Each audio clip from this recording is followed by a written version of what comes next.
Chapter 134. Cohen and Miranda stepped on the slushy ground.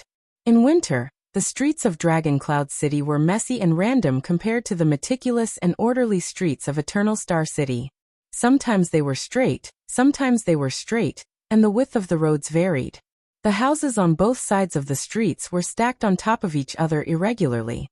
Sharp icicles formed under the eaves, and the signs were piled with snow that fell from time to time.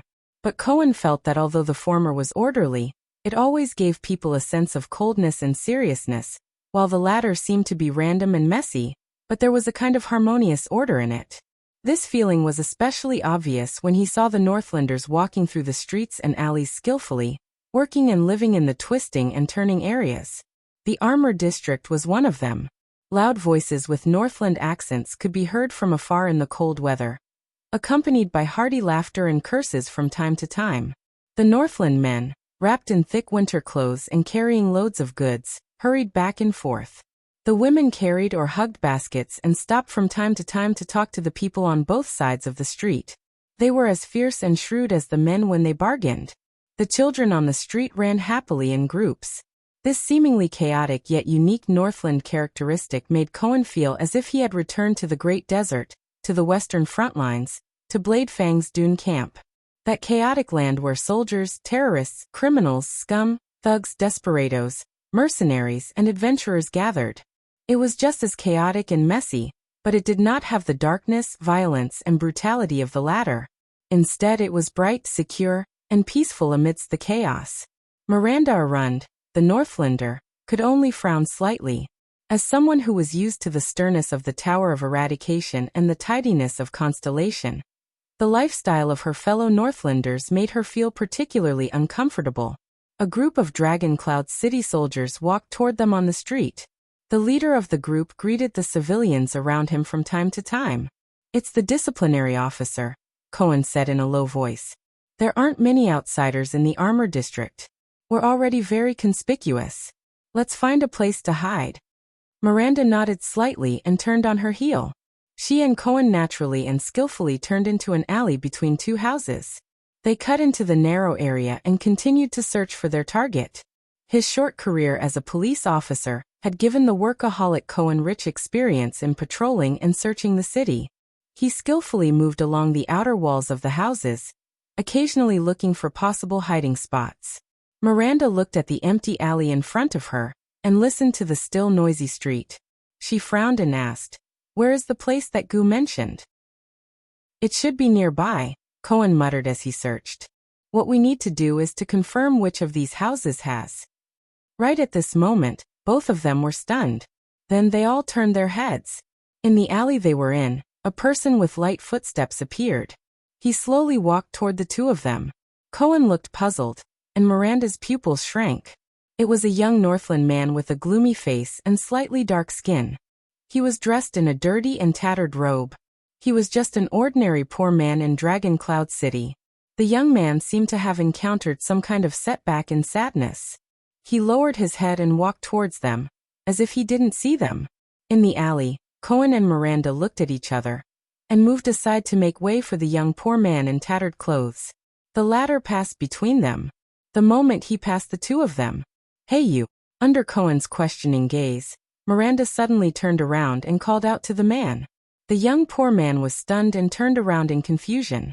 "Are you going to assassinate someone in secret?" Miranda said slowly with narrowed eyes. "What? Assassinate what?" The young man looked even more puzzled. Cohen furrowed his brows. Miranda would never do something without a reason. Miranda's eyes flashed. She gestured with her chin and raised her eyebrows. "If it's not to assassinate someone in secret, then why are you so careful to hide the sword at your waist under your clothes? And you're still pretending to be walking normally?" The young man's expression froze. Cohen's breath instantly stopped. He looked at the man's waist, but he couldn't find any protrusion that proved that this person had a weapon under his robe. "I don't understand. What does my sword have to do with you?" The young man complained with a confused and dissatisfied expression. But he was quickly interrupted by Miranda. "Stop pretending." Miranda slowly placed her hand on the hilt of the sword at her waist, and her expression became serious. "For the past 3 years, I've had to deal with dozens of spies, scouts, spies, and smugglers who cross the border every day. The young man's originally unfocused gaze began to focus. Cohen tacitly moved his feet and blocked the other side of the young man. In this narrow alleyway, he had nowhere to run and was blocked from the front and back. Do you know what these people have in common with you? The Arund family's daughter shook her head mockingly. That is, they all think they're good at hiding things. The young man slowly straightened his body, his expression becoming colder and colder. Miranda sighed. And I thought that as long as their eyes were calm and their expressions were calm, no one would be able to discover their intentions. Cohen chuckled. My God, Miranda's observational skills. She's definitely more suitable for the police than I am. With a little more effort, it's not like I can't join the kingdom's secret intelligence department. When he thought of the secret intelligence department and Raphael, who was in the secret intelligence department, Cohen's heart sank again. Don't be impulsive, sir. Cohen, who was in a bad mood, placed his hand on the hilt of his sword and said in a low voice, We just want to confirm something. This alley is not suitable for drawing a sword. What a pity. The young man also sighed regretfully. If only I had another second to walk to the most appropriate position. In the next moment, the battle began. The young man's right elbow shot backward like an arrow released from a bow. With a whistling sound, it instantly attacked Cohen's head. Cohen's pupils twitched. Instead of retreating, he calmly moved forward. Raising his left hand, he used the side of his arm to parry his opponent's elbow.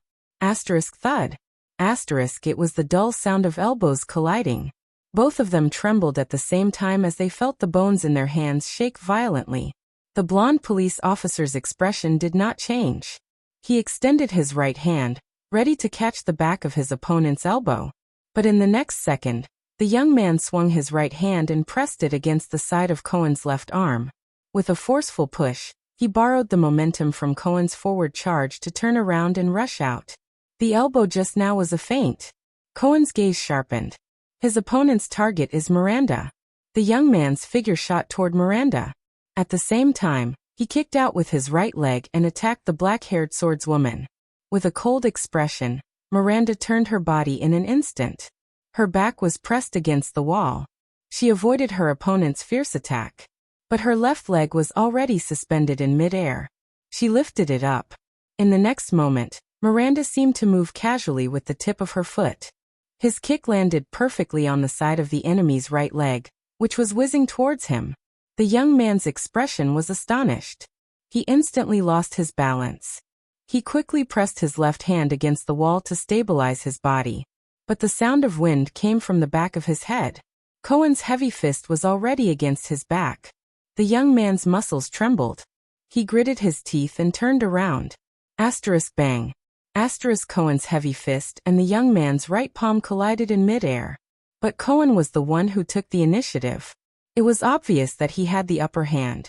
The young man who hastily received the punch trembled and took a step back. On the other side, Miranda's hand was already aimed at his neck. In the nick of time, the young man quickly turned around. Under the robe around his waist, there was a sword hilt with a brass ball on it. A surge of energy exploded in the young man's body. In an instant, he exploded with astonishing strength in his joints and dodged Miranda's swift and fierce hand knife. In the next moment, a short and nimble sword was unsheathed as the young man turned around. In the narrow alley, he slashed vertically at Cohen from top to bottom. Cohen's sword was too long. It could not be used in the alley. Left with no choice, the police could only use the half-unsheathed sword to block his opponent's vertical slash. Clang. Cohen's expression changed. A familiar violent fluctuation came from his opponent's sword. Cohen instinctively activated the power of eradication. The glory of the stars immediately rose from the police's body and repelled the violent power. At the same time, the strength of Cohen's arm muscles increased rapidly. His longsword trembled violently and shook off his opponent's sword. The enemy seemed to be surprised by Cohen's calmness and decisiveness in the face of his power. However, he did not hesitate when he missed his attack. Miranda's footsteps were already behind him. In the next second, the enemy leaped up. His legs kicked off the walls on both sides, flipped over Cohen's head, landed on the ground, and dashed away. He wanted to escape. Cohen gritted his teeth and turned around. With a swing of his right arm, he shook off the stinging pain and numbness caused by the infiltration of the power. The police immediately took off and chased after his opponent. "Is that him?" Miranda also started running and followed closely behind Cohen. The young man who was running made a sharp turn and entered another alley that was even deeper. "I swear on my life." Cohen followed the figure in front of him. As he turned the corner too quickly, he crashed into a wall. However, the police, who had a strong physique, did not care. Without hesitation, he got up and followed. As he ran, he yelled anxiously, "It's that power of eradication. Don't forget your mission." Miranda, who was behind him, had a cold expression. She nimbly leaped with her right hand and grabbed onto a window at the corner. Her body swung like a swing through the sharp turn. She landed, rolled, got up and ran out. Her movements were smooth as she reminded her companions. "Investigate, not fight.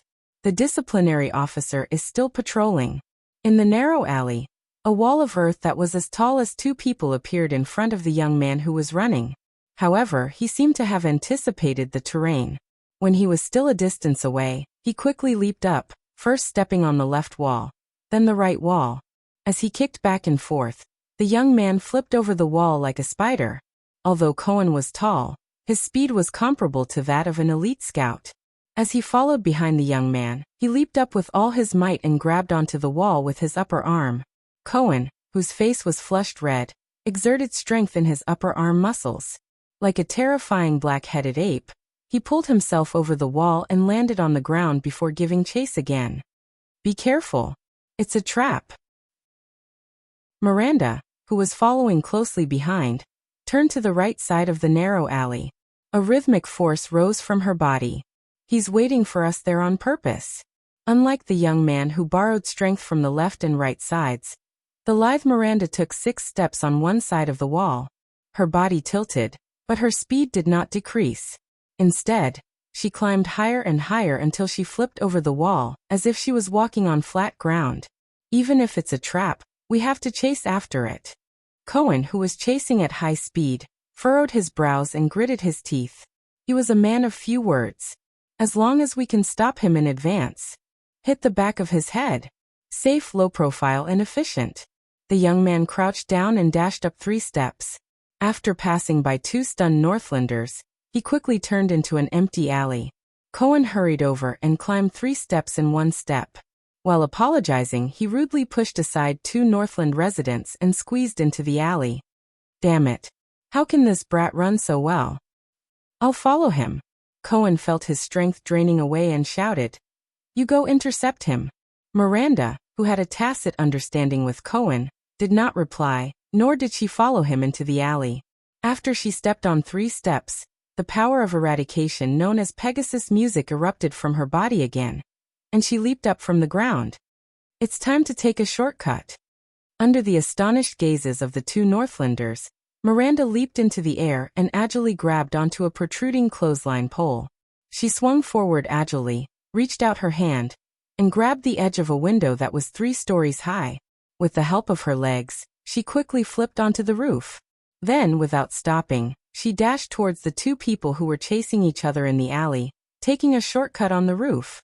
The young man quickly dashed out of the alley and entered an empty space between 3 houses. Cohen gritted his teeth and sprinted after him. At this moment, Miranda's figure leaped into the air.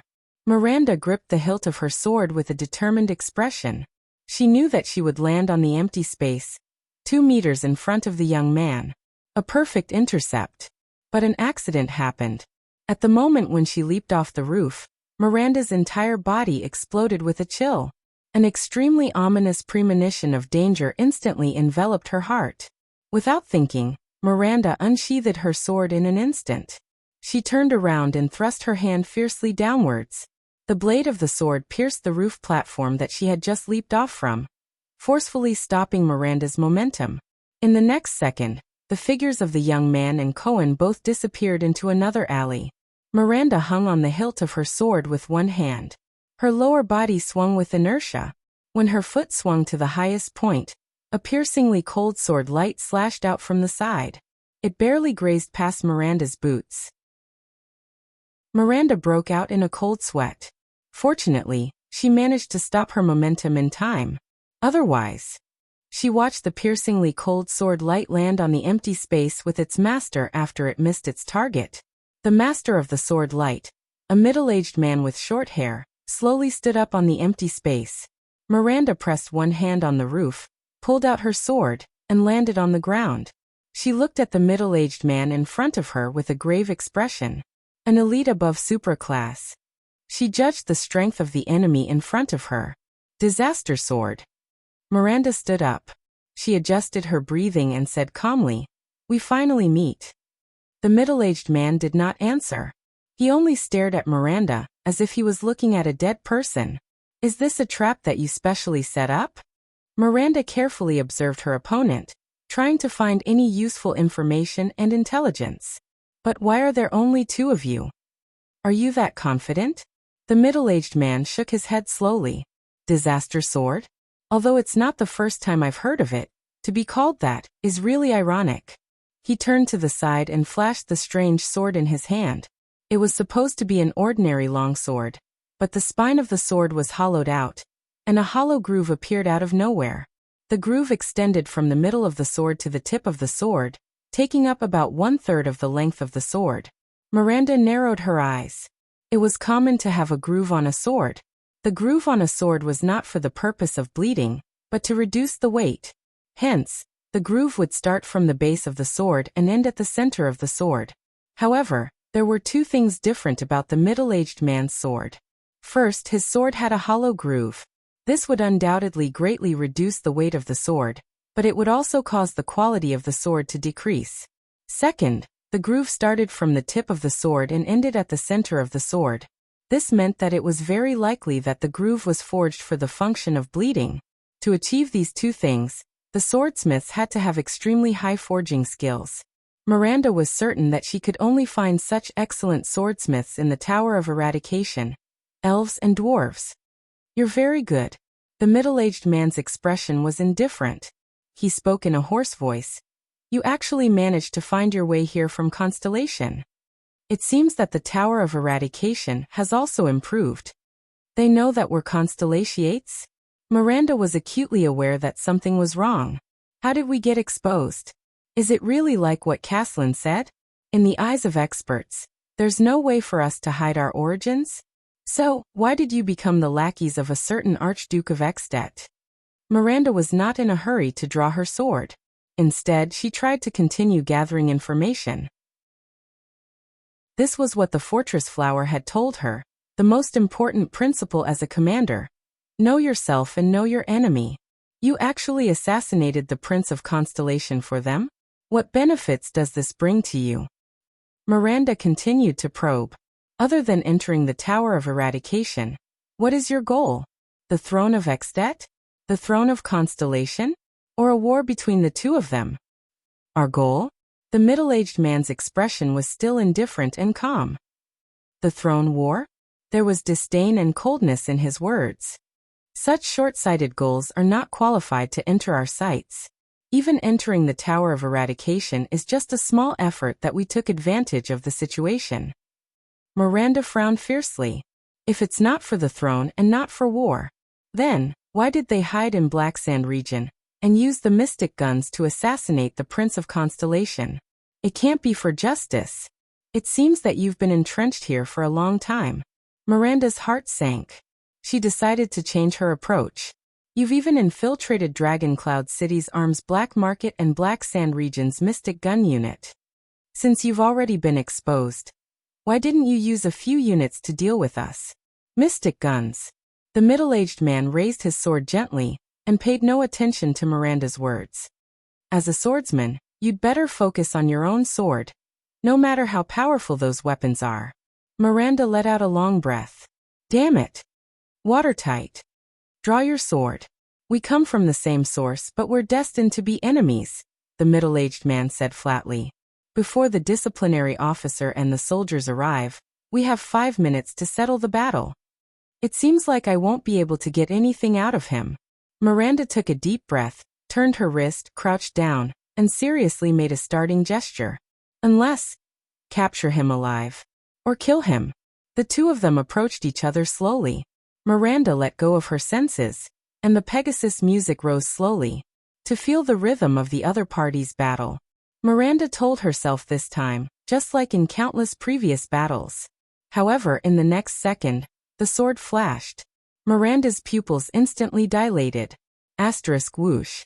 Asterisk there was no rhythm for her to feel at all, because under Miranda's shocked gaze, the middle-aged man's sword instantly crossed the distance of 5 steps. Before she could react, it pierced her left chest. Cohen, who was in hot pursuit, turned a corner, only to find that the young man had stopped in the alley in front of him. He was no longer running. The police officer stomped on the ground and stopped abruptly after taking 3 steps. Cohen held the hilt of his sword and adjusted his breathing. It seems that the swordsmen of the Tower of Eradication aren't that great after all. A smile appeared on the young man's face. Miranda did not follow. Cohen's heart skipped a beat. Was she intercepted? Cohen took a deep breath and quickly calmed himself down. They've been separated into 2 battlefields. So, Cohen looked at the calm young man with a solemn gaze. You knew we were coming? A genuine super-class fighter. And so young. Of course. The young man chuckled and shook his head in satisfaction. Otherwise, do you think you could find us on your own? We wanted to be found by you. That's all. Cohen furrowed his brow. He touched the hilt of his sword at his waist. Goo, did that Far Easterner betray us? *T this damn alley is too narrow. I'm at a disadvantage when I draw my sword. Not really. We paid him enough money. The young man slowly pulled out the half-sword that was nimble in the alley. We agreed that if anyone comes to inquire about our existence. The young man shrugged and revealed an expression that said, You know what I mean. Oh. Cohen's gaze did not leave the young man's shoulders and legs. His tone was calm and his words were calm. We also paid him. Is that so? That must be the tip you gave. The young man grinned and took a step forward. He raised the half-sword horizontally. Not enough. Cohen sneered and got into a stance as well. The terrain is too narrow. Horizontal slashes and diagonal slashes will be at a disadvantage. Looks like I'll have to relive the swordsmanship taught by one of the Scions, Collator, a long time ago. I hope I haven't forgotten everything. So were the first contact between the Scions inside and outside the tower in the past 40 years? The young man snorted and drew closer to him. The Tower of Eradication and the Disaster Sword? Of course not. Cohen carefully recalled the previous battle, and remembered the red and black swordsman in Red Street Market. He calmly replied, 1 or 2 months ago, I met one of your companions in Constellation. He and I are the ones who received this honor. The young man's gaze turned serious. His smile disappeared and he stopped moving. So you're the one who killed Groudon, he said flatly. Not all of it. Cohen carefully moved his feet. I only took half of the credit, maybe less than half. Their gazes collided in the air. Did you know? The young man took a step to the left and said meaningfully. The Tower of Eradication is the legitimate successor of the Temple of Knights. In the Battle of Eradication, other than a few heroes, they were the most dazzling and noble existence. They fought for the survival of mankind. After the war, in order to prevent the mystics from making a comeback, they worked even harder to maintain the inheritance and development of the power of eradication for hundreds of years. You want to tell me about the history of the Tower of Eradication? Cohen sneered. Just because of you traitors of the Tower of Eradication? Traitors? The young man shook his head and sneered. Do you know how we defeated the mystics back then? His gaze on Cohen became sharper and sharper. Those legendary existences that can't die, grow old, weaken or perish. They are immortal, but they have their biggest weakness. With this weakness, the mystics can't even withstand a light blow. Cohen gradually found the best place to attack. And the warriors with the legendary anti-mystic equipment opened a path with the power of eradication that could resist mystic energy. They carried the will to die. Cohen's expression was calm and unwavering. The commoners may not know, but we in the Tower of Eradication know very well. The legendary anti-mystic equipment? The power of eradication that can resist mystic energy? Ha! The young man laughed. Suddenly his expression turned cold. No, you don't know. You live in the shameless lies of the Tower of Eradication. Ordinary power of eradication cannot resist mystic energy, the young man said solemnly. And the legendary anti-mystic equipment? Before it was invented, what did you think we relied on to resist and survive in the face of such an immortal existence? Humph. Cohen's gaze became sharper. He did not care about the young man's words at all. Instead, he actively locked onto his enemy's every flaw. The last disaster sword I met didn't talk as much as you. The next moment, the young man moved his feet and thrust the half-sword in his hand forward. The violent power of eradication erupted from the young man's body. The half-sword in his hand flashed. I can't even feel where the blade is pointing. Cohen gritted his teeth. Does the other party's power of eradication change the path of the sword, obscure my senses, or speed up the sword? *T. Ding. At the last moment, Cohen relied on his instincts and intuition, which he had trained on the battlefield, to block the sword. The half-sword in his hand pressed against Cohen's saber, only 2 inches away from his throat. But what was even more terrifying was his opponent's power of eradication. Compared to the swordsman in Red Street Market, this young man's power of eradication was as brutal as ever, but there was an unbearable piercing pain. It attacked Cohen's sword and arm. Chapter 135. Who are you? Thales sat on the ground in a daze and stared at the girl with the dirty cat face. I just want to find someone to ask for directions out of the Hall of Heroes. I am. Thales paused for a second and decided to stuff his identity information back down his throat. He forced a smile. I just arrived at Heroic Spirit Palace today. Oh. The girl on the ground shrank back a little and said timidly. She adjusted her dusty round black glasses to make them straighter. I thought no one would come here. The thick black glasses were obviously a little too big. They barely covered the girl's ears. Coupled with her dirty little face, she looked especially comical. Then may I ask who you are? Thales stood up, patted the dust off his body, and flashed a friendly smile. I am helping someone work here. The little girl stuttered with doubt and hesitation. She glanced at Thales cautiously, as if she was a little afraid. She looked like a little squirrel that had encountered a falcon and was hiding in a tree hole, shivering. She said in a weak voice, I heard from the people in the kitchen that a lot of people will come to Heroic Spirit Palace recently.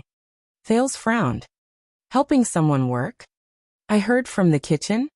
Could it be? A thought popped up in his mind. According to the routine described by a girl with terminal Chinibu syndrome, if a Shota or Loli popped out of nowhere in an unfamiliar palace and walked freely in the unguarded area, then no matter how sloppily he or she dressed or how strange his or her behavior was, Thales cast a glance at the platinum-haired girl's attire with deep suspicion. There could only be one identity. Are you the daughter of a noble family?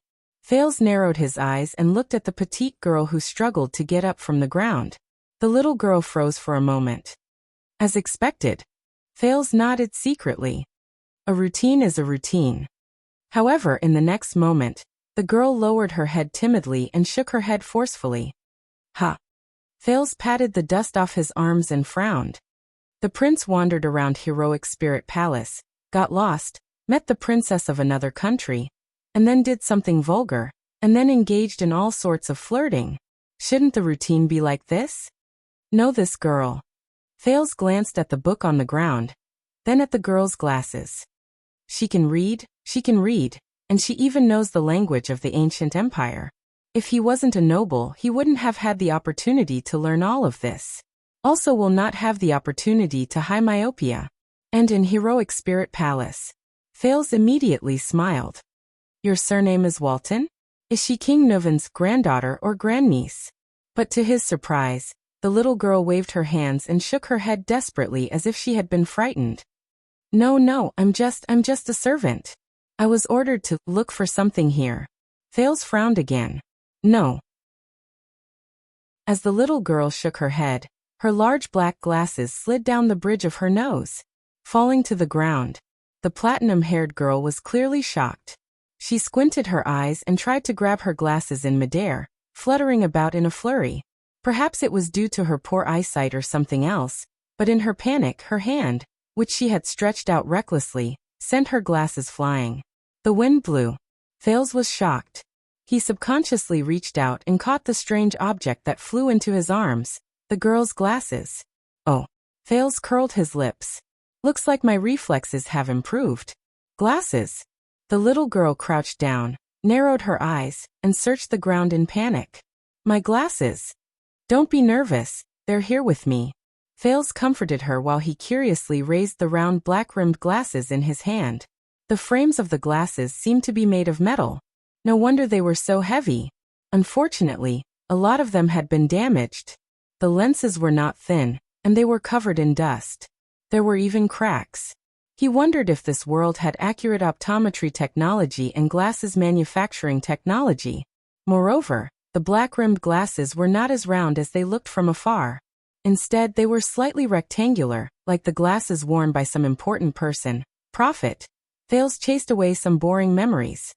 Excuse me.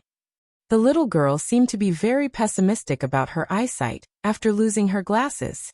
She crouched on the ground, her eyes lifeless, and nervously groped in Thales' direction. Don't move. Thales slowly walked in front of the girl. He looked at the pitiful little fellow who was squinting her eyes and trying her best to see clearly. He sighed. He crouched down in front of the girl. In her panic, the girl's hand touched Thales' knee. She was so frightened that she quickly withdrew her hand. Don't be afraid. Thales tried to make his voice sound friendly and gentle. It's okay. Thales extended his hand and brushed aside the little girl's platinum shoulder-length hair, revealing her equally dirty left ear. His hand trembled slightly from the touch of the other party. The little girl crouched on the ground, and her breathing became heavier. The boy opened the glasses and carefully put the frame on the girl's ear. Then, he pressed the frame on the bridge of her little nose. Thales let go of his hand and smiled as he saw the little girl's eyes slowly widen behind the glasses. She opened her mouth wide and stared at the unfamiliar boy in front of her in a daze. Through the dirty lenses, Thales noticed that the little girl's green eyes were crystal clear when he looked at them from a close distance. Be careful, Thales said with a smile. You'd better get a new pair of glasses. These are too big. The little girl suddenly reacted. She quickly got up from the ground and raised her hands to adjust the glasses on her nose. Then, she raised her head and stared at Thales in a daze. But she was finally no longer trembling in fear. The animal-like hostility she felt just now had lessened by a lot. So you're really just a servant? Thales raised his eyebrows and shrugged helplessly. He decided not to ask further. The little girl shut her mouth and nodded gently. Thales looked at the helpless little girl in front of him and sighed. Then can you please tell me the way to the Hall of Heroes? The little girl raised her hand timidly. Go out, go straight, turn right, turn left, go downstairs, turn right. Her incoherent narration made Thales feel as if his head was about to explode. Stop. Thales helplessly stopped her and sighed. Forget it, I'd better find it myself.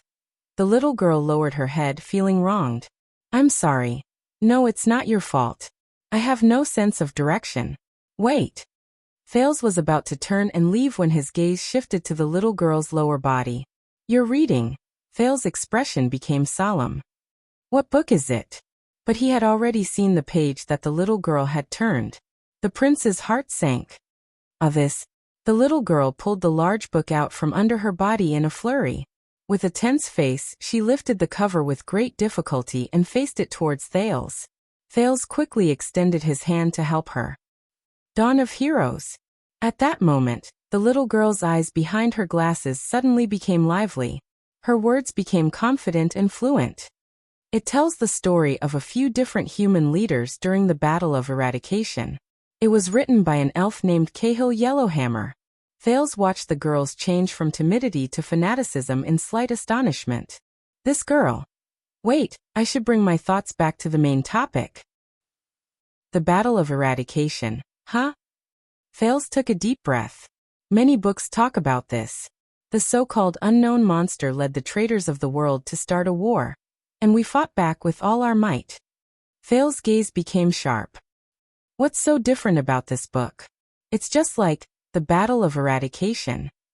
It talks about the strength of the enemy, the hardships and sacrifices of the battle, and our baffling victory in the end. You've read The Battle of Eradication. I heard that it's already out of print. It was written by someone from the Empire. Only Constellation in the South still has it. The little girl's eyes brightened. Her lips curled up, and a dimple appeared on the left side of her face. And this book talks about many, many special things. Thales revealed a look of interest. The little girl's eyes were filled with fanaticism and excitement. For example, it talks about the beginning of the war. From the east to the west, there were endless internal conflicts and frame-ups between the countries. Even the Church of Holy Sun could not suppress it, and the God of Holy Sun had to personally show his divinity to stop these internal conflicts. It also talks about how the King of Renaissance, Prince Tormund, gave an extremely controversial order during the war. He gave up on hatred and old grudges, and used his reputation to recruit all races, including orcs, barren-bone people, merfolk, and even long-lived races. He united all forces to fight against the enemy. This order caused him to be dissatisfied with many people, and he was stripped of his military power. For example, Handball's Maple Leaf General was actually better at escaping than fighting. The ones who fought against the army of disaster head-on were actually Prince Shengxian and Chenjian. The Maple Leaf General led his remaining troops in the east and hid for a whole 6 years. Through sneak attacks and schemes, the troops actually became stronger and stronger as they fought. For example, Chenjian, the King of Peaks, who was later rumored to be a god, was just a captive before the war. He was imprisoned in the capital of Triumph, and was about to be executed soon. On the eve of the war, a suspicious person broke into the prison cell and released Chenjian and his companions. It was said that during the most precarious time, someone opened the gates of hell and signed a contract with the 7 terrifying sovereigns.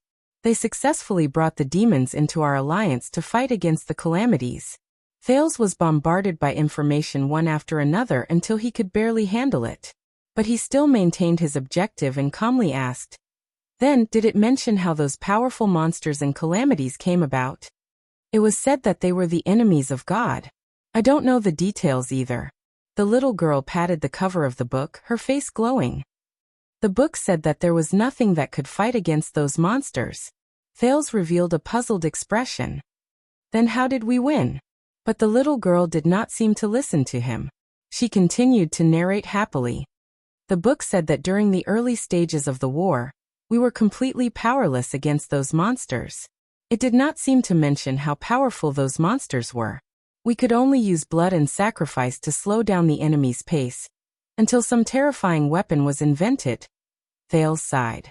And the little girl pointed at one of the pages of the book, her eyes sparkling, until a defector appeared among the enemies. Thales' heart instantly froze. With the same great power. Chapter 136. Defection. Wait, with great power. Thales looked at the unkempt little girl in front of him, but his mind had already drifted back to the past. Defection from the calamity's side? The words spoken by the air mystic Asda Sakern, while standing on the ruins of the chess room during that thrilling night in Red Street Market, rang in his ears again. Is this also written in this book? Thales took a deep breath. Does it specifically mention who the traitors are? No, it's not in this book. The little girl shook her head. She raised her dirty little face and blinked her green eyes under her thick glasses. But another political book, The Founding of a Nation, The Stars and the Dragon, mentioned this, but it didn't go into detail, nor did it state who defected. Thales furrowed his brows. It was mentioned in Chapter 6, the influence of external forces in the 2 kingdoms. The little girl seemed to be a little afraid that Thales would not believe her. She quickly put down the thick book in her hands with great difficulty, extended her tender finger, and pointed behind Thales in a well-practiced manner. That book is in the 6th row after entering the door, on the 5th layer of the bookshelf on the left, between the collection of Ruto Gangart and the Book of Decision. The will of the King of Wrath. Wow, such a precise location. Thales retracted his gaze from the layers of bookshelves. He rolled his eyes and was a little surprised. Are you familiar with the books here? This girl. What kind of person is she to have the opportunity to learn, read, and be so familiar with the books in Heroic Spirit Palace? Is she really just a servant? The little girl seemed to be startled. She lowered her head and was a little nervous. I read a lot of books. You have a good memory. Thales looked around the huge library and said suspiciously, Are you the librarian here? The little girl was stunned, then shook her head timidly but firmly. All right. Thales shrugged helplessly. So this is the Walton family's library? Yes, you can say that. The little girl's eyes lit up again, and the dimple on the left side of her face appeared again. Legend has it that Her Majesty Chlorosis loves to read. So after the war, King Rikaru gathered all the books that could be found in the entire region, the country, and even the entire continent for her. It is recorded in the collection of the Archduke's Tokens of Dragon Cloud City, Rikaru Ecclesiastes. He remembered the majestic statue of the warrior on the stone bridge at the top of Heroic Spirit Palace that led to the Cliff of the Sky. Hence, many of the books were collected after the Battle of Eradication, before the various countries began to eliminate traces of magic on a large scale. No wonder there were so many books in the language of the ancient empire. There might even be books in other languages, or even languages of the non-human world. So, even though there had been a large-scale purge, there were still more clues about calamities and magic in these books than in other places. I wonder how Constellation's famous Jade Star Grand Library compares to this place? The little girl seemed especially happy when she talked about these things. She also forgot her nervousness and fear. She continued to chatter on. Until Archduke Shalon was in power, Dragon Cloud City stopped collecting books and filling up the library, because no one had seen Her Majesty for many years. This place was originally a corner of Heroic Spirit Palace, so it became more and more desolate. Wait a minute, Chlorosis? Thales finally reacted. He looked surprised. You mean, Rikaru's Queen of the Sky? The female great dragon who married a human? Hearing Thales' way of addressing her, the little girl seemed to become nervous again. Do not be disrespectful to Her Majesty the First Queen. She shook her head, and her glasses looked like they were about to fall off again. The little girl was so frightened that she quickly raised her small hands to protect her cheeks and held the frame of her glasses tightly. Use the honorific Your Majesty, and call her by her first name. Thales was stunned. Don't worry. That queen can't hear you anyway. Thales looked at the funny girl who was protecting her small face with amusement. He said indifferently, It's not too late to talk about it when I see her with my own eyes. No, if it's your first time seeing Her Majesty, it will be a different set of etiquette. The little girl shook her head and pouted. Great dragons are noble and sacred. They naturally hate rudeness and disrespect. If mortals are lucky enough to meet her, they must kneel down on one knee, bow their head, and respectfully report their full name. They can only get up after the other party agrees. Or else. Thales was amused. Or else the great dragon will hate you. The little girl with platinum hair and glasses stared straight at Thales. There was a serious expression on her small face that resembled a tabby cat. Thales burst out laughing. Under the little girl's angry and aggrieved gaze, Thales tried his best to restrain his smile. All right. If I really meet her, I will definitely follow your instructions. But Chlorosis, Queen, hasn't no one seen her for more than 600 years? How do you know if the legend of the great dragon is true? The little girl showed a displeased expression, but did not say anything. Thales narrowed his eyes. If Rikaru and his queen really fought that earth-shattering battle of eradication, there should at least be some evidence. For example, what kind of enemies did she defeat? Enemies, such as Asda.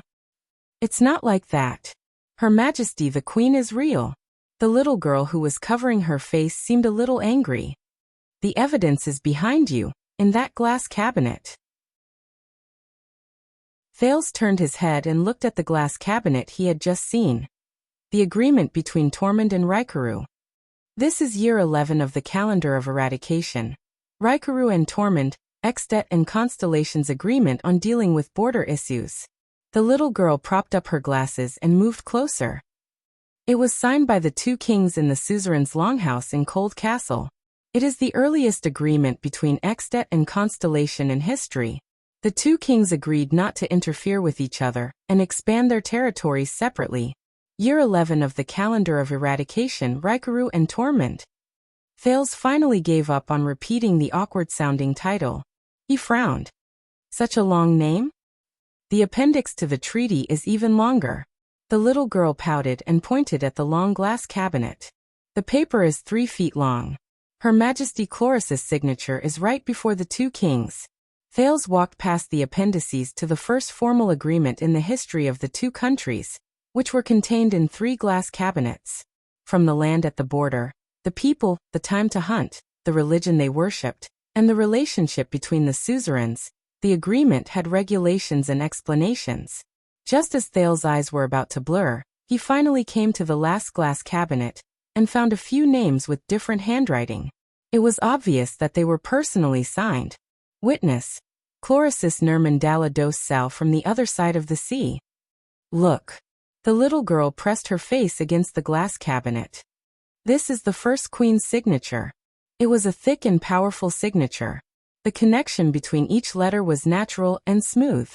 But the signature of another witness next to it attracted all of Thales' attention. Witness, Bran Quill's Tabark from the Soul Tower. It was the same skillful and elegant cursive signature. However, Soul Tower.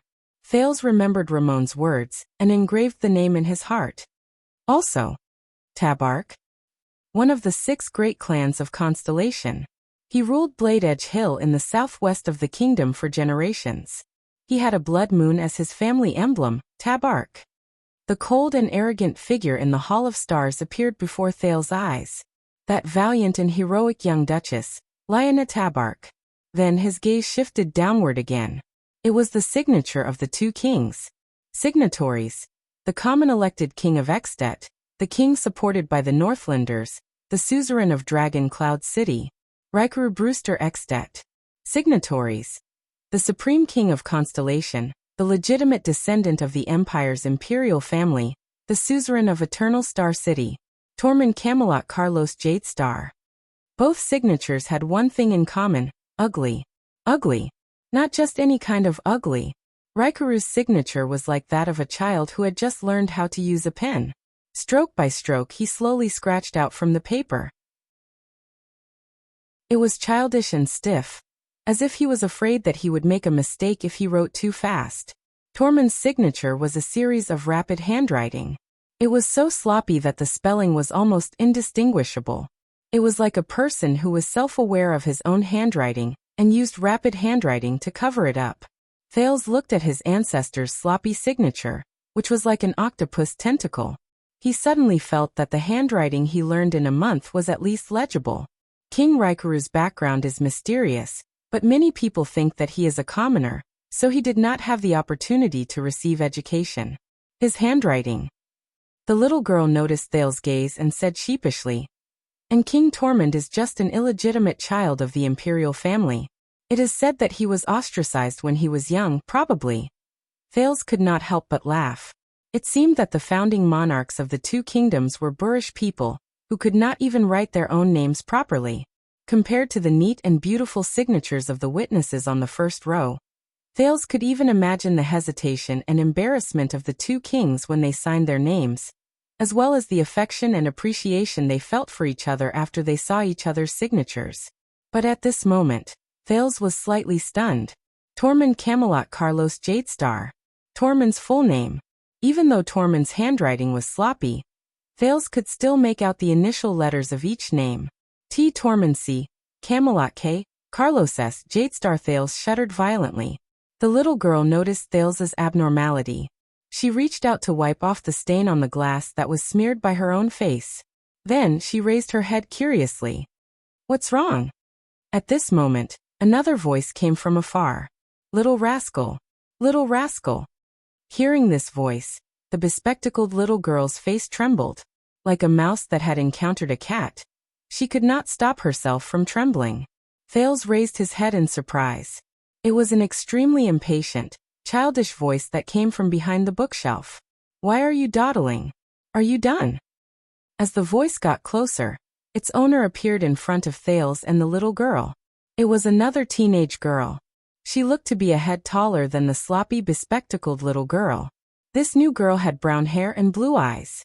Her face was exquisite, and she wore a gorgeous handmade dress. The sleeves and collar were exquisitely decorated. She even had a beautiful hair accessory in her hair.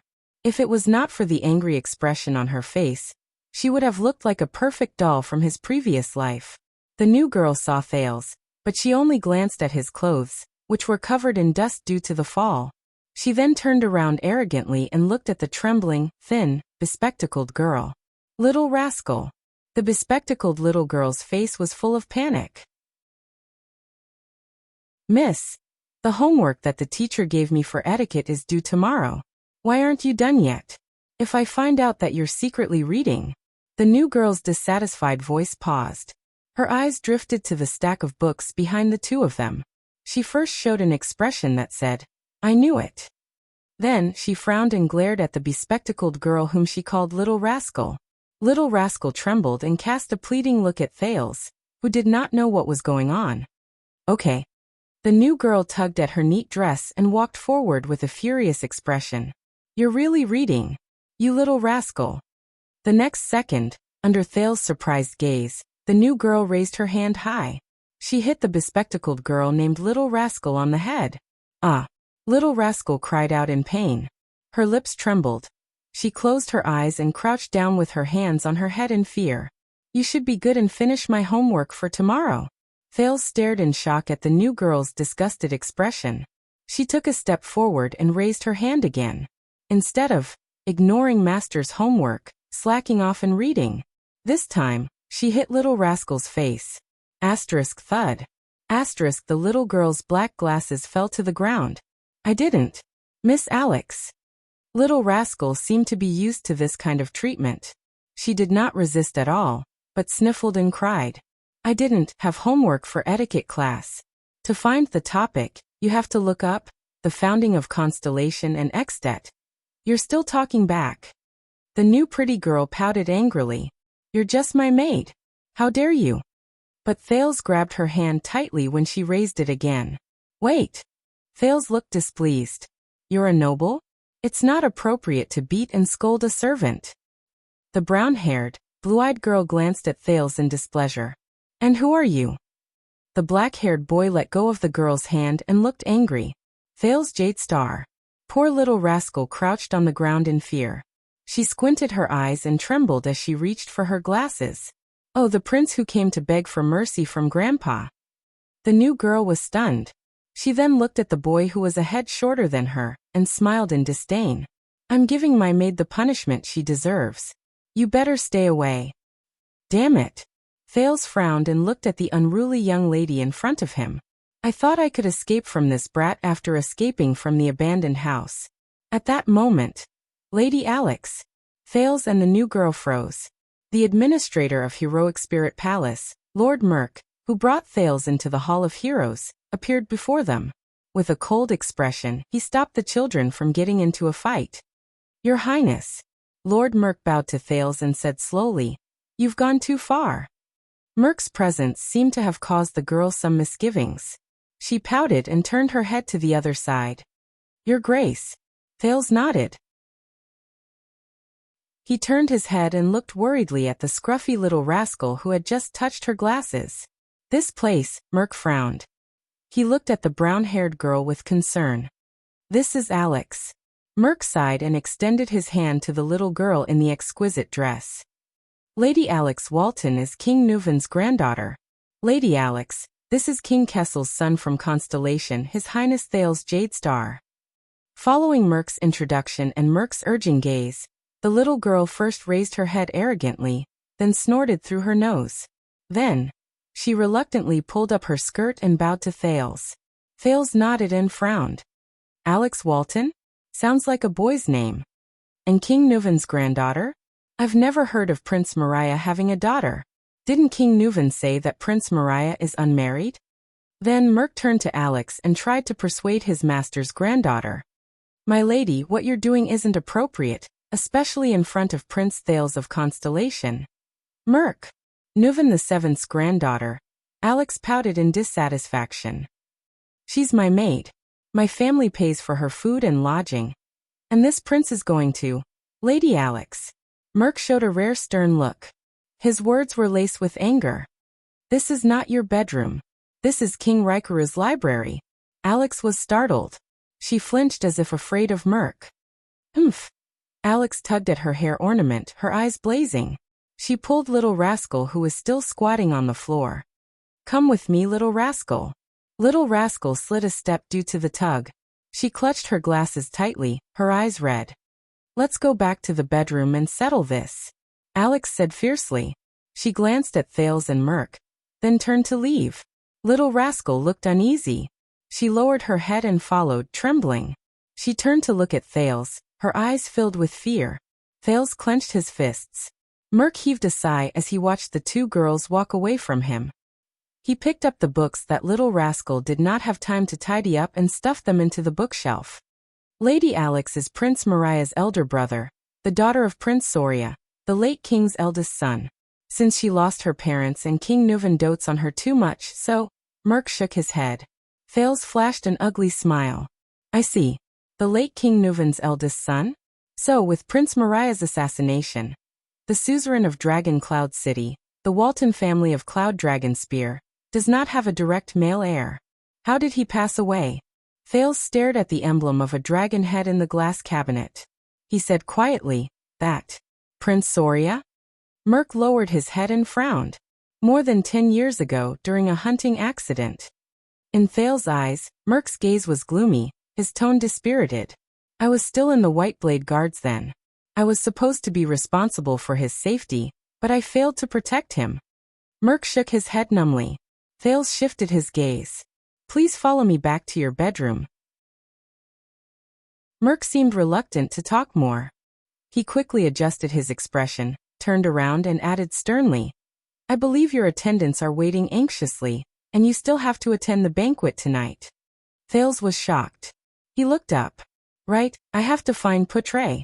Tell him exactly what happened here, and ask for his wisdom and help. Especially.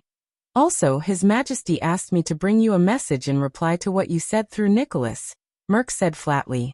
Thales' gaze froze. King Nuvan? Lord Merc narrowed his eyes. His Majesty agreed to put aside his original plan for the time being. Please do as you wish, as long as His Majesty wishes. Chapter 137. The sun was setting, and the sky in Dragon Cloud City had begun to darken. But in this narrow alleyway, the sound of metal colliding could be heard, and the continuous flashes of sparks illuminated the two people in the middle of a fierce battle. Clang. Cohen gritted his teeth, lowered his body, and raised his saber. Relying on his instincts, he once again narrowly blocked his opponent's slash. No. He couldn't sense the direction of his opponent's attack. If this went on, he was going to lose. Cohen took a deep breath and took 2 steps back, increasing the distance between him and the enemy. At this point, the police and the enemy's swords had already clashed 6 times. Cohen focused all his attention on his opponent's hand and sword, thinking about the effect of his opponent's power of eradication in concealing the direction of his attack. But that was not what worried him the most. The police officer's right hand could not stop trembling. The glory of the stars shone with a silver light on his skin, trying his best to neutralize the ruthless power of eradication that invaded his arm during the fierce battle. That was terrible. It was the same as the previous encounter. The power of eradication would automatically transmit itself through the force on the sword. Without warning, it invaded, infiltrated, and destroyed all human tissues that could host the power of eradication. Cohen tightened the muscles in his right arm, his face as cold as ice. It's a good sword, but it's a pity it's not suitable for this kind of terrain. The young man looked at Cohen's silver sword with a black hilt and smiled happily in the narrow alley. Does it have a name? The young man was very confident. The narrow alley restricted Cohen's saber, and his hand-and-a-half sword was nimble and unhindered. coupled with his terrifying power of eradication. The young man gritted his teeth. In this battle, be it the environment, strategy, strength, or technique, he had the upper hand. And these are the people the Tower of Eradication sent to hunt us down? The young man looked at Cohen and smiled while shaking his head in his heart. Cohen Caribbean, Cohen replied coldly. Just like Groudon in Red Street Market, the young man's power of eradication was also filled with a suffocating violence. Apart from that, when they exchanged blows, the police officer felt as if he was being pricked by needles. This severely affected Cohen's movements. So, ruthlessness and madness are common characteristics, while the sense of pain and the ability to conceal one's direction are personal attributes of the power of eradication. If that's the case, Cohen sighed and clenched his fist. Oh, I'm not asking for your name. The young man narrowed his eyes and pointed his sword between Cohen's eyes. I'm asking for the name of your sword. My trophy. Under the gaze of the young man, Cohen heaved a sigh of relief. He lifted the blade with his left hand and said helplessly, You were asking about this sword? Oh, this is a family heirloom. As for the name, Cohen's expression turned solemn. It will tell you. The next moment, the silver sword was already in front of the young man's eyes. This was the first time Cohen took the initiative to attack after 2 rounds of defense, a dangerous thrust. The young man cast his doubts out of his mind and swung his arm confidently. The power of eradication, which had almost become one with him, surged up violently, as if he was being stabbed by needles. Amidst the wonderful feeling of exhilaration and pain, he raised his sword towards Cohen. A smile appeared on his face. The young man knew that the power of eradication he possessed was far more powerful than the so-called conservative swordsman of eradication. Regardless of whether it was a trainee who had walked through the Tower of Eradication or a powerful swordsman who had been immersed in this path for many years. Its destructive and amplifying power.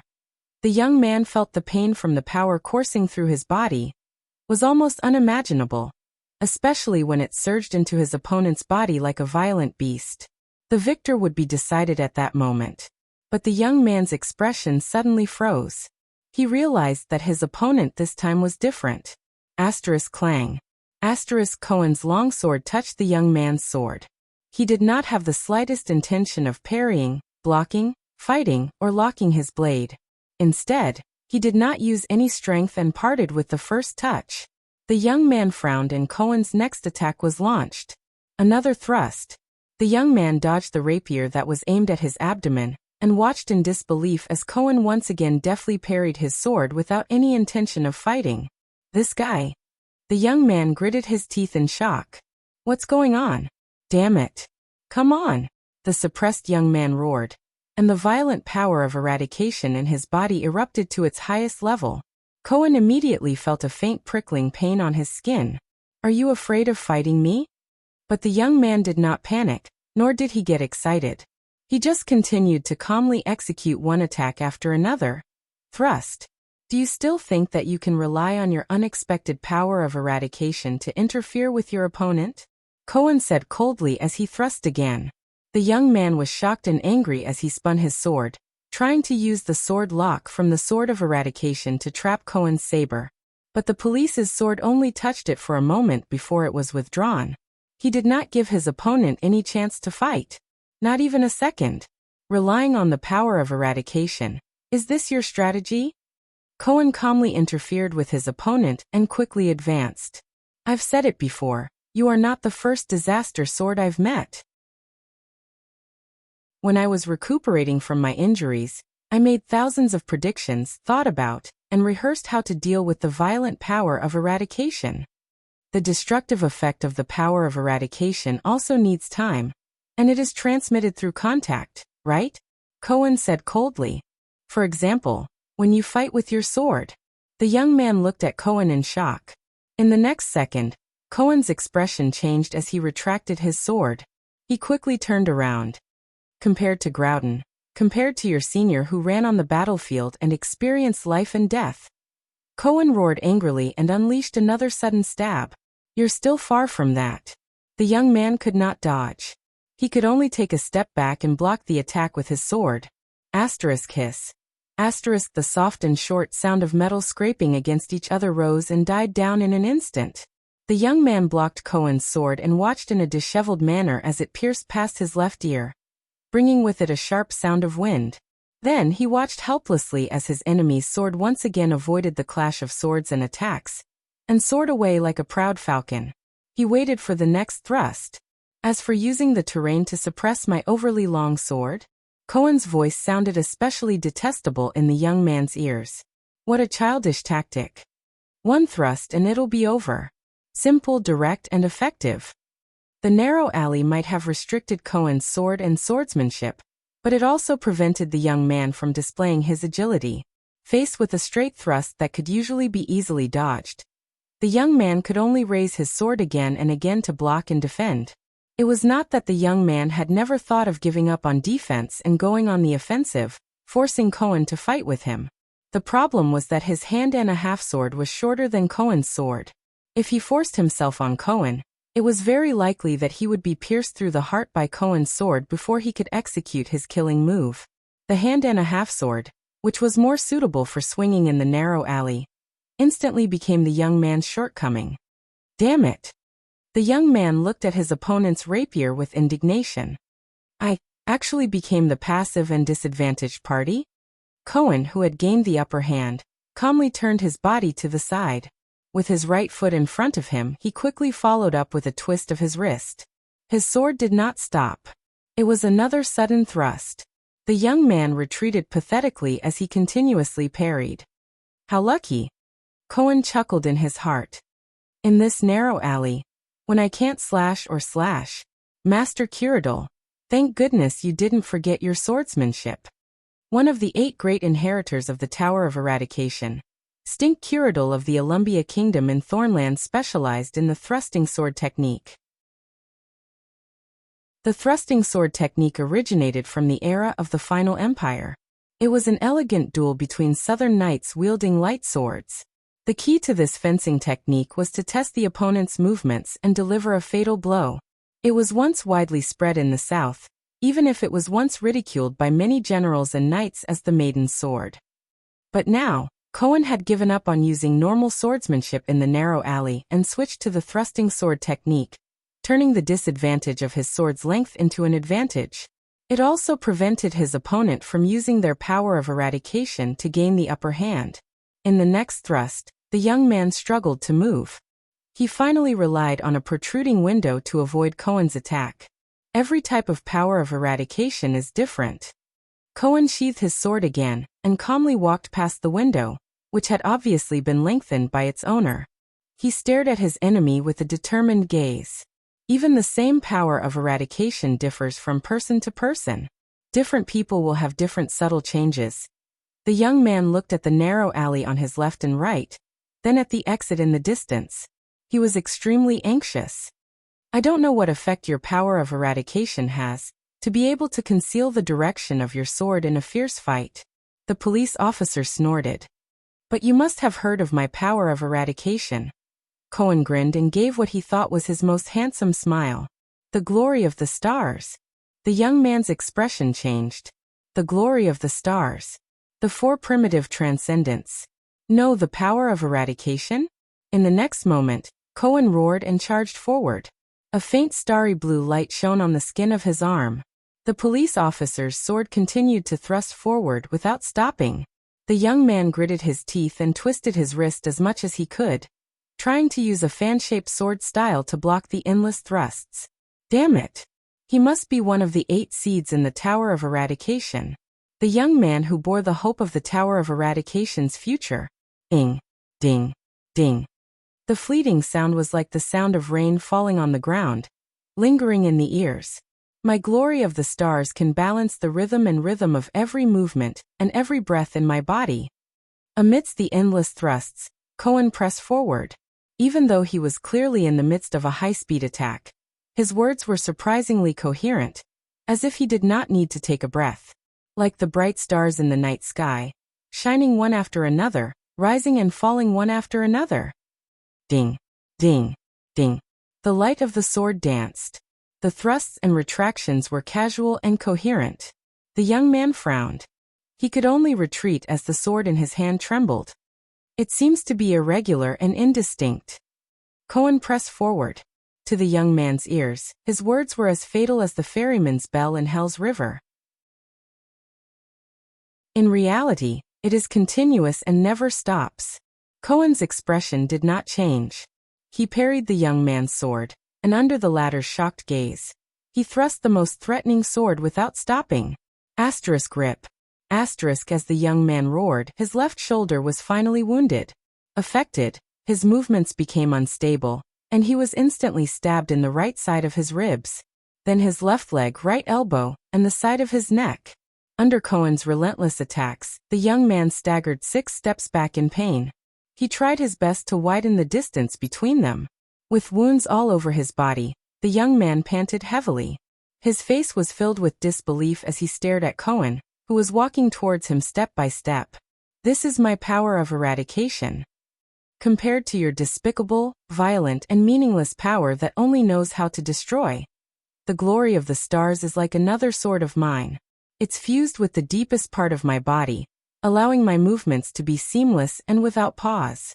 Cohen sighed. From there, I can release the most dazzling and unparalleled attacks. The young man used his sword to support himself on the ground, and watched in despair as Cohen approached. You ended Croche, ended the swordsmanship of a seed. Cohen said flatly. It's time to pay the price. Expressionlessly, he raised his sword at his enemy. Cohen flashed a friendly smile and said slowly, Or, do you want to tell me why you assassinated the Prince of Constellation? And which archdukes or the nobles under them do you serve? But the young man, who was covered in blood, laughed out loud. What a joke. We never serve anyone. The young man laughed hoarsely. Blood flowed from his left shoulder, which was the deepest wound, and dyed the snow red. Even if it's just a temporary collaboration, we only listen to our own will. Cohen furrowed his brows. Collaboration? Why do they want to collaborate with an archduke? For power? Wealth? Status? Survival?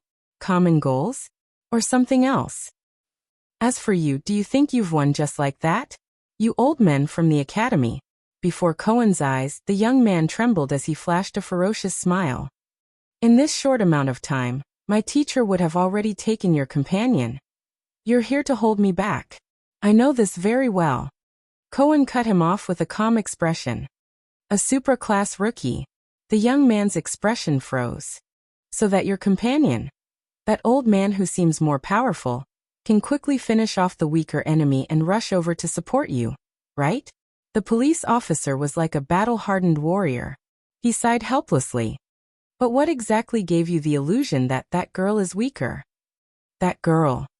Under the young man's surprised gaze, Cohen chuckled and shook his head. She's our batch's final assessment in the Tower of Eradication. Among the 8 seeds, Chief.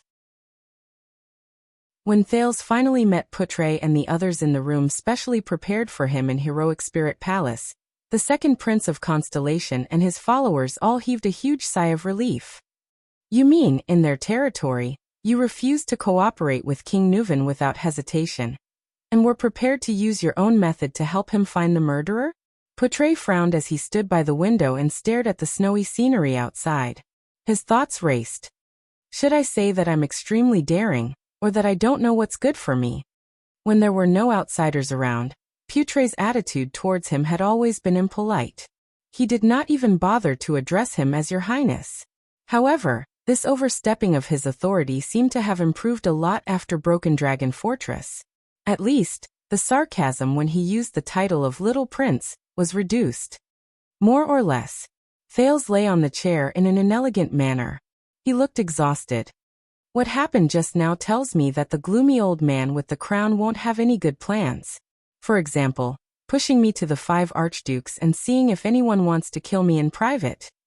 Thales leaned against the chair in an inelegant manner.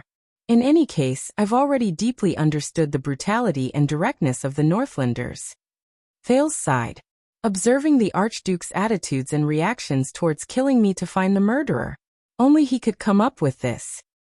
So now that you're the one doing this task, what are you going to do? Putre turned around steadily and walked past Ralph. The latter was adjusting the splint on his arm due to his broken bone, and reinstalling a spare hidden blade on the mechanism of his wrist. Among the 5 archdukes who have a long history of inheritance, are cunning, and are more powerful than the 6 great clans of Constellation. All of them are expected to choose a king. Poutre muttered. Find the conspirator who murdered Mariah and attempted to assassinate you. Good question. Thales flashed a friendly and sincere smile. Chapter 138. That's why I need your help, my loyal subordinates, Thales said with a smile. Poutre sighed helplessly. You are truly a prince who empathizes with his subordinates. Thales hid his guilty conscience with a bright expression. He grinned and said, Thank you, Lord Poutre Nemain. His attendant, Waiakaso, furrowed his brows and pressed on the wound on his left rib, which was severely injured by the vampire earlier. He said, According to what you said, if these 5 archdukes acted in unison when they faced King Nuven in the meeting hall, and there were no flaws, how are we going to determine who the murderer is? If the murder of Prince Mariah was to weaken the royal family, which is the Walton family? Poutre's gaze was unfocused, but Thales knew that it was an expression that showed he was thinking. Then, the murder of you through Lampard's hands was also to weaken the Lampard family, who was a popular candidate for the king election. And also for war? Thales' train of thought paused. No wonder. King Nuven wanted to use his own life and death to test the 5 archdukes' attitudes toward the war between the 2 kingdoms. When faced with the option of war, their reactions are still different. Thales pondered for a second and recalled the scene just now. He said quietly, If it's 5 people, what did you see? Poutre's gaze focused and he asked calmly. First, there was a bearded man. His emblem was a circle with a triangle inside. That guy's speech was very unpleasant. Thales searched through his memory attentively. He did not hide his hostility toward me at all. Every word he said was aimed at humiliating me. The bearded suzerain who made him kneel and beg for mercy. Thales was the first to place him on his suspect list. Archduke Rabian Alcius of Prestige Orchid region. Among the 3 southern archdukes, he has the best relationship with King Nuven. Poutre replied quickly. The Alcius family is not one of Rykura's 9 knight families. In fact, only 6 of the 9 great clans are still archdukes. It was only 200 years ago, with the support of the Walton family, that they became the rulers of Prestige Orchid region, which borders our Overwatch city. He does indeed have a reason to humiliate you, Poutre continued. The land in Constellation's central territory is the former chauvinistic province of the Empire. That was the territory that the Alcius family was ordered to rule since the ancient empire, until the army of the King of Renaissance chased them out of their hometown. From this perspective, the Alcius family and the Jadestar family are mortal enemies. That's strange. Waya shook his head. Is there really someone who is hostile to you because of the family feud from more than 600 years ago? Maybe he deliberately put on an act because of his family's reputation. But it's hard to say. After all, there are still people who still hold a grudge against the ancient empire from 1,000 years ago. Thales shrugged helplessly and ignored Poutre's cold expression. How patriotic. Waya nodded as if he was deep in thought. The second person is a middle-aged man with a bowl cut. His clothes are embroidered with glowing blades. He speaks in an eccentric manner, and is trying his best to provoke King Nuven's disgust towards me. Thales rubbed his chin and pondered. From mockery to laughter, he speaks in a strange tone. But I always feel that his sarcasm is too forceful and not up to standard.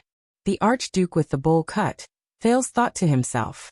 The Archduke who dares to tell everyone clearly that he will not send troops without benefits. When Thales thought of this, he snickered. He is not as natural and perfect as Duke Cyril Faken has, nor is he as direct and incisive as you, which makes people feel helpless. Poutre did not know if he was indifferent or if he pretended not to hear the prince belittling him. He nodded and replied, That is Porpheus Trentida of Reformation Tower. He is also one of the 3 archdukes in the south. It is said that he is cautious and wise, but he is often ridiculed for being selfish and conservative. In that case, he seems to want you to die in King Nuven's hands? Waya raised his head. Could it be him? Reformation Tower is on the northeast side of Constellation. Its territory is adjacent to our lonely old tower. Portray exhaled. Compared to a local conflict, a full-scale war between the two countries can actually bring him limited benefits. Of course, the damage may also be limited. The third person is an old bald man. He's very old. Thales took a deep breath. This person gives me a very complicated feeling.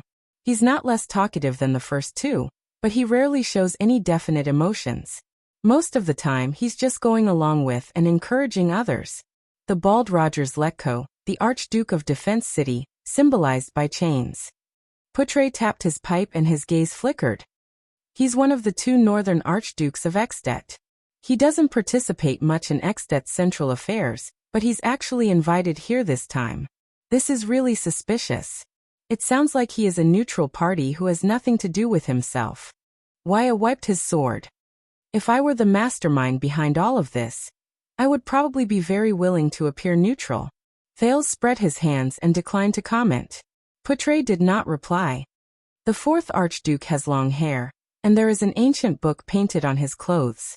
The second prince reached out to grab the armrest and pulled himself up from the chair. He gives me a feeling similar to the Duke of the Northern Territory. He is bold, magnanimous, and seems to value, at least on the surface, his own honor. The long-haired man who is unwilling to tarnish his family's honor seems to have no reason. But did the Duke of the Northern Territory not betray King Kessel, betray his own Northern Territory, and betray Constellation? Kolganrockny. His territory is adjacent to Camus Union's city of faraway prayers. It is in the west of Ekstedt, near the northern end of the Great Desert. The thin vice diplomat of Constellation stopped in his tracks. He sometimes cooperates with Constellation's western desert hill. The orcs and barren bone people in the desert are a common threat to us. If the two countries go to war or weaken Constellation, it will only increase the pressure on us.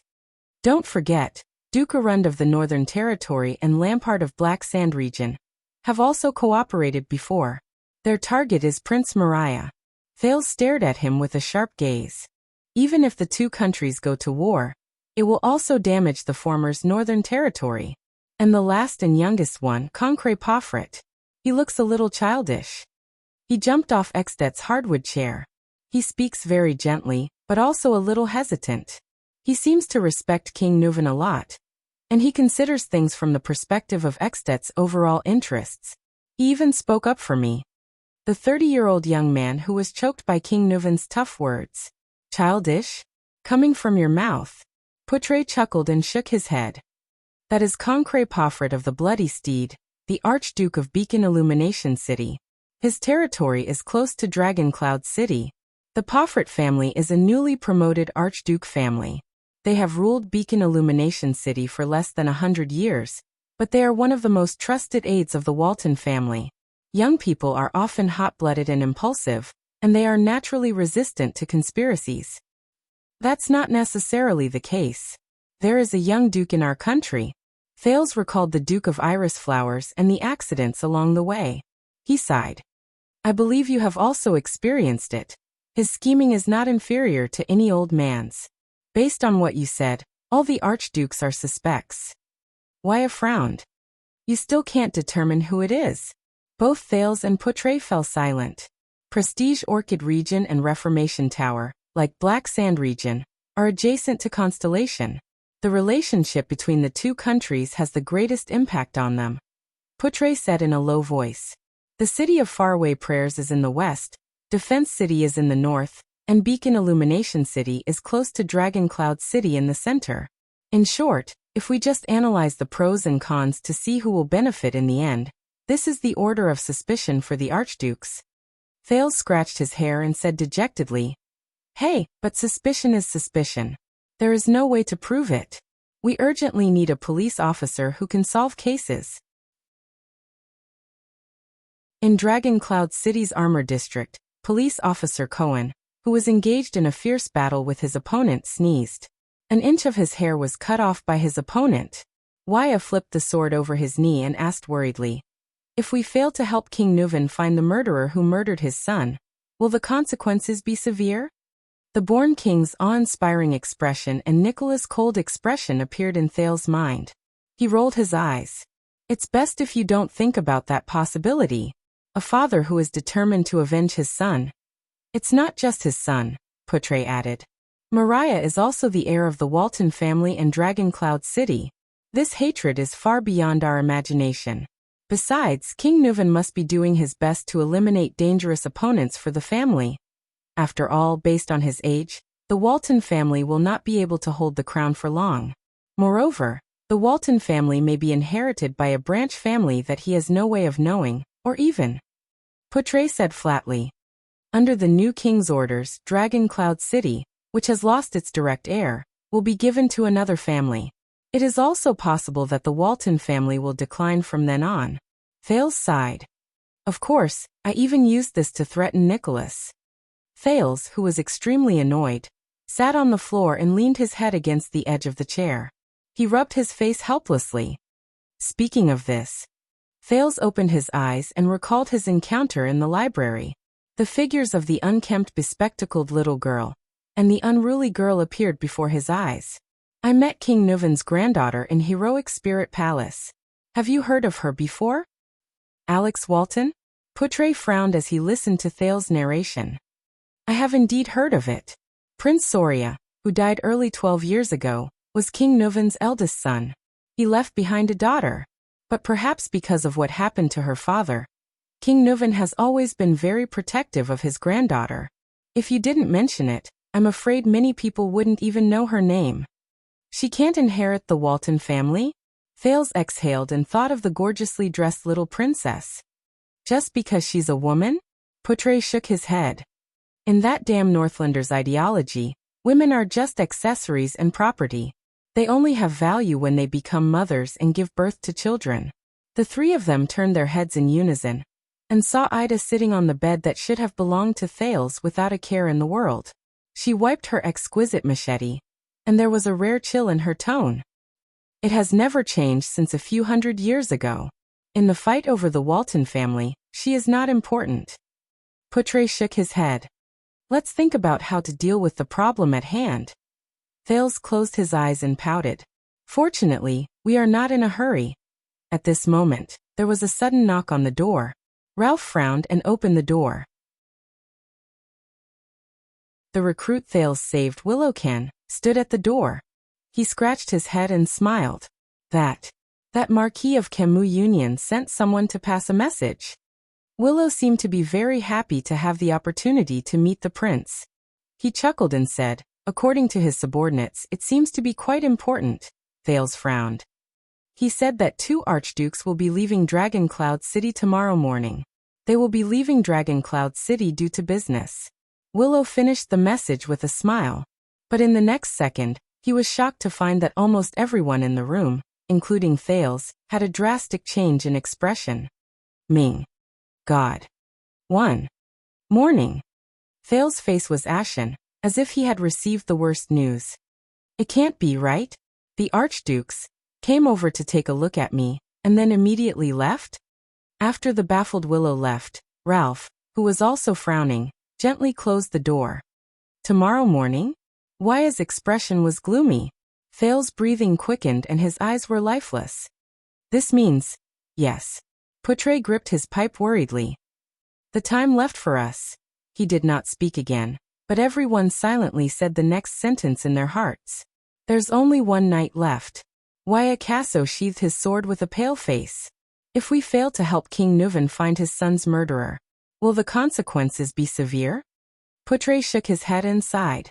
Waya did not ask any more. The welcome banquet tonight is our last chance. Thales gritted his teeth. Think of a way to find that guy among the 5. Damn it. Why am I so unlucky? I'm afraid we won't get any results with King Nuvan's probing and observation. Putre gripped the pipe in his hand tighter. Your experience this morning proved this point. Then, Thales muttered. At this moment. Then let's find them. Ida jumped off the bed fiercely. Everyone looked at the elf protector. Let Nuvan split some men to cooperate with us. We'll cover our faces at night and secretly kidnap those archdukes. Ida raised her blade fiercely and waved it twice, reflecting rays of cold light. We'll interrogate them one by one. Let's see how long those so-called archdukes can last under the blade and sword. Looking at Aida's expression, everyone was stunned for a moment. 2 seconds later, as if they did not hear what she said, everyone turned around as usual. Think about it from another angle. Thales rubbed his hands together and frowned at Putre. The person we're looking for worked with Lampard to kill King Nuvan's son. Hey, why are you pretending not to see me? Aida gritted her teeth, obviously dissatisfied with the situation where no one paid attention to her. At least give me some reaction. However, he reached out to Lampard's army and tried to frame Black Sand region for your death. Putre answered instinctively. Are there any clues? Waya asked curiously. The elf protector behind them waved his machete in the air in vain to protest. This is all King Nuvan and we know. Thales shook his head. It seems useless. No. Maybe we shouldn't dwell in King Nuvan's thoughts. Putre put down the unlit pipe in his hand. His eyes shone with confidence. Aida lowered her head dejectedly and sighed. She threw herself back onto the bed that originally belonged to Thales. Thales was suddenly stunned. He looked at Putre and frowned. You mean? Do you remember when we were besieged by Lampard's army at Broken Dragon Fortress? Putre said flatly. Of course, it left a deep impression. Countless splashes of blood and cold light flashed before Thales' eyes, as well as Araka Murch's roar. He sighed. It was a complete mess. Aida played with her machete on the bed in boredom. Then you should remember what Baron Murch said to you before he charged? Putre revealed a mysterious smile. King Nuvan is not our only choice. Thales jolted. Before he charged, the figure of Araka swinging his greatsword appeared in his mind. A few seconds later he nodded. Since we can't retreat, Thales took a deep breath and said with determination, why don't we charge forward with all our might? Thales looked at his vice diplomat with a burning gaze. Does he know? The corners of Putre's mouth curled up. He nodded affirmatively. He knows. Waya and Ralph looked at the duo's riddle in confusion. So, Waya gulped with difficulty. What should we do? Thales and Putre looked at each other, and both of them laughed. Aida is right. Thales looked at the elf on the bed and nodded under Putre's gaze. Ah. Aida raised her head abruptly when her name was mentioned. She was obviously at a loss. What? Amidst Waya's surprise and Putre's laughter, Thales took a deep breath. We. Go look for them. Aida's mouth opened wider than it had ever been. Putre's expression became solemn. He put away his pipe. I will prepare immediately and contact the others. We may need the help of some spies. Also, Waya, Ralph, come with me. Thales nodded and sat back on the chair. He quickly thought about the feasibility of the plan. He raised his head and looked behind him. Aida's voice rang weakly. Chapter 139. It's so cold. Where's Mother? Aunt Fina? They'll come back, right? She thought about it in a daze. She could not help but shiver in the snow.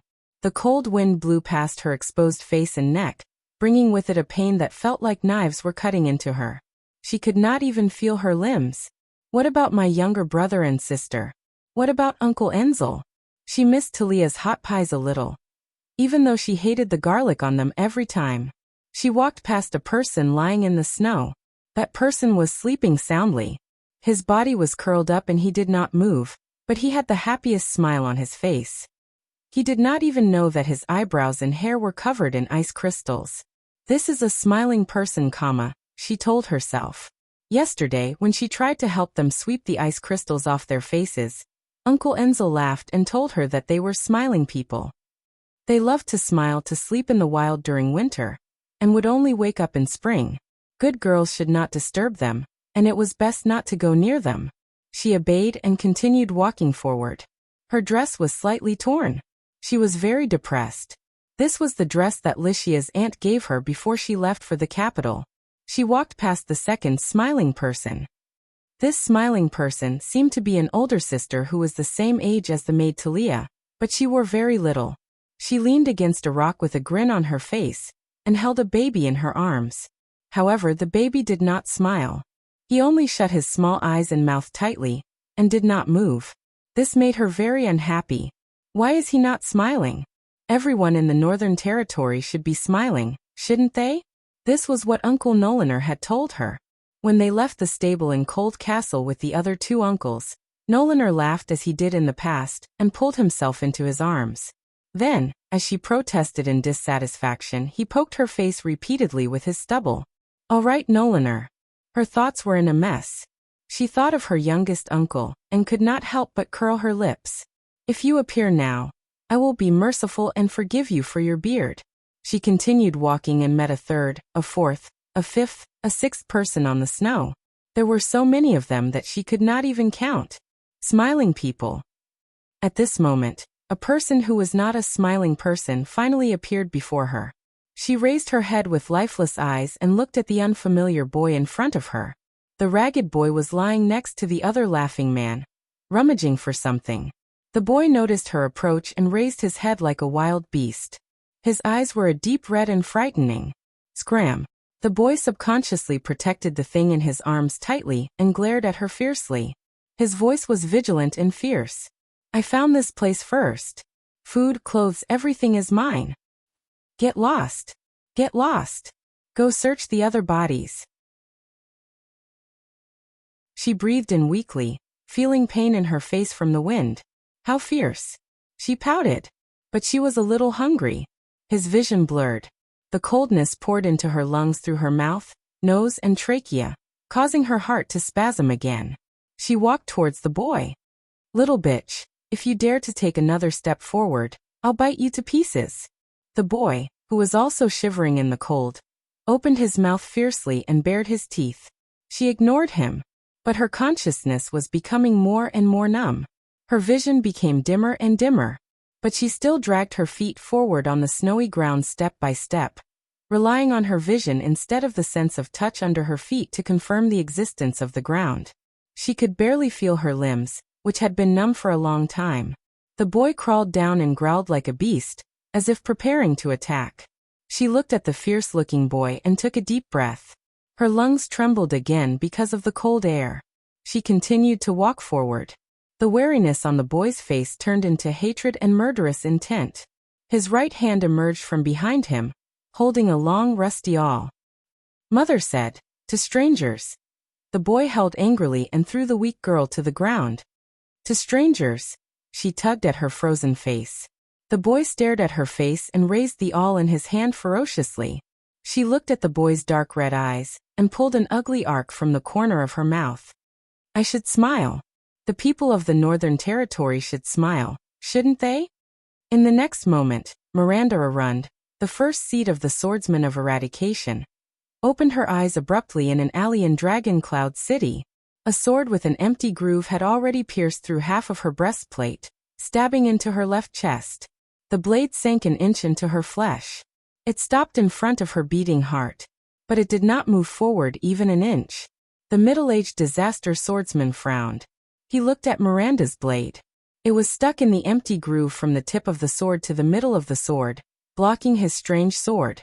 It prevented it from piercing the swordswoman's heart. Just now, at the critical moment, Miranda decisively thrust the blade into the empty groove of the enemy's sword. It was like a carpenter inserting a wedge into the empty groove of a piece of wood while he was working. Miranda's black-gloved hands gripped the hilt of her cross-shaped sword tightly. Cold sweat seeped out of her head due to pain and trembling. She was in a stalemate with the enemy. Such a fast sword. And that feeling of being unable to dodge. Is it his power of eradication? Not bad. The middle-aged man exhaled softly and showed a look of approval. Your reaction, observation, and temperament are all rare and outstanding. It's rare that you're still so young. My student is very smart, but he lacks training and experience. He'll need at least 5 years to catch up to your level. But from the beginning, you were already on the verge of death. The middle-aged man's tone was cold. He suddenly exerted force on the sword that pierced into Miranda's chest and thrust it forward. As he exerted force, the two swords that were stuck together underwent a subtle change in shape. They let out a groan in the air, which was the unique sound of metal under stress. Pain shot up from her heart. Miranda's face contorted slightly. If the tip of the sword went in an inch more, it would reach the blood groove. The swordswoman gritted her teeth and held her breath. She tried hard to get rid of the double effects of the physical pain and the psychological worry. She listened to the enemy's rhythm and felt the rhythm of the enemy's movements. She forced herself to enter the zone. She was suppressed by the enemy's sword in the first strike. She had to find a chance to turn defeat into victory. Miranda resisted the enemy's sword with all her might. She widened her eyes and observed the motionless enemy under the setting sun. The middle-aged man sighed. You know, I originally didn't want to use this move. But based on the current situation, it seems that pure swordsmanship and sword speed won't be able to take you down immediately. There are only 4 minutes left before the patrol team arrives. The next moment, the middle-aged enemy's face revealed a pained and unbearable expression. A ferocious power of eradication seeped out of his arm muscles and invaded the 2 swords that were stuck together. Miranda's expression changed. This is the violent and crazy power of eradication that Cohen mentioned? The middle-aged man's arm trembled, as if he had released a ferocious beast that was about to devour a human. Explosive power rose from his sword. The 2 swords simultaneously let out a groan as they trembled faster, like 2 patients who could not bear the burden.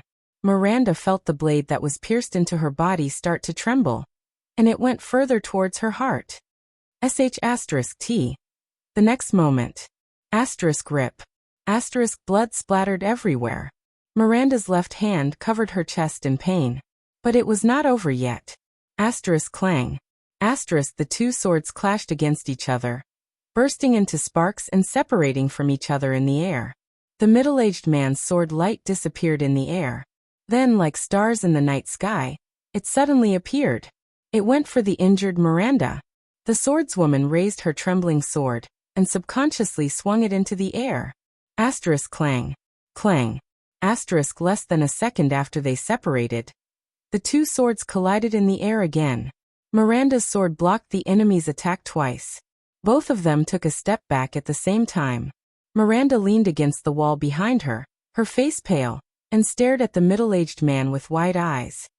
May you die in peace, swordswoman. The middle-aged man sighed and shook the blood off his sword. But the middle-aged man's expression suddenly froze. He noticed the blood on his sword. It was just a small amount of blood. How could it be? Her heart should have been pierced through by now. But was it a right-handed person? Or was it equipped with a protection that could resist the power of eradication? The refined crystal dropboard of the dwarves? The elven royalty's exquisite silver chain mail? Silicone? The middle-aged man raised his head in disbelief and looked at Miranda, who leaned against the wall weakly. That strange power of eradication didn't work, did it? The swordswoman took a deep breath and moved her left hand away from her chest. A rather long wound extended from Miranda's chest to her shoulder, but it only tore through her light armor and caused a little blood. The middle-aged man looked surprised. According to the original plan, his beast-like power of eradication would invade the enemy's body unstoppably, destroy the tissues in the body, slow down the enemy's movements, and even devour and destroy her power of eradication like a natural enemy. Then, when the enemy could not move or was in great pain, he would use his power of eradication to activate the blade and pierce Miranda's heart. It might not go deep, but it would be enough to make her bleed. His next step would be to attack with the terrifying speed of his sword and mobilize the blood in the enemy's body. In less than a few tenths of a second, bright red arterial blood would erupt from the chest of the female swordsman of eradication, until her life completely withered. But she actually blocked the sword that was destined to pierce her heart. The middle-aged man looked at the girl in front of him in confusion. From the beginning of my attack, your movements were very normal, and your sword was also very smooth. You blocked my stab without the slightest delay. In that case. A few seconds later, the middle-aged man looked at Miranda's hand as if he had figured something out. His eyes were filled with astonishment. Impossible. The middle-aged man frowned. You were not affected by the touch of greed at all. Miranda took a deep breath and rearranged her sword. Touch of greed? That's the name of your power of eradication? What a disgusting name, Miranda said coldly. My companion once told me about that feeling. A frenzied power of eradication whose goal is to invade, destroy, and destroy. She raised her sword and pointed it at her opponent. An ordinary swordsman of eradication would probably be helpless against that terrifying power of eradication. But once you encounter a power of eradication that loses its effect, what should you do? The middle-aged man did not speak. Instead, he answered with his lightning-fast sword. The sword with an empty groove whistled in the air and went for the swordswoman's throat. Miranda, who was already prepared, turned serious. Turning her wrist, the power of eradication surged and supported the strength in her hand as she faced the middle-aged man. Asterisk clang. Swoosh. Asterisk 2 sparks violently flew out. The two of them exchanged 2 sword strikes in an instant. The two figures alternated between flashes. After the last strike, they instantly widened the distance between them by 5 steps. Miranda widened her footsteps. Feeling the vibration of the cross-guard sword, she calmly thought about her enemy's characteristics. I attacked 8 times just now. You only blocked 2 strikes, and even got hit once. The middle-aged man looked at Miranda's left leg, which was cut open, and said calmly, "Your swordsmanship is sloppy and ordinary, and you can't keep up with the speed of my sword at all. Your body may seem agile, but it's actually just light. Your footsteps will occasionally miss when you dodge. What's even more strange is that during the exchange of blows, your sword actually trembled slightly, so much so that it affected your swordsmanship.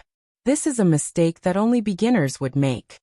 Other than that stunning interception at the beginning, your sword is completely useless." The middle-aged man shook his head.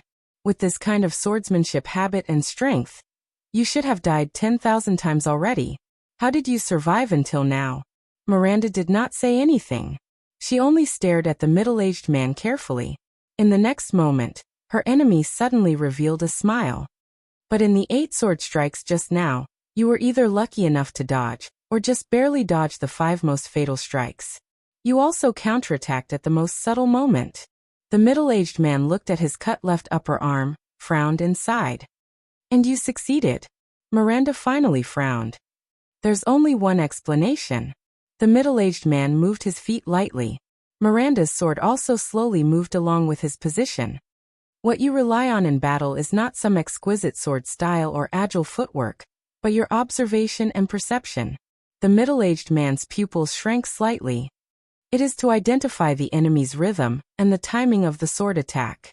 No matter how crude the swordsmanship is or how simple the sword move is, as long as it appears in the right place at the right time, it can be turned into the most exquisite strike." Miranda breathed a sigh of relief in her heart. He found out. "What you practice is the Pegasus music, one of the 4 great primitive powers of eradication that is famous for grasping the right timing and controlling the rhythm." The middle-aged man sighed deeply and said, "It's been a long time since I received the inheritance from the tower. And the reason why you're not afraid of the touch of greed." He raised his head, his gaze aggressive. "I can roughly guess." Miranda was slightly startled. The middle-aged man's gaze focused on Miranda's black-gloved hands. "It's your hands, isn't it?" Miranda revealed a look of disbelief. Forget about the Pegasus music, but even he discovered it? Miranda tightened her grip on her sword. "Your hands were the first to touch the touch of greed." The middle-aged man narrowed his eyes and carefully observed his opponent. But there was no reaction. "Is it because of that pair of gloves?" Miranda was silent for a few seconds. The scene from many years ago appeared before her eyes. That kind of freezing coldness. "No, it's not the gloves." Miranda exhaled softly, then raised her head and generously admitted, "It's just my hands." The middle-aged man frowned. "A long time ago, my hands were severely frostbitten." A vast expanse of white snow appeared in front of Miranda's eyes. "When I recovered, I lost most of my sense of touch and pain," Miranda said flatly, as if she was talking about something that had nothing to do with her. "I couldn't master it, and I couldn't use the most exquisite and unfathomable sword skills either. In the beginning, I couldn't even lift a teacup. No matter how terrifying the pain brought by your power was, I couldn't feel it with my hands. And what can your invasive power of eradication do against my hands, which have been numb for many years?" Miranda slowly raised her sword. Her hands trembled visibly. What can you do against my hands, which have been numb for years? There was silence. Soon the middle-aged man stared at Miranda's hands. His eyes were filled with shock. Those hands that held the sword. There's no pain, and they can't be touched? The middle-aged man's gaze on Miranda was already filled with pity and admiration. A pair of hands that can't feel can actually hold a sword, he said slowly, but his voice was filled with admiration. This young girl. In order to let a pair of hands that can't feel hold the sword hilt, she had to swing it in the air tens of thousands of times. She must have gone through a lot of pain. So you were taught the Pegasus music. Of course, this is also the power of eradication that suits you best. The middle-aged man nodded. His gaze was filled with affirmation and excitement. To abandon the feeling in your hands, to ignore the specific sword moves, to follow the rhythm of the battle, and to entrust the sword to your own observation, cognition, and judgment. Your teacher must be a genius. Miranda did not speak. She only stared at her gloved hands in a daze. Please forgive my previous disrespect. The middle-aged man put his sword behind his back and bowed respectfully to Miranda with the most standard ancient swordsman's salute. You are an admirable swordsman. I am Salander Klein. As the sword of eradication that has been passed down outside the Tower of Eradication, it is my honor to spar with you. Miranda also put away her sword and returned the salute with an expressionless face. Miranda Arund, Chief Seed of the 134th Batch of the Tower of Eradication. In view of what you did to my friend's right hand, please forgive me for not being able to say it is my honor to spar with you. Klein smiled faintly. Right hand, is it? The two of them straightened their bodies and their swords reappeared by their sides. In the next moment, the two of them approached each other again. Clang. Clang. Klein's swift sword and Miranda's ingenious figure moved back and forth on this small piece of ground. In a dozen or so seconds, Miranda once again dodged the enemy's 4 fatal strikes and counterattacked at the most crucial moment. Blood flowed from Miranda's right waist, the side of her ear, and Klein's left forearm. What a deep impression. Klein widened the distance between the two of them and sighed.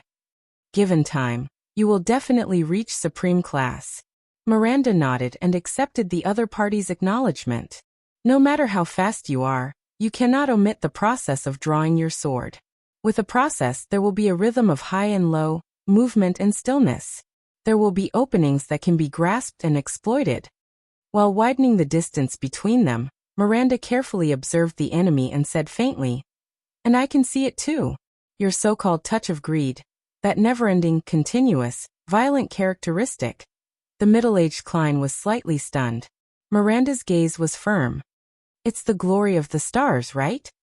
Under Klein's surprised gaze, Miranda confidently said, "Sorry, I'm really too familiar with this power of eradication." The scene in the Tower of Eradication appeared before her eyes. Cohen's figure holding his swollen arm and crying bitterly appeared in her mind. The two of them stared at each other for a moment. "I really admire your observation skills, but not entirely." Klein shook his head and chuckled. Touch of greed is not the glory of the stars. Under Miranda's strange gaze, Klein sheathed his sword at his waist. If I must say, it can be considered an enhanced version of the glory of the stars.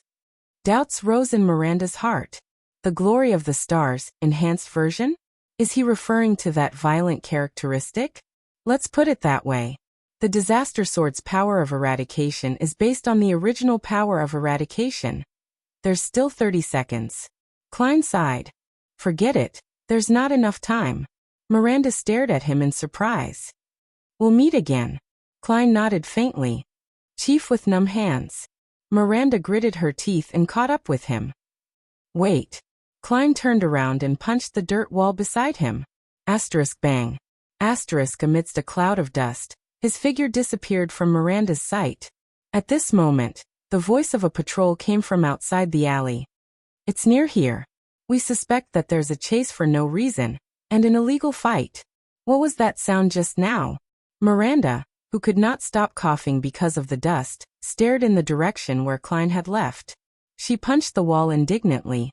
and as the voices of the people drew closer, she sheathed her sword and left. Ding. Just as Cohen's sword was about to pierce the young man's throat, a sword flew across the air and blocked the police officer's rapier. Cohen quickly turned around and faced the newcomer, whose back was facing the setting sun. But the newcomer's sword attracted all of Cohen's attention. It was a sword of medium length, but the blade was extremely thin. There was a black counterweight ball at the hilt of the sword. There was a round hole in the handguard of the sword, just enough for the user to put in his index finger. Cohen's pupils shrank. He recognized this sword. He was too familiar with this sword. And too familiar with the owner of this sword. Why aren't you getting lost? The newcomer had a clear voice and said faintly to the young man from Disaster Sword, "Go and find your teacher." The young man, who was covered in wounds, got up in a disheveled manner and limped into the alley. But Cohen ignored him. He stared at the newcomer in disbelief with his round eyes. From the moment he saw this person, he did not want to care about anything else. "Why are you here?" Cohen swallowed with difficulty and asked in the most incredulous tone, "And you, what are you doing?" Cohen struggled to raise his eyebrows as he looked at the newcomer before him. "What am I doing?" The newcomer snorted softly, moved his feet, and approached him. "Before you bunch of idiots mess everything up."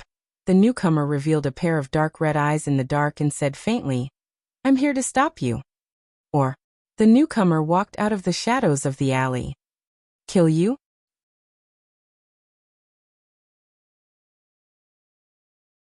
Chapter 140.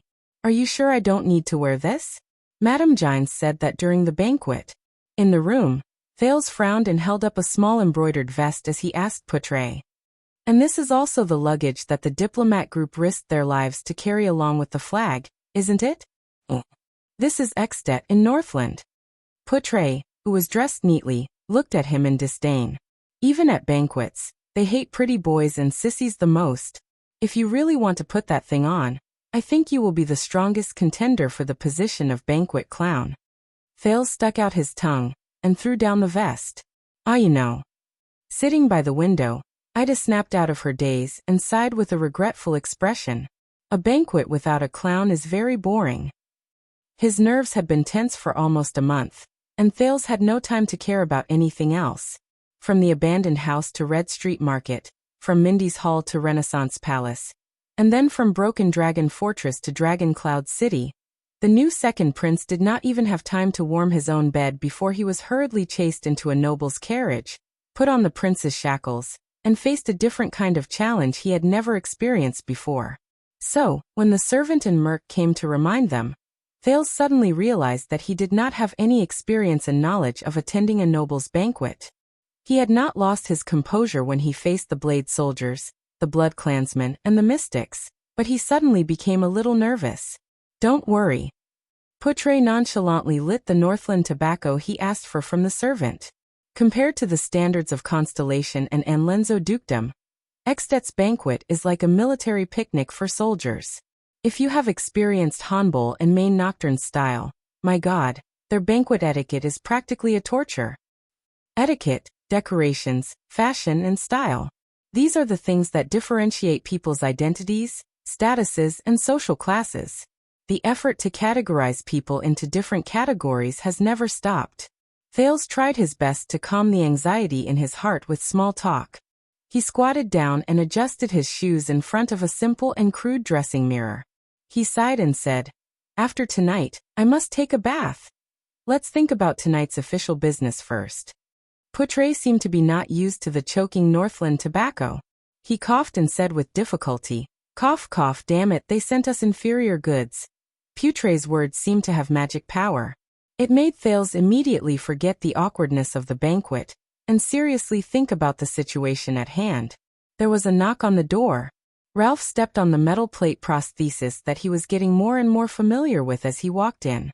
It seemed to be his first time encountering such an occasion. His face, which was not covered by the silver mask, was a little pale. Waya, on the other hand, was calmer, as if he had seen such a scene before. Thales' attendant nodded solemnly. "Your Highness, everything is ready." Beside him, Ralph gestured with his hands. They're here. Thales nodded. The second prince took a deep breath. Under Putre's confused expression, Wyatt and furrowed brows, he gestured back. Let's go. Before the sun completely set, Extet's welcome banquet had already begun. Led by the king's administrator, Merk, and a group of servants, Thales walked beside Putre. Ralph and Wyatt followed behind him. As for Ida, everyone agreed that she was not suitable to participate in such an operation. Your Highness, I don't know how you understand Northland's banquets, but I have to remind you that Constellation's distinguished guests may not be used to our banquets, Lord Merk said expressionlessly. And tonight is a little special. Thales responded with a friendly and understanding smile. The group of them stepped on the rough tiles of Heroic Spirit Palace and walked up the stone steps. The banquet hall is where King Raikaru hosted the 9 nights. It is said that the Northland Heroes' banquet lasted for 3 days and 3 nights, and they ate almost all the spoils of war. Merk introduced the place they were about to go to respectfully. It was also here, amidst the cheers from both inside and outside the castle, that Raikaru Extet was elected king. Thales stepped on the last stone step and arrived at the corridor on the 6th floor of Heroic Spirit Palace. Lively and noisy voices could be heard. The floor on this floor was almost 7 to 8 meters high from the ceiling. There were many braziers here, and they were propped up on racks. They were evenly arranged throughout the entire corridor, burning fiercely. After the sun set, Heroic Spirit Palace was as bright as day. Unlike the corridors on other floors, which were filled with rooms, there was only a thick wooden double door in the middle of the corridor. Servants came and went with happy faces, carrying plates or wine barrels as they went in and out. Thales took a deep breath and exchanged glances with his subordinates. Under Merk's lead, he stepped into the banquet hall of Heroic Spirit Palace. Noisy discussions, the sound of wine glasses clinking, the sound of knives cutting flesh, and even the sound of a quarrel grew louder, and began to assault and torment his ears. Thales raised his head and took a good look at the hall. It was a ring-shaped hall. The triangular flag with the symbol of the cloud dragon spear hung on the wall. There were burning braziers in every corner, and several bright everlasting lamps hung from the ceiling. Thank God. Thales thought that braziers were the only source of illumination in Heroic Spirit Palace. Servants appeared from the side door and the barbecue grill from time to time, sending waves of food and wine to the hall. The banquet hall was large enough to accommodate hundreds of people, and it was now. At least 100 to 200 people sat around a dozen parallel rectangular tables. These rectangular tables were perpendicular to the direction of the door, leaving a passage in the middle of the hall that was large enough for servants and guests to pass through. Thales frowned and looked around. Due to his height, he could not see the farther parts of the hall. It was Putre who whispered into his ear. But the atmosphere in the hall was very lively.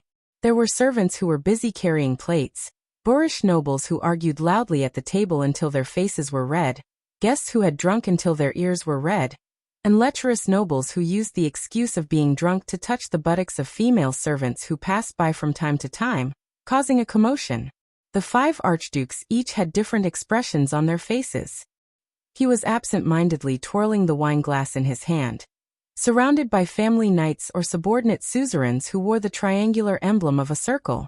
Archduke Trentida, who had a pot cut, was laughing with his vassals around him, as if he was in his element in socializing. The bald Archduke Letko and Marquis Shiles of the Camus Union sat together, listening attentively to the latter's slow speech. The long-haired Archduke Rockney still looked solemn, as if he had a cold halo around him. The long table he sat at was the most deserted. No one dared to approach him to talk to him. Only the servants and subordinates behind him served him food or wine from time to time. The young Archduke Poffret smiled and raised his wine glass. He spoke to the various nobles who sat around him, either their vassals or their attendants. The latter nodded frequently and downed the wine in their glasses in one gulp. What a scene!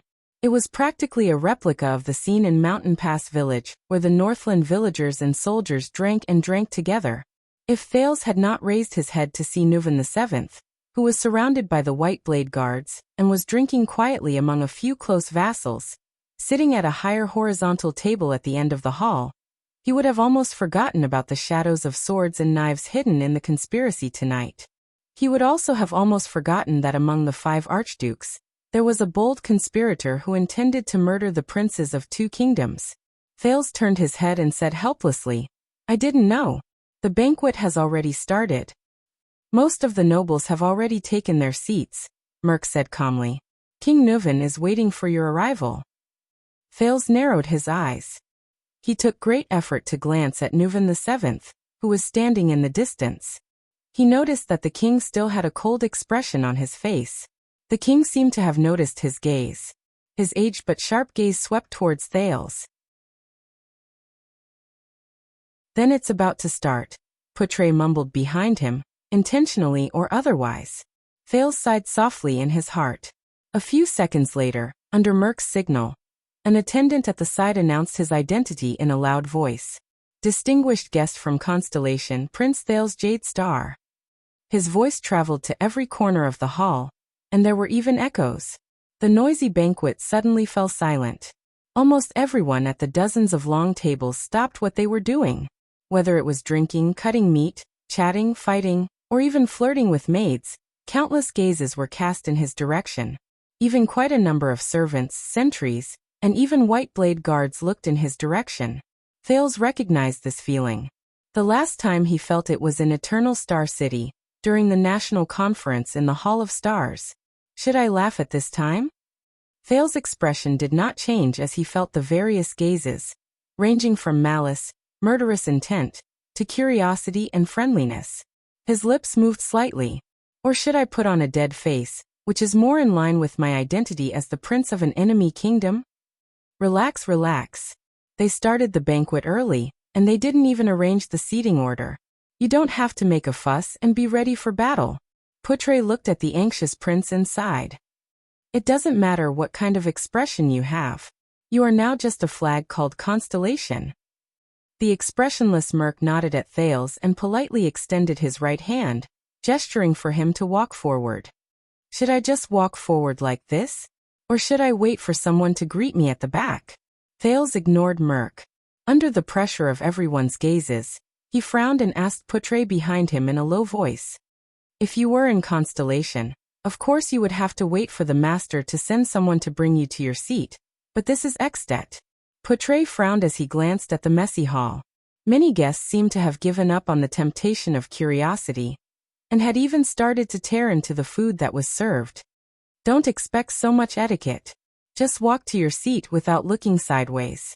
I guess it's the one beside King Nuvan. Thales put on a smile that was neither servile nor overbearing, and amiable, as he imagined a prince should have, and walked forward. Unlike Constellation, which was particular about rules and etiquette, the banquet hall was not even carpeted. Stepping on the uneven floor tiles, he felt as if he had returned to the abandoned house. He walked past the long table. Whispers traveled into his ears. His good hearing showed its usefulness at this moment. That's the prince who is still wet behind the ears? I heard that he was lost for many years. 7 years old? Are you kidding me? The Constellations make him sound like a god. You know, a genius. So our army can't move because of this child. Black Sand region caused a ruckus at the border. The kingdom's wrath. Lampard sent the army to send him here. If we still have to fight this war, we will have to wait until spring. Thales walked forward without looking sideways, towards Nuvan VII, who was also staring at him with an unreadable gaze. Finally, more and more nobles lost their curiosity, and gave up on the idea of seeing the prince's face. They returned to the rhythm of the banquet. The nobles of Northland were very different from their counterparts in Constellation. The latter always behaved elegantly in the Hall of Stars. Even the nobles from the countryside who sat at the outermost part of the hall had to try their best to act like civilized people, whether it was their behavior or their attire. This also made the 3 Northern Territory families led by Arund, Fries, and Zamunto, as well as their subordinate nobles, stand out among the vassals of Constellation. However, the group of Northland nobles in front of him might be different in terms of status and personality, but without exception, they all behaved like rough men. From the way they sat to the way they ate, from their appearance to their attire, even when they drank, They would purposely make a few gulps and let a few drops fall from the edge of their mouths. Then they would slam the bottom of their glasses on the table, loudly reprimanding their opponents, or being reprimanded by their opponents. Thales silently observed the behavior of this group of nobles as he moved between the long tables on both sides. He could not help but notice that other than the maids, there were almost no women in this banquet. Those who will appear here and at the back of the banquet hall are all low-ranking nobles, suzerains, meritorious knights, specially invited bureaucrats, and so on. Poutre reminded him from behind. The well-dressed one in front of you on your left is just a servant who delivers the food.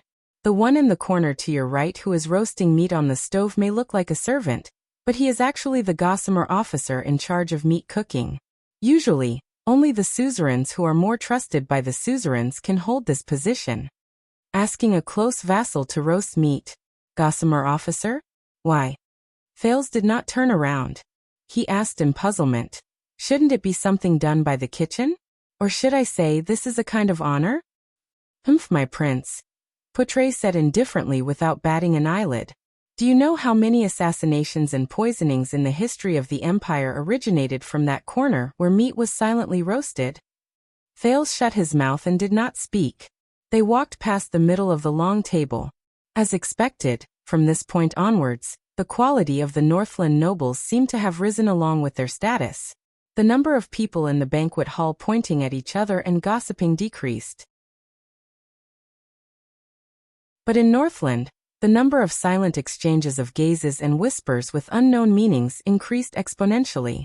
The empty space in the middle of the hall, if it were in Constellation or in Lenzo, it would be a dance floor and performance stage. But in Northland, Poutre walked past a few guests with unpleasant expressions. Ignoring the curses of a boorish noble beside him, he pointed at the circular empty space in the middle of the hall and twitched his cheeks. Based on my experience, when you are drunk, you should not be surprised even if you see two rough men fighting to the death on it. This was the first time Thales heard Poutre use vulgar language. He furrowed his brows.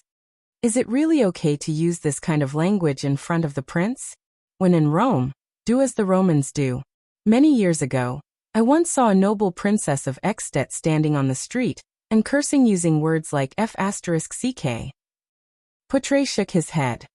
And even as a prince, I see that you are still quite used to these words. Ah, as your prince, I am just like the noble princes in many poems and legends. Thales looked at the few archdukes who were already seated in the distance. Without batting an eyelid, he glossed over Poutre's words. I have experienced the sufferings of the people. I am virtuous and good. Poutre snorted softly in a noncommittal manner. They finally arrived at the end of the long table. Among the people closest to them, the one with the highest status was Archduke Alcaeus. Thales heard Archduke Alcaeus grumble to the suzerains beside him. He then turned around and shouted in King Nuvan's direction.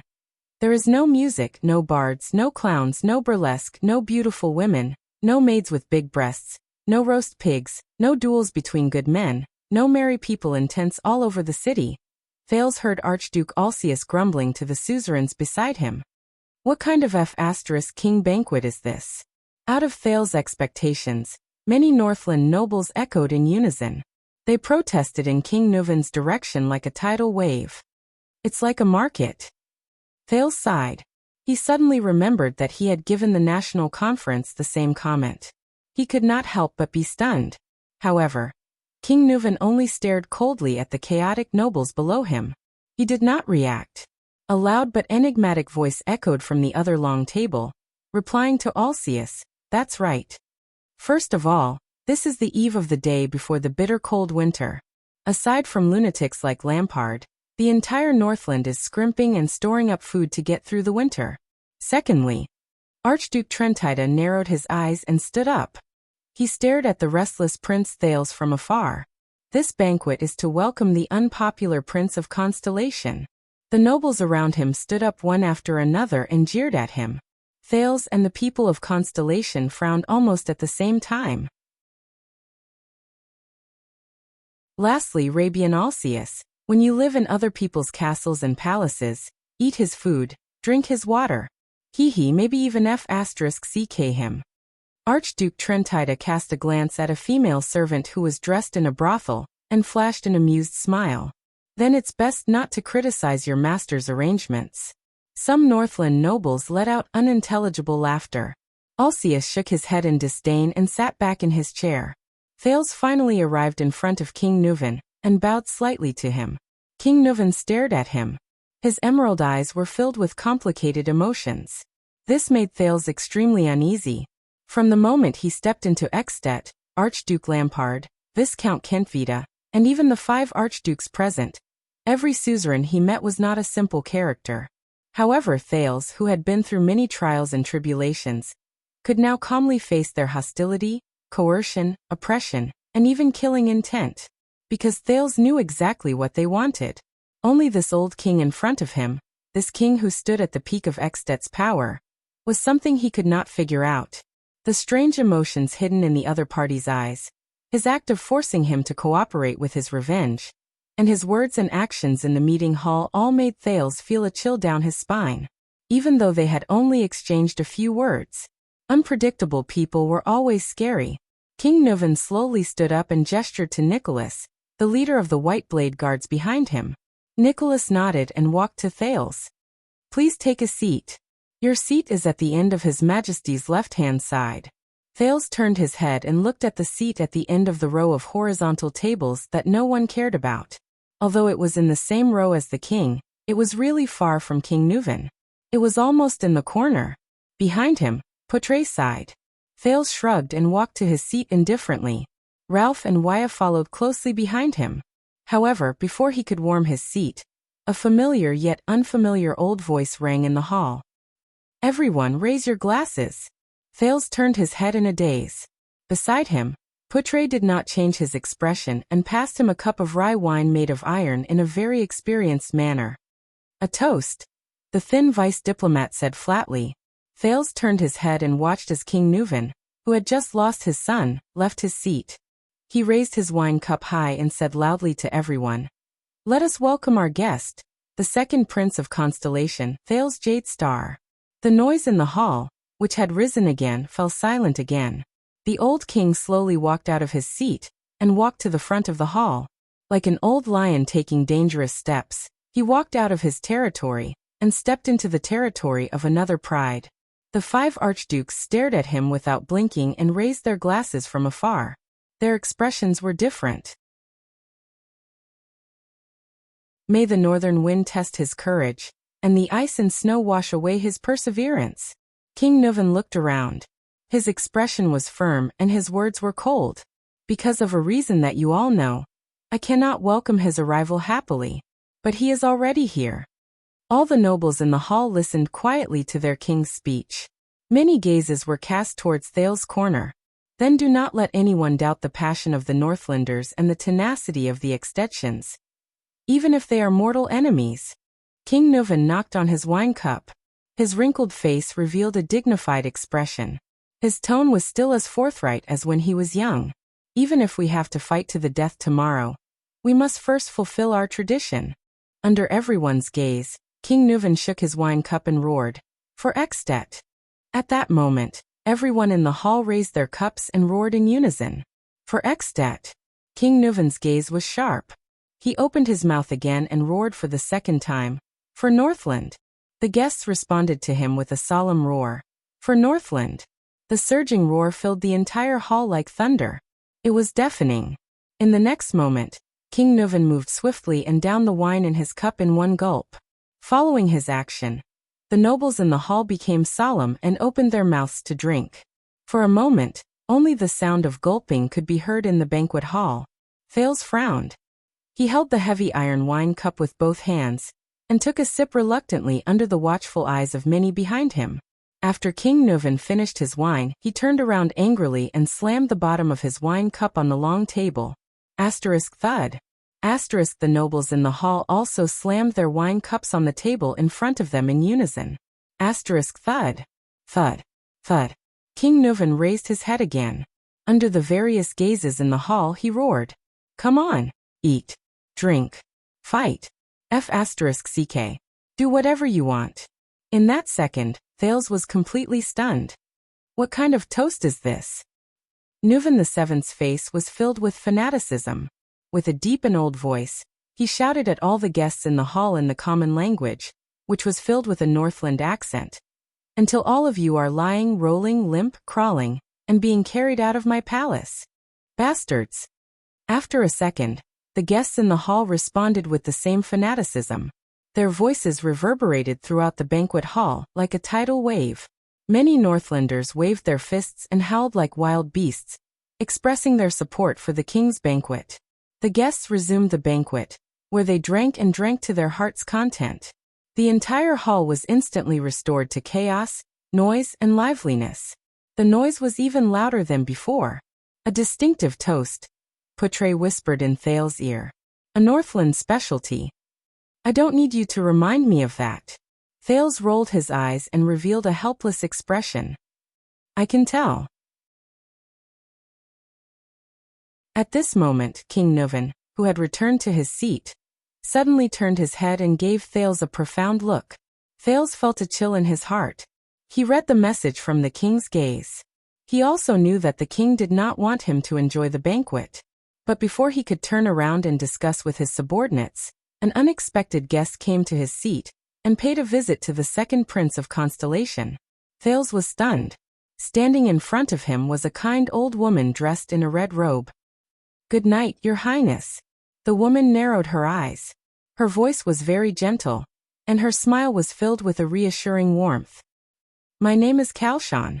For some reason, Thales flashed a friendly smile. But before he could answer, Putre, who was beside him, spoke first. May I ask if there is anything special? At that moment, Thales noticed that Putre's expression was extremely pale. His body had even stiffened as he stared fixedly at the old woman in front of him. Waya, the attendant behind him, also held his breath. Thales had a question. They seemed to know this old woman named Kalshan? Before Putre finished speaking, his face was pale, and he seemed to have difficulty breathing. He opened his mouth and said, Your Highness, the Red Witch. The Red Witch. Thales stared at the kind old woman in front of him, puzzled. Witch? What the hell? Oh, it's just that I miss my family. I especially wanted to ask your highness. The kind Kalshan narrowed her eyes and shook her head slightly. She seemed a little embarrassed. How is my son doing in Constellation? Son? Thales was startled again. The second prince responded faintly with the perfect smile he learned from a certain young duke. May I ask who your son is? Kalshan, who was known as the Red Witch, smiled gently. Ah, look at my memory, I forgot to mention it. My son, his name in Constellation is... In the next second, under Thales' puzzled gaze, this kind Granny Kalshan seemed to be afraid of the cold. She kept rubbing her hands. She uttered a name that instantly changed his expression. Yodel?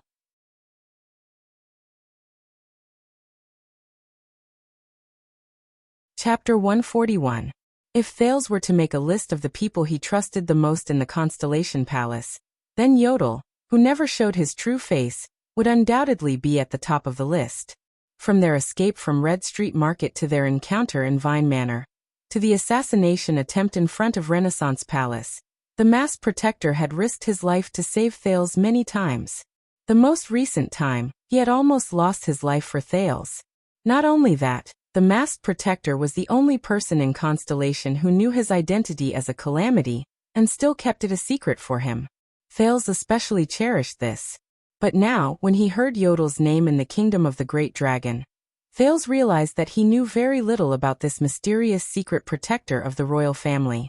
He knew nothing about him, whether it was his appearance, age, background, personality, or experience.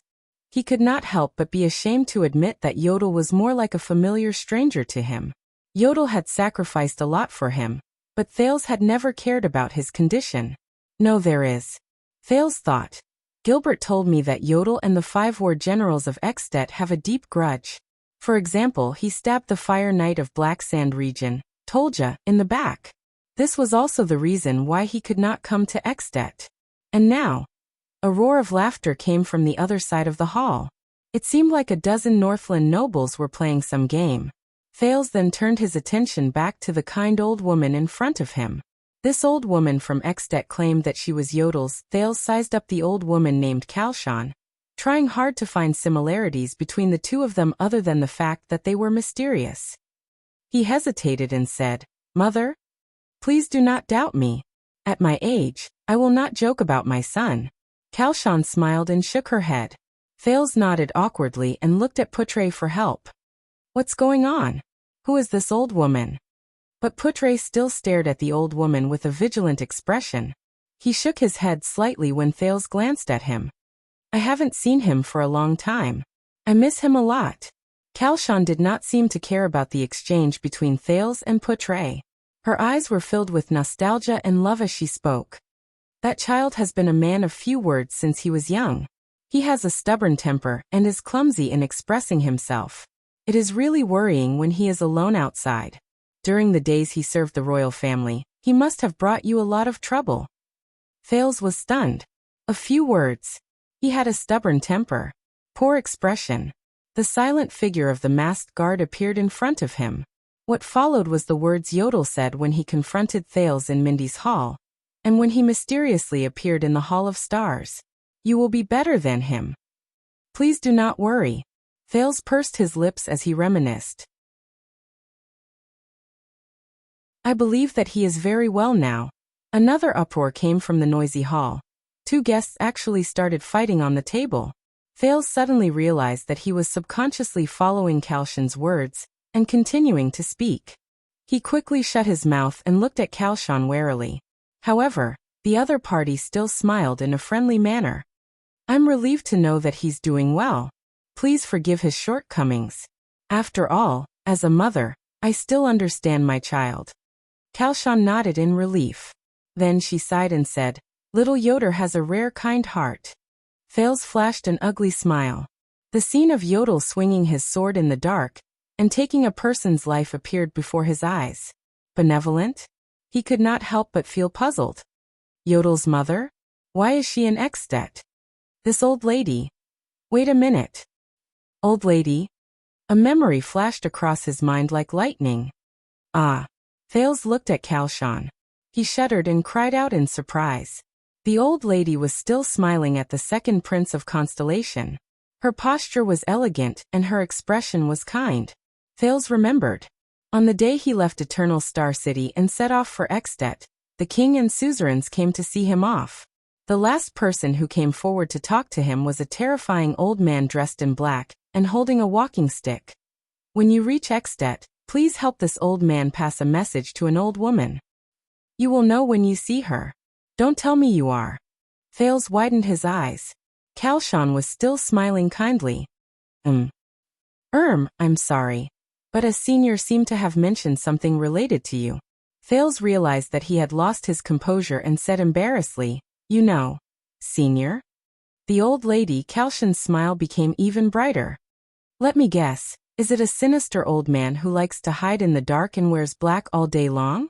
I heard that he started using a walking stick in recent years." Thales frowned. "Do you know Morat?" His vigilance was immediately raised to the highest. A person who can be specially mentioned by the head of the Secret Intelligence Department. Other than dangerous, he really can't think of any other adjective. Hearing the Black Prophet's name, Putre frowned and looked at his prince. "I can imagine how you feel, Your Highness." Kalshan smiled. "I think knowing him is not something to be happy about, is it?" Thales had an answer. "Maybe Morat is reminding and warning me." The second prince sighed. He said, "If I meet an old woman in Extet who takes the initiative to come up to me, I'm sorry, these are Morat's exact words. It's okay. That old man looks polite, but he doesn't know what manners are." Kalshan shook her head nonchalantly, and the wrinkles on her face smoothed out. Heartbreakers are best at provoking people's hearts. I won't fall for it. Heartbreaker? Thales opened his mouth slightly in surprise, then tried his best to close it. There's a lot of information contained in this sentence. He tilted his head and said awkwardly, "In fact, the Black Prophet, Lord Morat Hansen, asked me to bring you a message." "He actually asked a prince to bring me a message?" Kalshan raised her eyebrows. Under her narrowed eyelids, A pair of smiling eyes were revealed. I'm really looking forward to it, Your Highness. Thales only felt that the old woman's kind smile in front of him gave him a lot of pressure, compared to the overbearing, almost tangible pressure he felt when he faced the Black Prophet.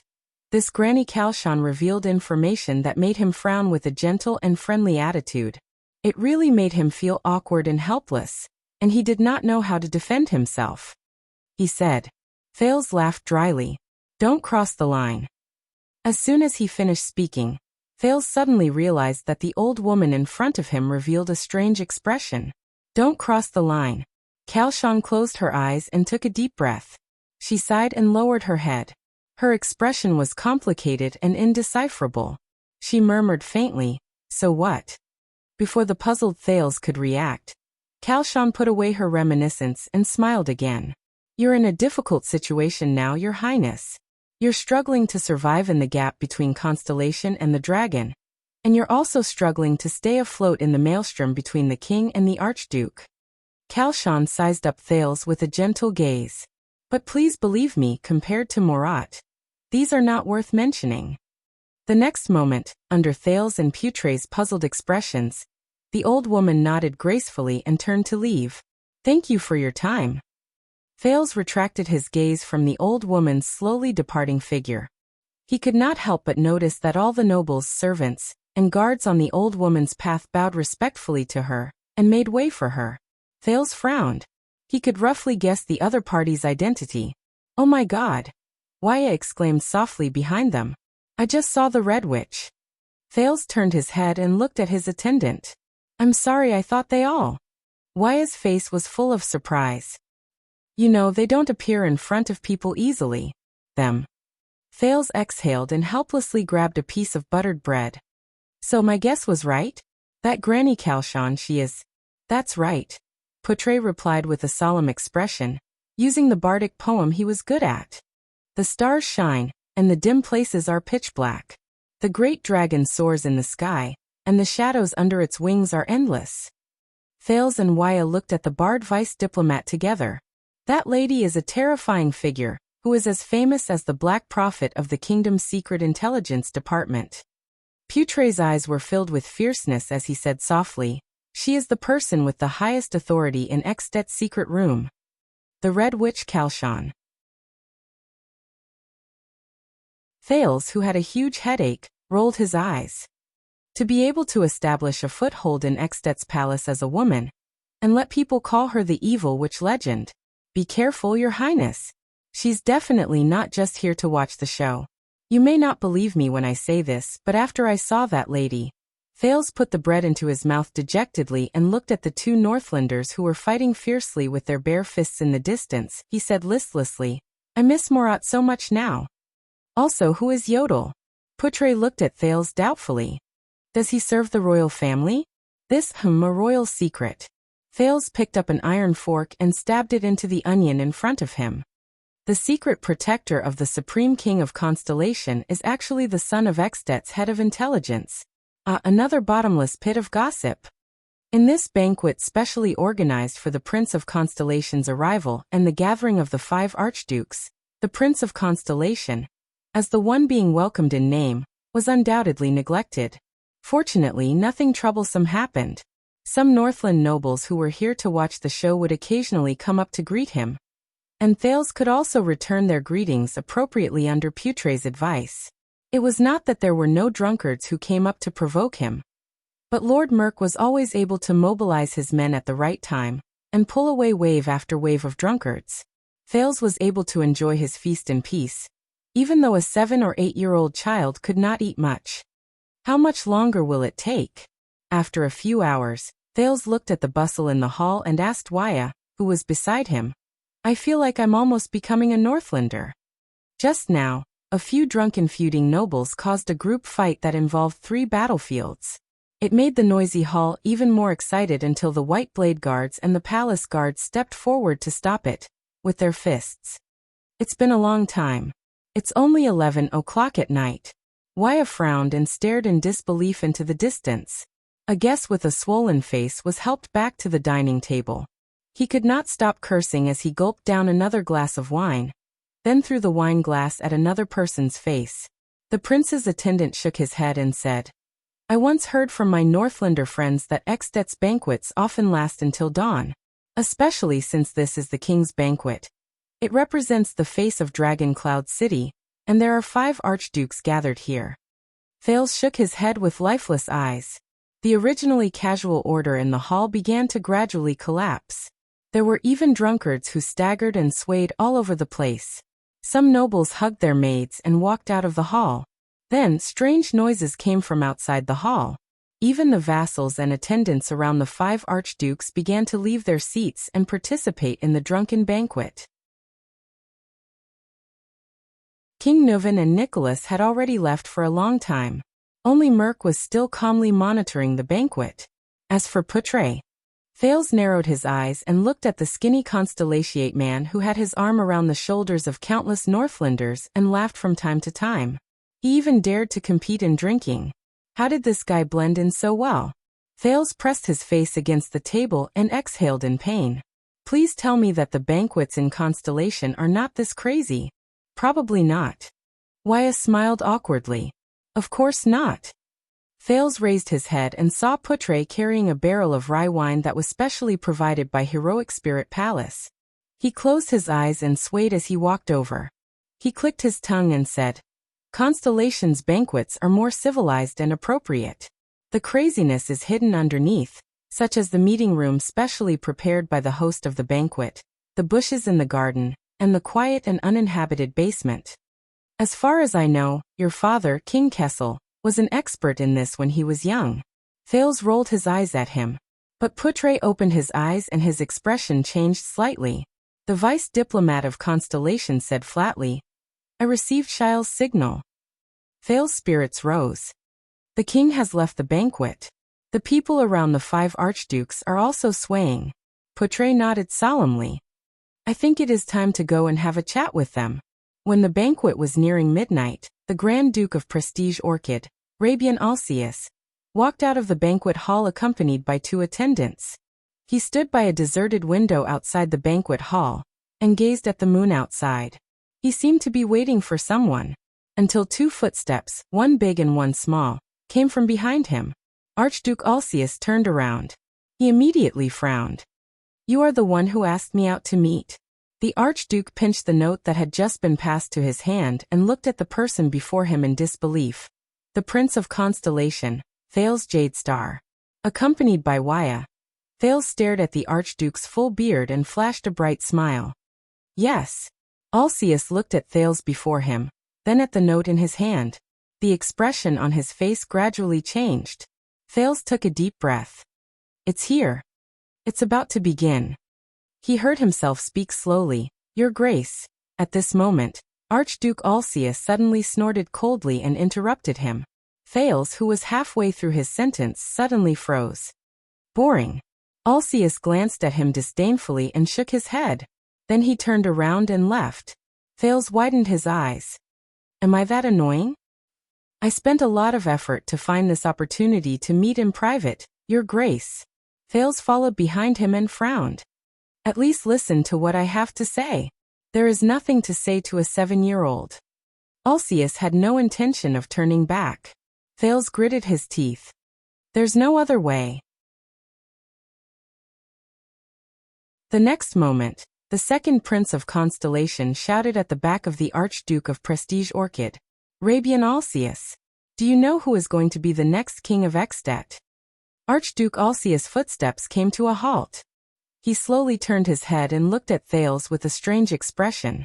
Under Alcius' strange gaze, Thales panted excitedly. Lampard. Alcius' expression changed slightly. Thales calmed his breathing slightly, raised his head, and looked at the bearded man with a determined gaze.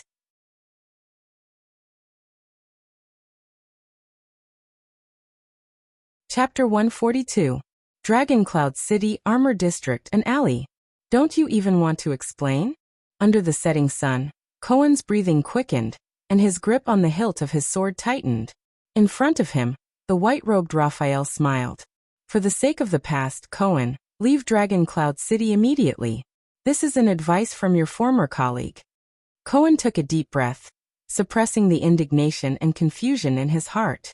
For a moment he did not know what expression or words he should use to face his former colleague from the Tower of Eradication. Miranda is here too. She's nearby. Did you know? Cohen adjusted his breathing and tried his best to appear calm.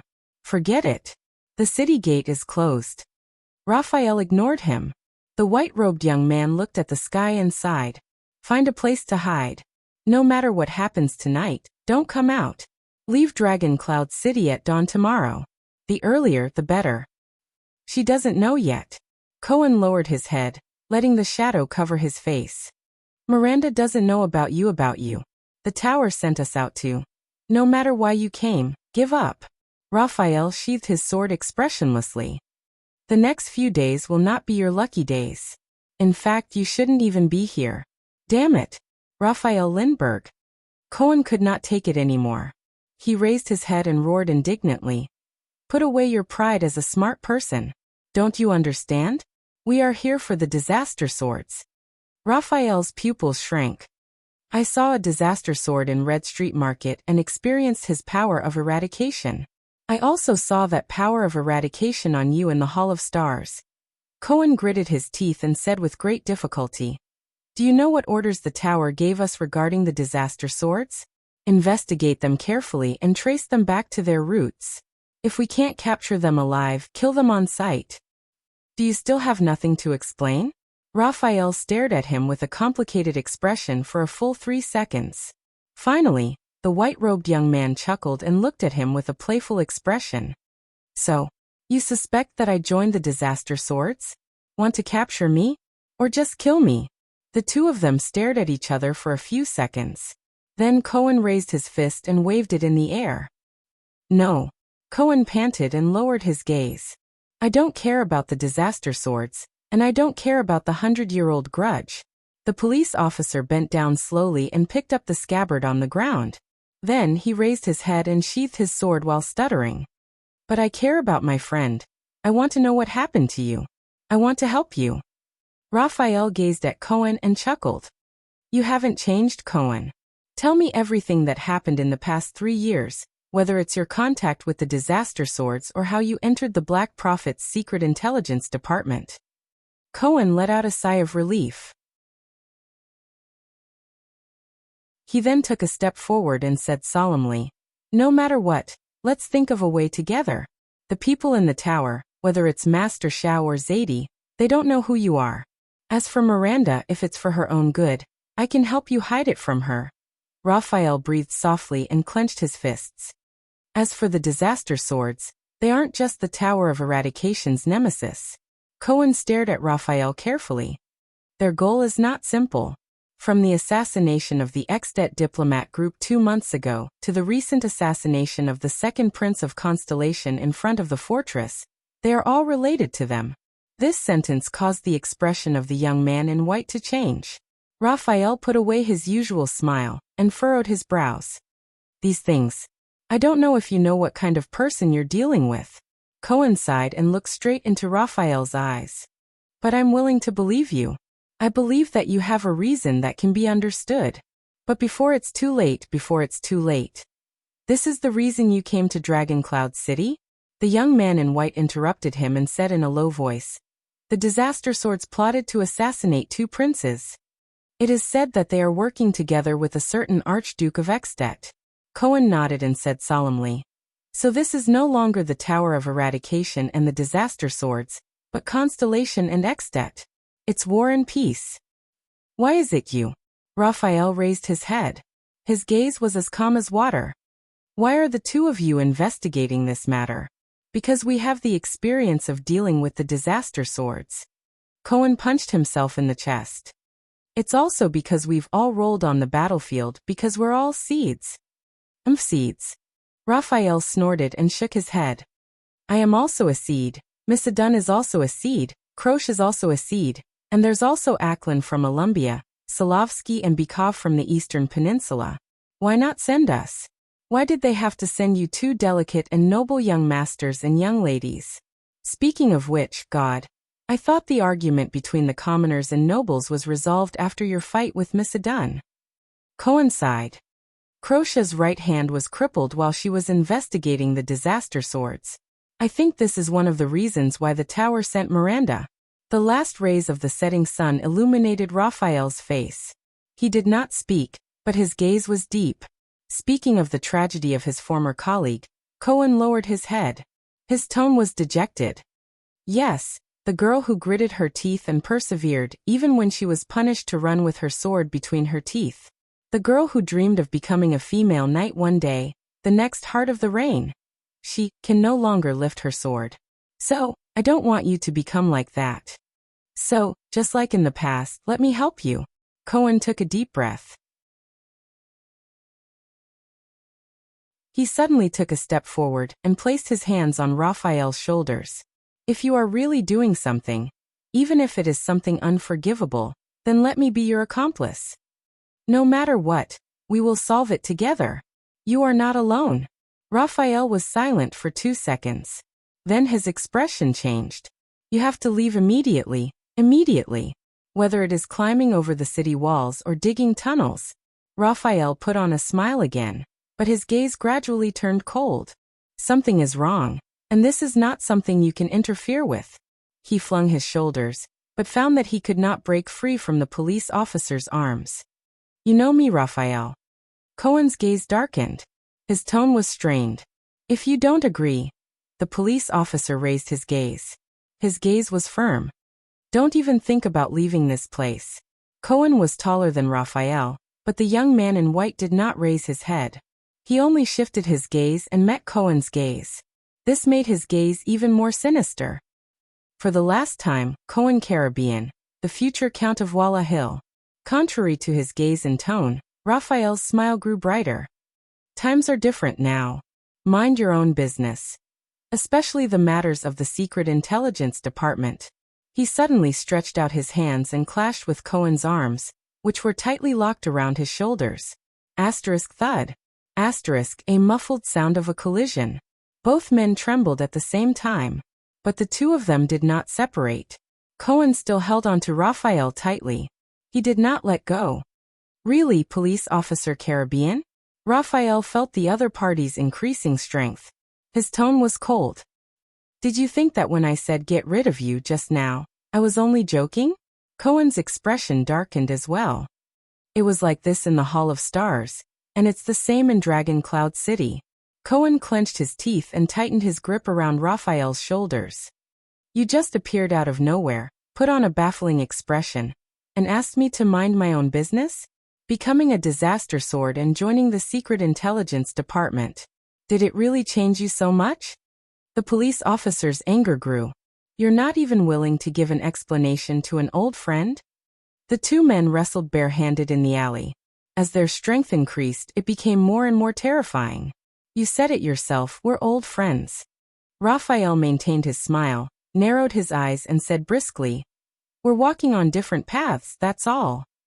Looking at Raphael's expression, an indescribable pain rose in Cohen's heart. What made these brothers, who were once as close as brothers, become like this? Cohen's breathing grew heavier. If something unfortunate happened to you, I might not be able to understand how you feel. But as long as you're willing to tell me, we can still. Cohen Caribbean, the Count of Walla Hill in Constellation 10 or 20 years from now, Raphael shouted coldly. Do I look like I've been through something unfortunate? Nope. An unfamiliar yet familiar female voice traveled into their ears. The two men were stunned at the same time. Cohen turned his head. Raphael flashed his most perfect smile. The two of them stared at a pretty figure standing under the moon, which had risen at some point in time. The chief seat of the Tower of Eradication, Miranda Arund, slowly walked into the alley under the moonlight. She placed her hand on the hilt of her sword and stared coldly at the two men who were hugging each other. Is there anything you want to explain? Explain. Cohen's mind raced. He turned his head and looked at Raphael, who was very close to him. He suddenly realized. My posture with Raphael. The police officer abruptly let go of Raphael's shoulder and pushed him away. Miranda, listen to my explanation. Cohen smiled sheepishly and touched his head. Don't be angry, we're not. But Miranda interrupted him coldly. Shut up, Cohen. The swordswoman from the Arund family's expression was as cold as ice. I'm not asking you. Cohen's expression and words froze at the same time. Miranda's gaze was fixated on the man who had not appeared for 3 years. Under Miranda's gaze, Raphael lowered his head and laughed out loud. Long time no see, Mira. The young man in white shook his head slowly. Are you still so cold? So cold that it breaks my heart. At that moment, Cohen Caribbean, who was touching his head, suddenly felt a little redundant. Mira? Don't call me that anymore. Miranda walked slowly to Cohen's side. Her tone was flat, as if she was not facing her former lover, Raphael Lindbergh. Cohen sighed. I say. The police officer looked at the two of them awkwardly. We should find a place to sit down. There are some things that we need to discuss. Also, Miranda. Cohen tried his best to blink at Raphael, wanting him to understand his painstaking efforts. You still don't know. Raphael is now a high-ranking officer of the kingdom's secret intelligence department. But he was interrupted again. This time it was Raphael. You're actually not angry. The young man in white did not even look at Cohen. Instead, he stared straight at Miranda's pretty face and smiled. That's really out of my expectations. You know, I thought you would be more agitated. Once again, Cohen felt that his existence was redundant. Then, I would throw myself into your arms, punch your chest, and cry weakly. Where have you been? Why didn't you come to me? Do you know how much I've missed you these past few years?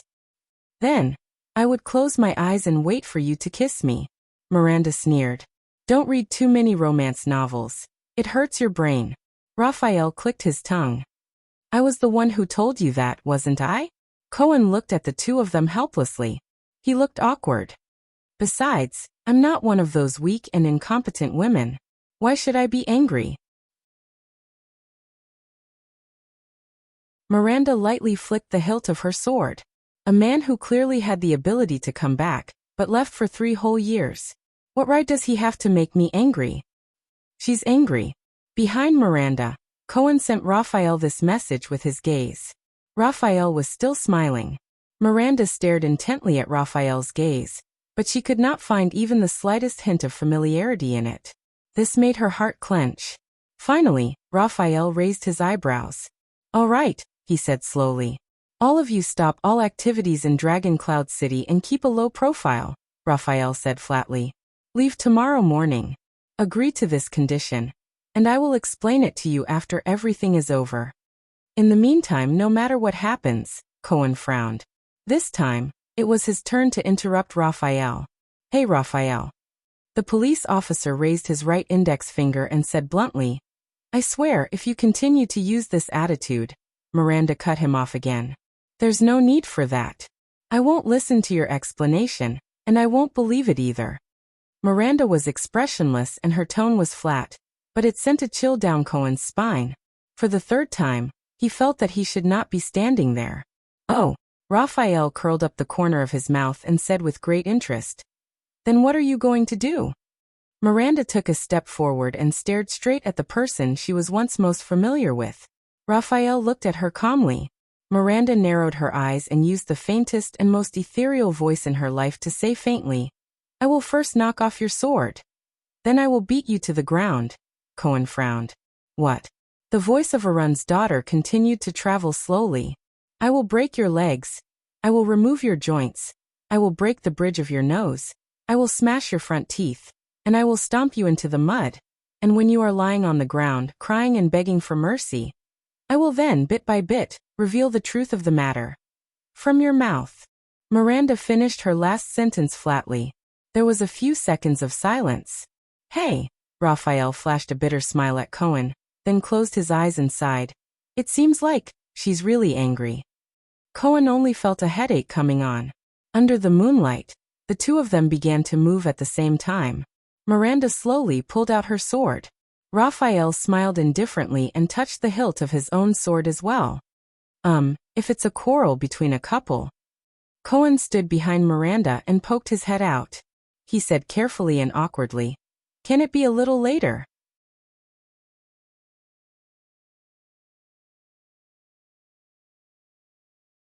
Chapter 143.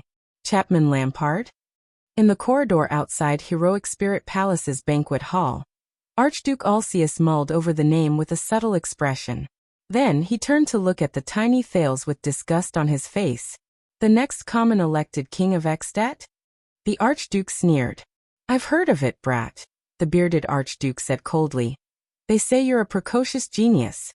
Very well, you're indeed a little smarter than the average child, but that's what I hate the most. Thales was stunned. Looks like my initial impression of you is terrible. Trying to scare people with sensational gimmicks, is it? Dueling with the king, Lampard, what else? Alcius' gaze was cold and his tone fierce. A brat like you who's good at these things since you were young will definitely grow up to be a venomous snake, full of conspiracies. Perhaps I should grab my sword and stab it into your chest today. Alcius spat harshly. We have enough trouble for Constellation. We don't need you to add fuel to the fire, brat from the Empire. *T. Thales' heart clenched.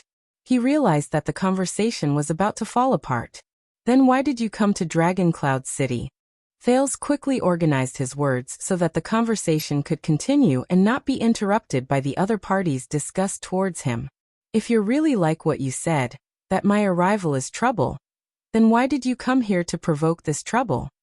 He looked calm on the outside, but he was actually nervous on the inside. He raised his head and stared at the ruler of Prestige Orchid before him.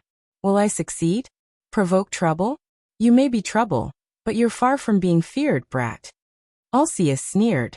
I'm here to see the game between Constellation and the dragon after 12 years. I want to see what we can gain from a prince, and whether our king is blind from old age. What's your conclusion? Thales said with a grin. Has your king disappointed you? Alcius put on an ugly smile, but under his beard, he looked a little ferocious. You should be thankful that he's still rational and hasn't been blinded by anger, so you're safe. The Archduke sized up the brat before him. That's why you have the chance to talk nonsense here. Safe. Thales shifted his gaze to Alcius' heavy saber. He laughed mockingly and said, I think that the sword on your waist might have a different opinion. It almost received the honor of being the prince's nemesis after all. Alcius' gaze fell on Thales. Archduke Alcius tilted his head and sneered. Stop pretending, kid. I know you're actually very clear about it. He turned his head around and a fierce look seeped out of his eyes. Forcing you to commit suicide is just a farce. Thales' heart clenched. Don't be fooled by His Majesty's expression today. He won't start a war easily. Alcius's gaze was sharp.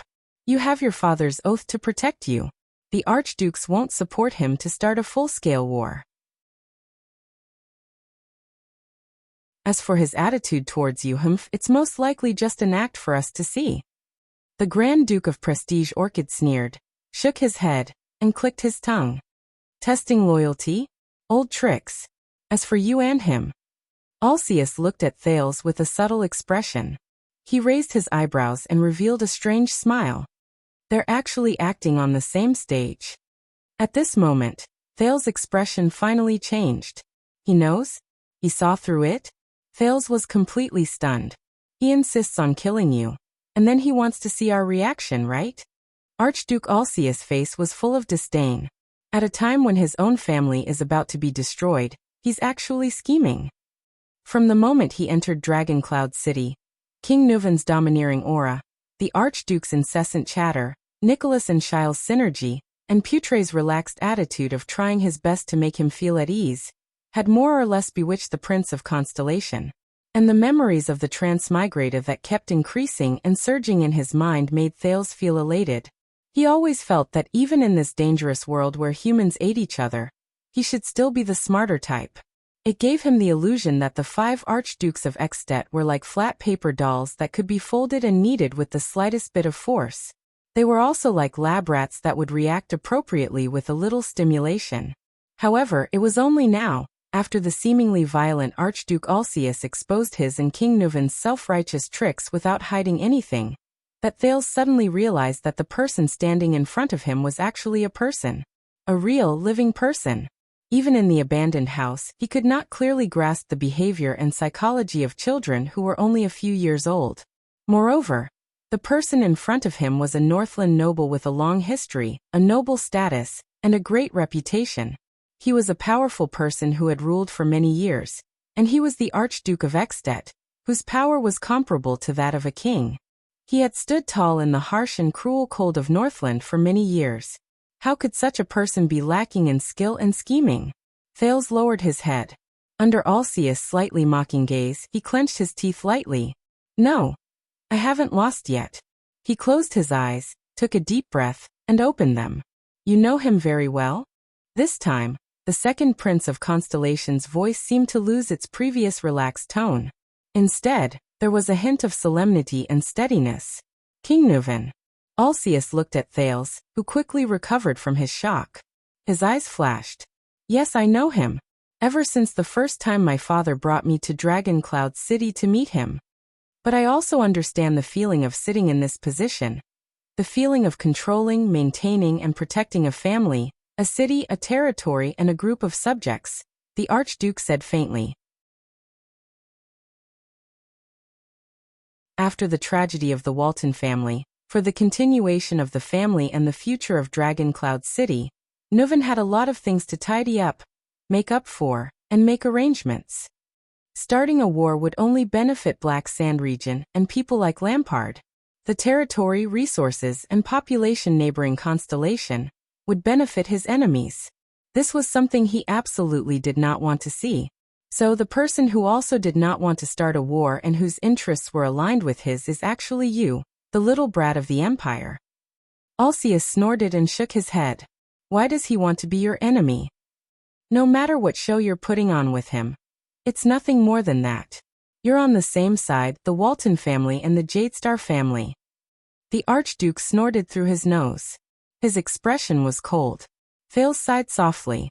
Yes, how could a person who became an Archduke more than 10 years ago and ruled until now be a fool? What Thales could think of, these Archdukes could naturally think of as well. At least, they had a subordinate who was as wise as Kentvita was to the Archduke of Black Sand region. Where did he get his confidence from?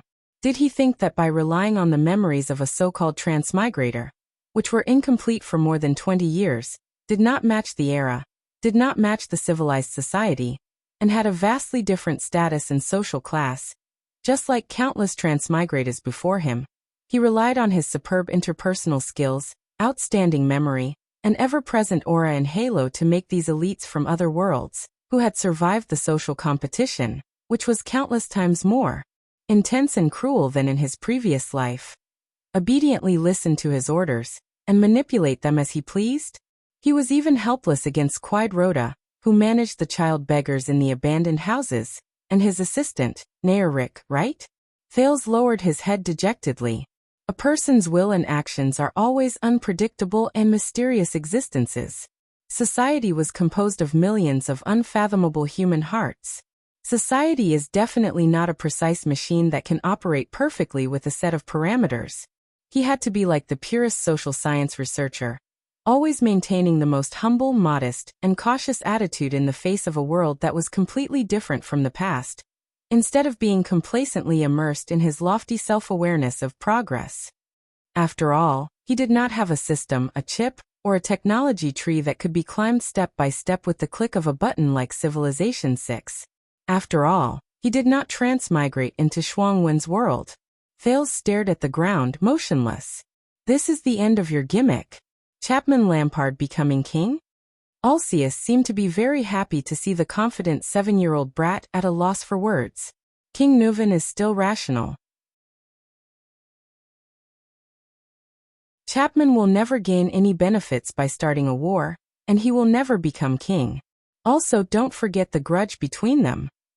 Next time, find a better reason, think of a reasonable stunt, and sow discord. Alcius was ready to leave after he finished speaking. Thales slowly clenched his fists behind him. Maybe. I really am. He's not suitable to be a prince or even a king.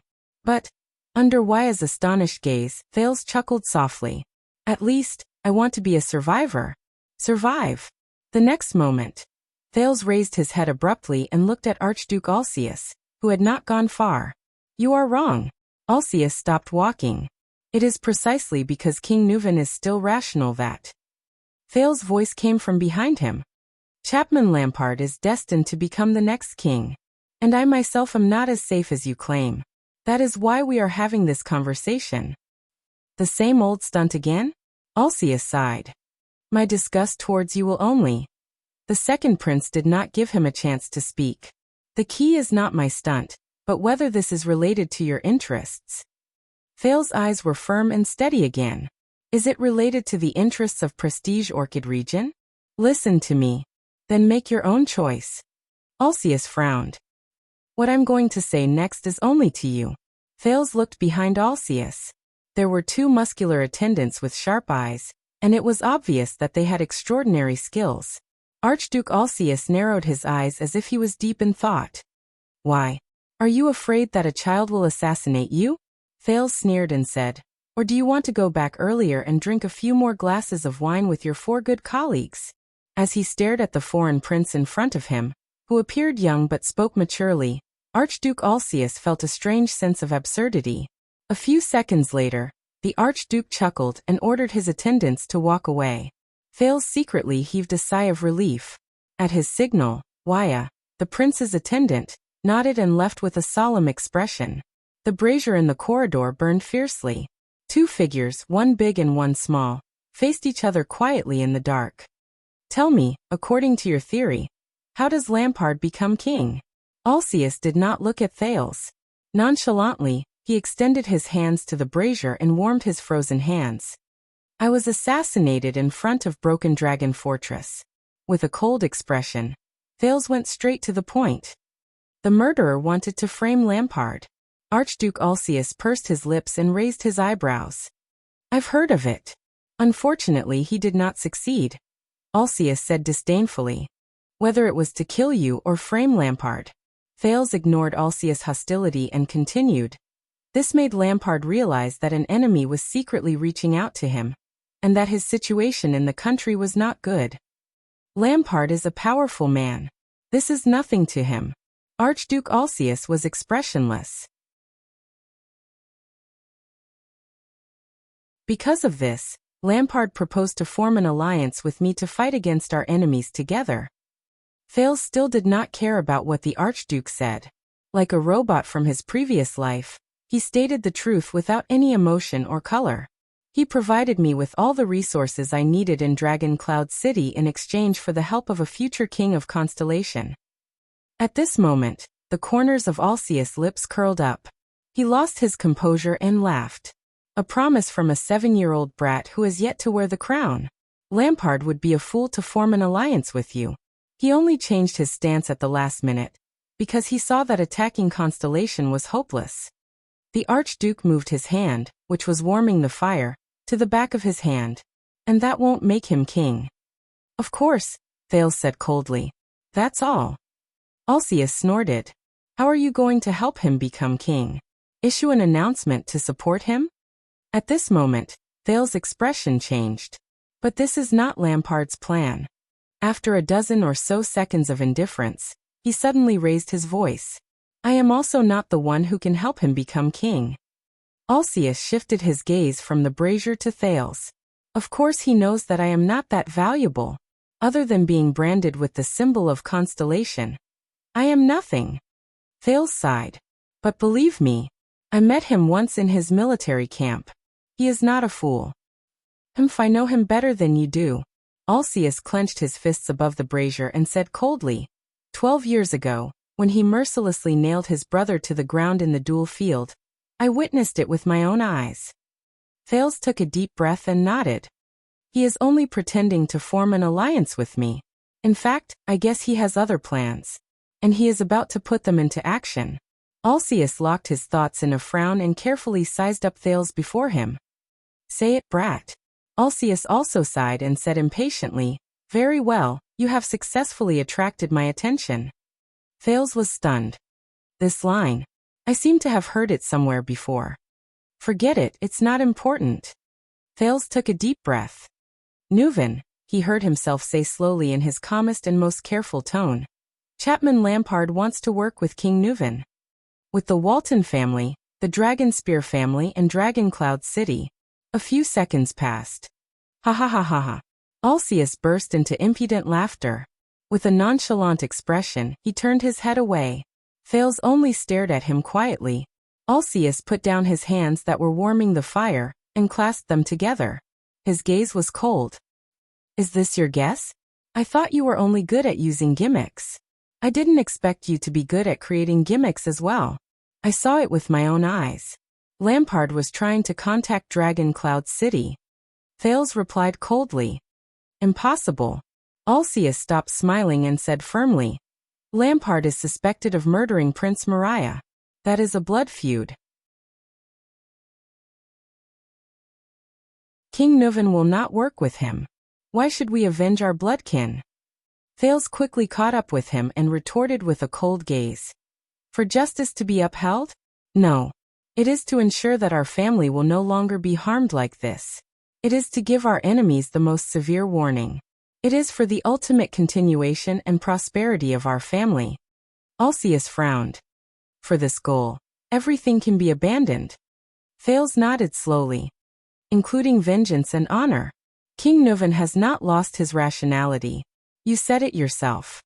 Looking at the Archduke's deeply doubtful expression, the second prince said flatly, the Walton family has lost its last direct heir, but it has not perished. King Nuven will not let it perish. It was Lampard who made the first move.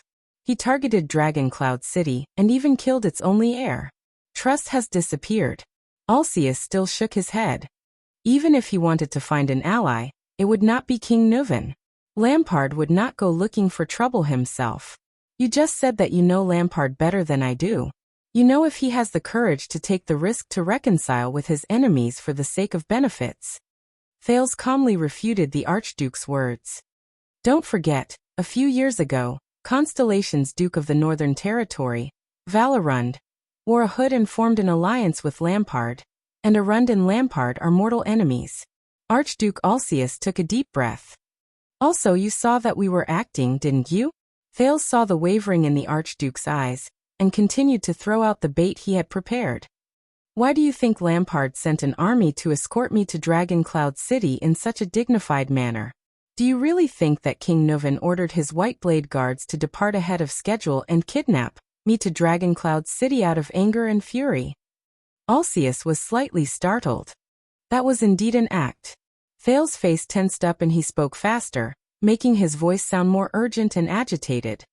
It was an act for all of you to see how His Majesty's anger was ignited, so that he could confuse all of you and conceal his deepest intentions.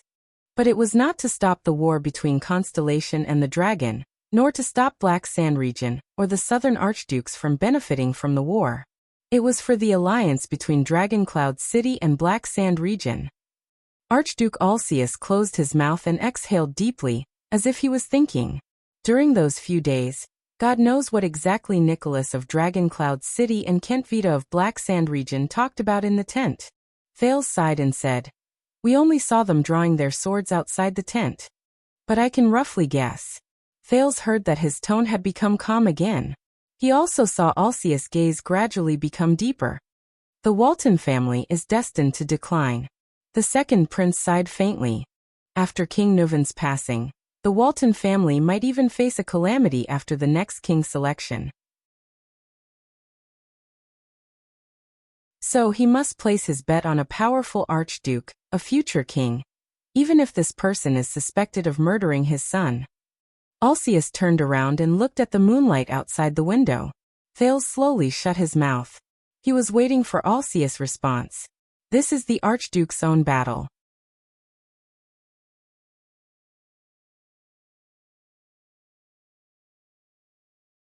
Chapter 144. A few seconds later. Ha!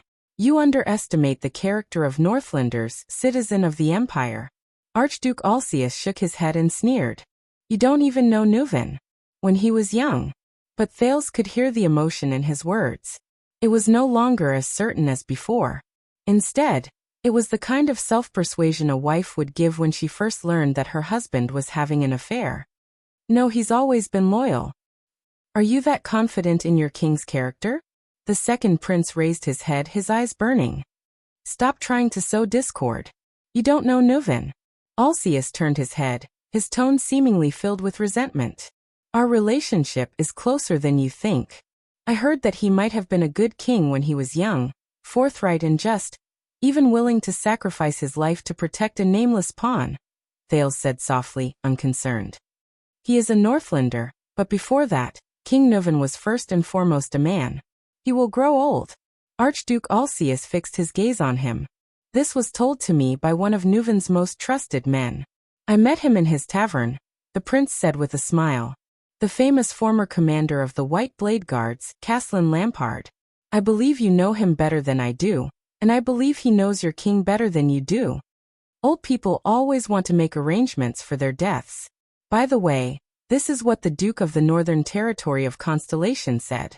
He was in charge of Constellation's part of the assassination of Prince Moriah. Taken out of context. That's what it means. Thales sighed silently. Archduke Alcius did not speak. He was expressionless. And you saw his performance in the Hall of Heroes. Thales' gaze was gloomy. What do you expect a lonely old man who lost his only son, and the last hope of his family to do? Silence. Then Alcius took a deep breath and slowly exhaled. It's just your conjecture. The bearded archduke's voice was low. Everything is based on the absurd assumption that Nuven is rational enough to endure the pain of losing his son. Thales pouted. Alcius' mind was still very clear, but Thales curled the corner of his lips in his heart. He heaved a sigh of relief. It's time. He wanted to add one last bargaining chip to the conversation. Thales sighed. If you want to wait until you have evidence, then wait until King Chapman arrives. Archduke Alcius' beard trembled slightly. Also, when we were in Constellation, the Extet special envoy to our country, Baron LaSalle. Thales lowered his gaze. We overheard some messages in the courier house. Alcius was puzzled. Lampard's pawn. It seems that Lampard was not the real mastermind behind King Nuven's son's murder. Thales nodded and flashed a mysterious smile. Someone else murdered Prince Moriah. It was a silence that lasted much longer than any that had preceded it. Thales' gaze was fixed on Archduke Alcius, who was in front of him. She watched his expression change from confusion to shock, and from shock to deep thought. Could it be him? Finally, Archduke Alcius heaved a long sigh of relief. The news from Constellation is not. The news from Constellation is what we want you to know, Thales said flatly, accusing Black Sand Region's Lampard as the mastermind behind Prince Moriah's murder, thus making you turn against each other and kill each other. But we are not sure who the murderer is. Don't forget, the only clue that can solve the mystery of Prince Moriah's death is the confrontation between the suzerains of Constellation in the palace. We can't even confirm whether Black Sand Region is the culprit. Archduke Alcius' pupils gradually contracted. Obviously, this information was somewhat beyond his expectations. This is the Black Prophet Morat, a means of the kingdom's secret intelligence department. Thales shook his head helplessly. In other words, the so-called feud between Walton and Lampard, Dragon Cloud City and Black Sand Region that you have always believed in might not exist at all. This means that if Lampard can convince King Nuven that he did not participate in Prince Moriah's death. Alcius stared at Thales in disbelief. Nuven Walton and Chapman Lampard. Thales shrugged and sighed. They don't have any feud over the death of their son. They can totally form an alliance. On the contrary, Nuven will not trust you, because perhaps the real murderer. Thales recalled a little boy in a blue suit and glasses in an anime from his previous life.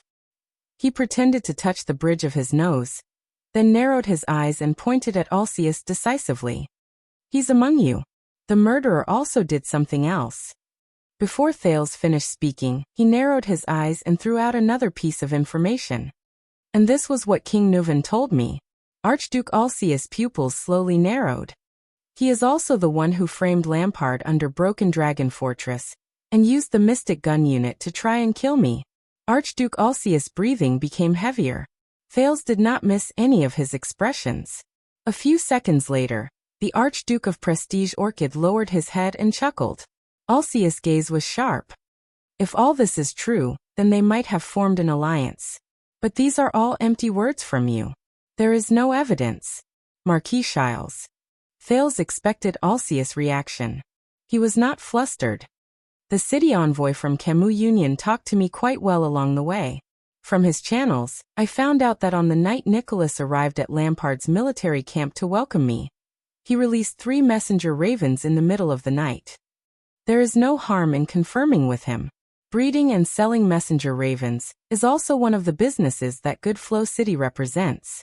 They are only here to welcome an enemy country's envoy. Why did they contact Dragon Cloud City 3 times in Black Sand Region's camp? Alcius's face was as cold as ice.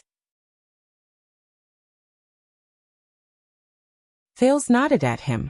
At least, one of them is trying to contact the other party. Archduke Alcius pressed his hand on the hilt of his sword, and did not speak.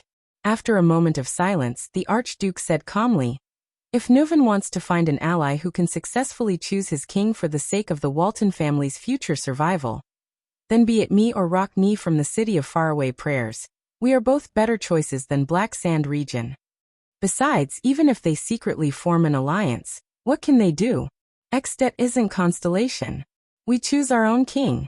Do you think Neuven can appoint Lampard as his successor before he dies?" Alcius retorted firmly. "Will it feel like an imperial appointment?" This sentence suddenly popped up in Thales' mind for no reason. This made him burst into laughter. "No." Thales cut him off firmly. "Chapman Lampard of Black Sand Region has the greatest advantage to become the next king." Alcius did not speak. He was waiting for the foreign prince's reply. "Your Grace, why do you think that after what happened to Prince Mariah and the Fortress Treaty, war hasn't broken out between our 2 countries?" Thales asked flatly. Alcius' gaze shifted slightly. "You." The Archduke's gaze as he looked at Thales slowly changed. "You were sent to Extet. Your father's oath to the throne used your safety to ensure that war would either not break out, or it would break out into an all-out war that could only be won with the entire strength of Extet. The price would be heavy, and no Archduke would be able to face it alone.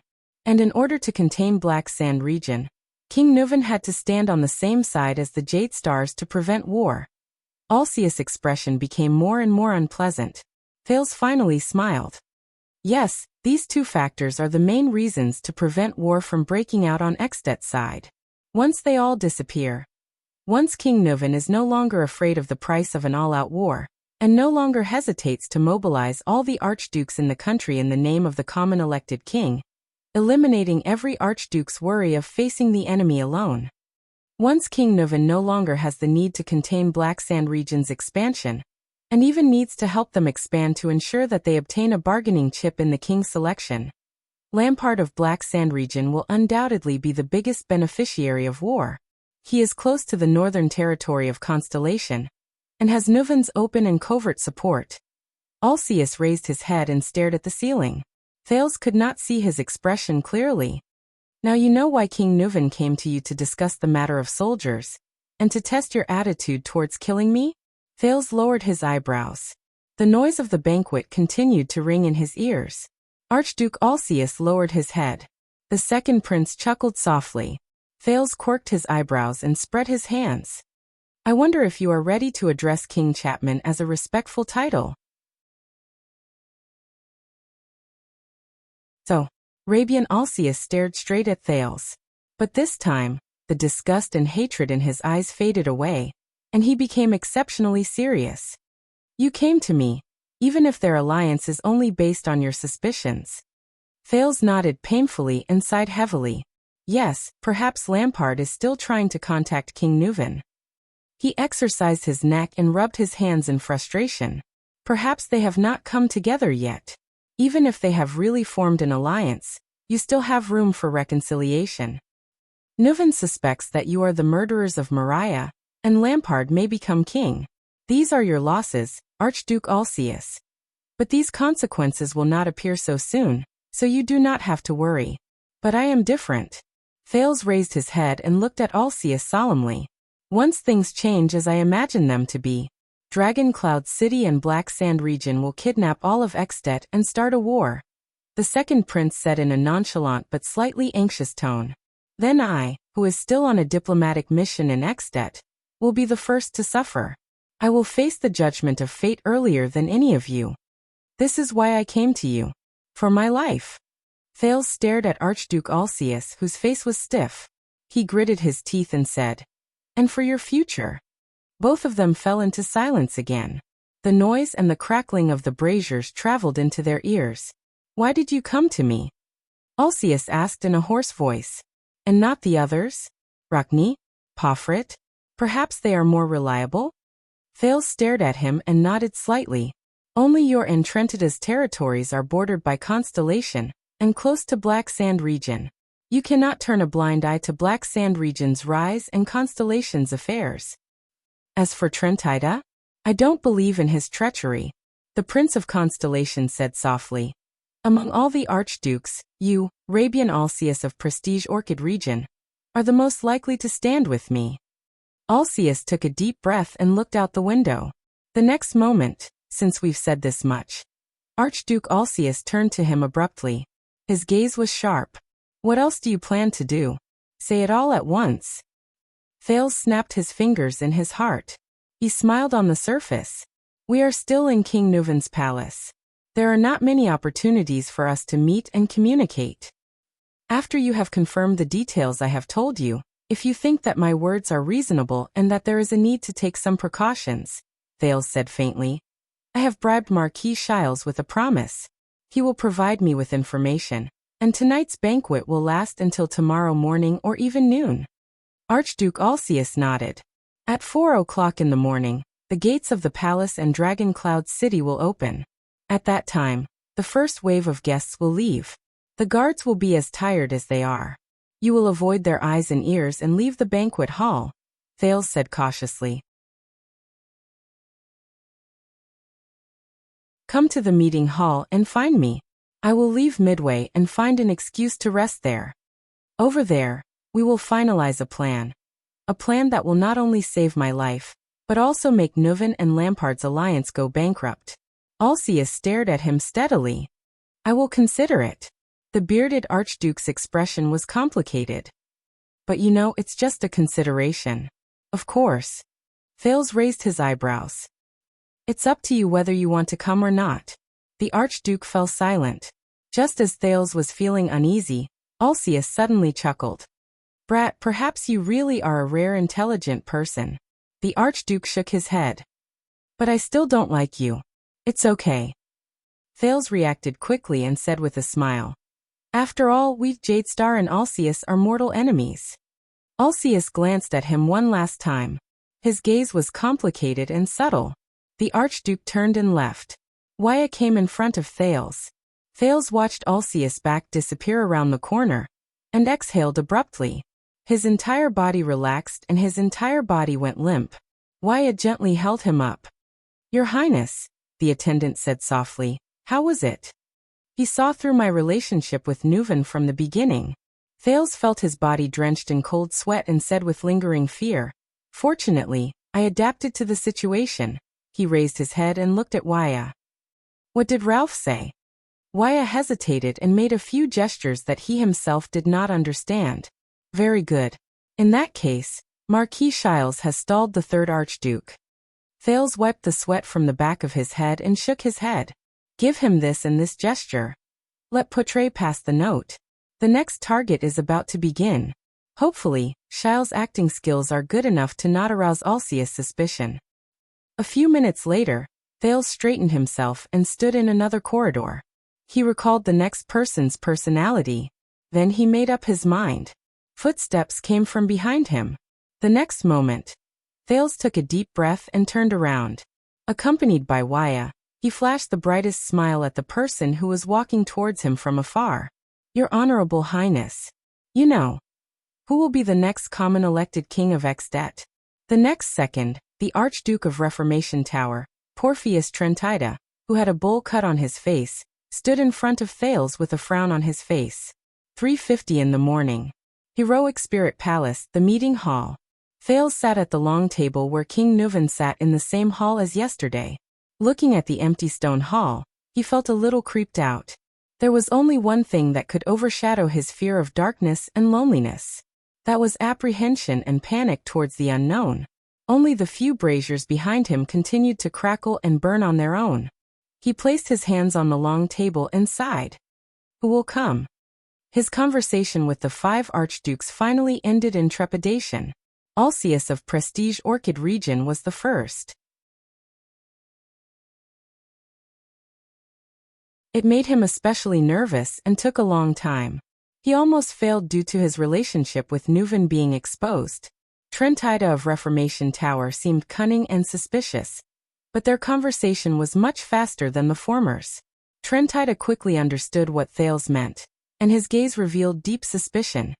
It was unclear whether it was directed at Nuven or Thales.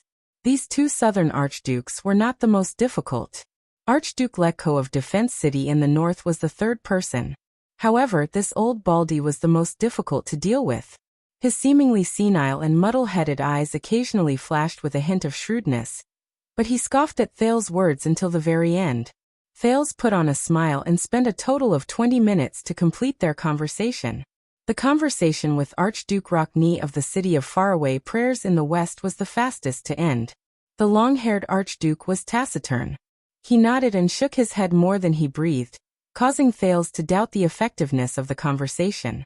Judging by his demeanor, Thales suspected that he did not care who became king. The last one was the young Archduke of Beacon Illumination City. The brown-haired young man, Concret Pofrit, was the friendliest. He was also the most shocked by Thales' words.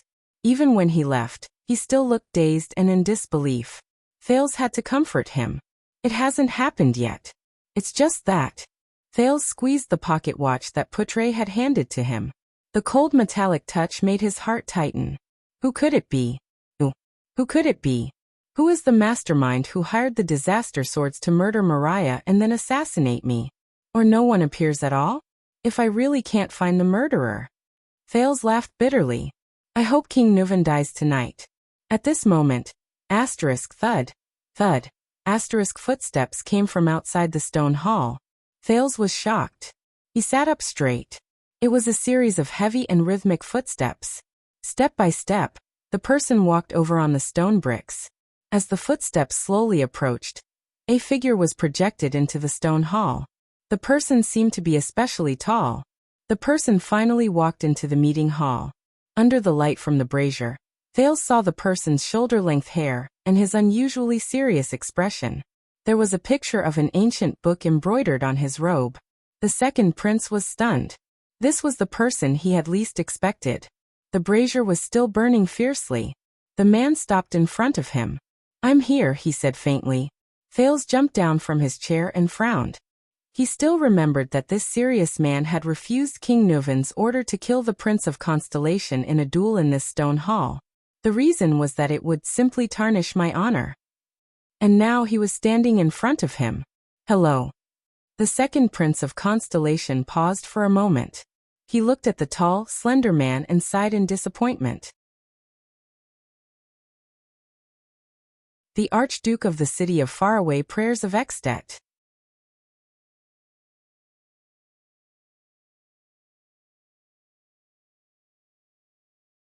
Chapter 145. In the Alley of Armor district in Dragon Cloud City, the 3 old friends finally drew their swords and started fighting. Under the moonlight, Cohen covered his innocent nose in pain as he looked at the man and woman in front of him who started fighting at the slightest disagreement. He knew that in this special battle, there was no room for him to intervene. Miranda probably wouldn't allow him to intervene either. His nose was the proof. Fortunately, compared to before, Miranda's hands were now able to control their strength. Cohen turned his attention back to the battlefield and saw that Miranda was the first to swing her sword. The tip of her sword was aimed at Raphael's chest. Raphael's thin sword instantly appeared in his left hand. Using offense as defense, he slashed at Miranda's throat with a speed that was slightly faster than his opponent. However, it was as if Miranda had predicted her opponent's next move. The blade of her sword naturally changed direction, and as it spun, it slashed at Raphael's left hand. From afar, it looked as if Raphael had taken the initiative to extend his left hand to meet her blade. Cohen was amazed. This was Miranda's instinct after years of practicing Pegasus music. She actively listened to and even controlled the rhythm of the battle, manipulating her opponent's every move. Raphael frowned. He quickly drew his sword and was forced to retreat. He knew how terrifying his former lover was, and tried to quickly break away from her rhythm. But Miranda's gaze was as cold as ice. She followed up with a timely slash. When Raphael retracted his right leg, she slashed at his left leg, which was his center of gravity, and interrupted his retreating and regrouping steps. Raphael was forced into a difficult situation. He was forced to stop retreating and face the sword. Just like before, Miranda seemed to have predicted Raphael's movements. She drew her forearm, and the wind howled. Cohen's pupils shrank as he watched the battle. In the 10 seconds, the swords of both parties did not touch, exchange, or clash. They only moved back and forth in the air, causing ripples in the air. But Cohen knew that this was an extremely dangerous battle. His teacher, Zadie Tafner, once told Cohen, who was not yet a police officer at that time, that this kind of silent and rapid battle was more often seen in battles between supreme class fighters. The next moment, Cohen saw Miranda's blade instantly swing at Raphael's head at the most appropriate time, avoiding her opponent's block, dodge, and counterattack. Asterisk hiss. Asterisk the sound of a sword tearing through the air could be heard. In that instant, Raphael's dark red eyes flashed with a different expression.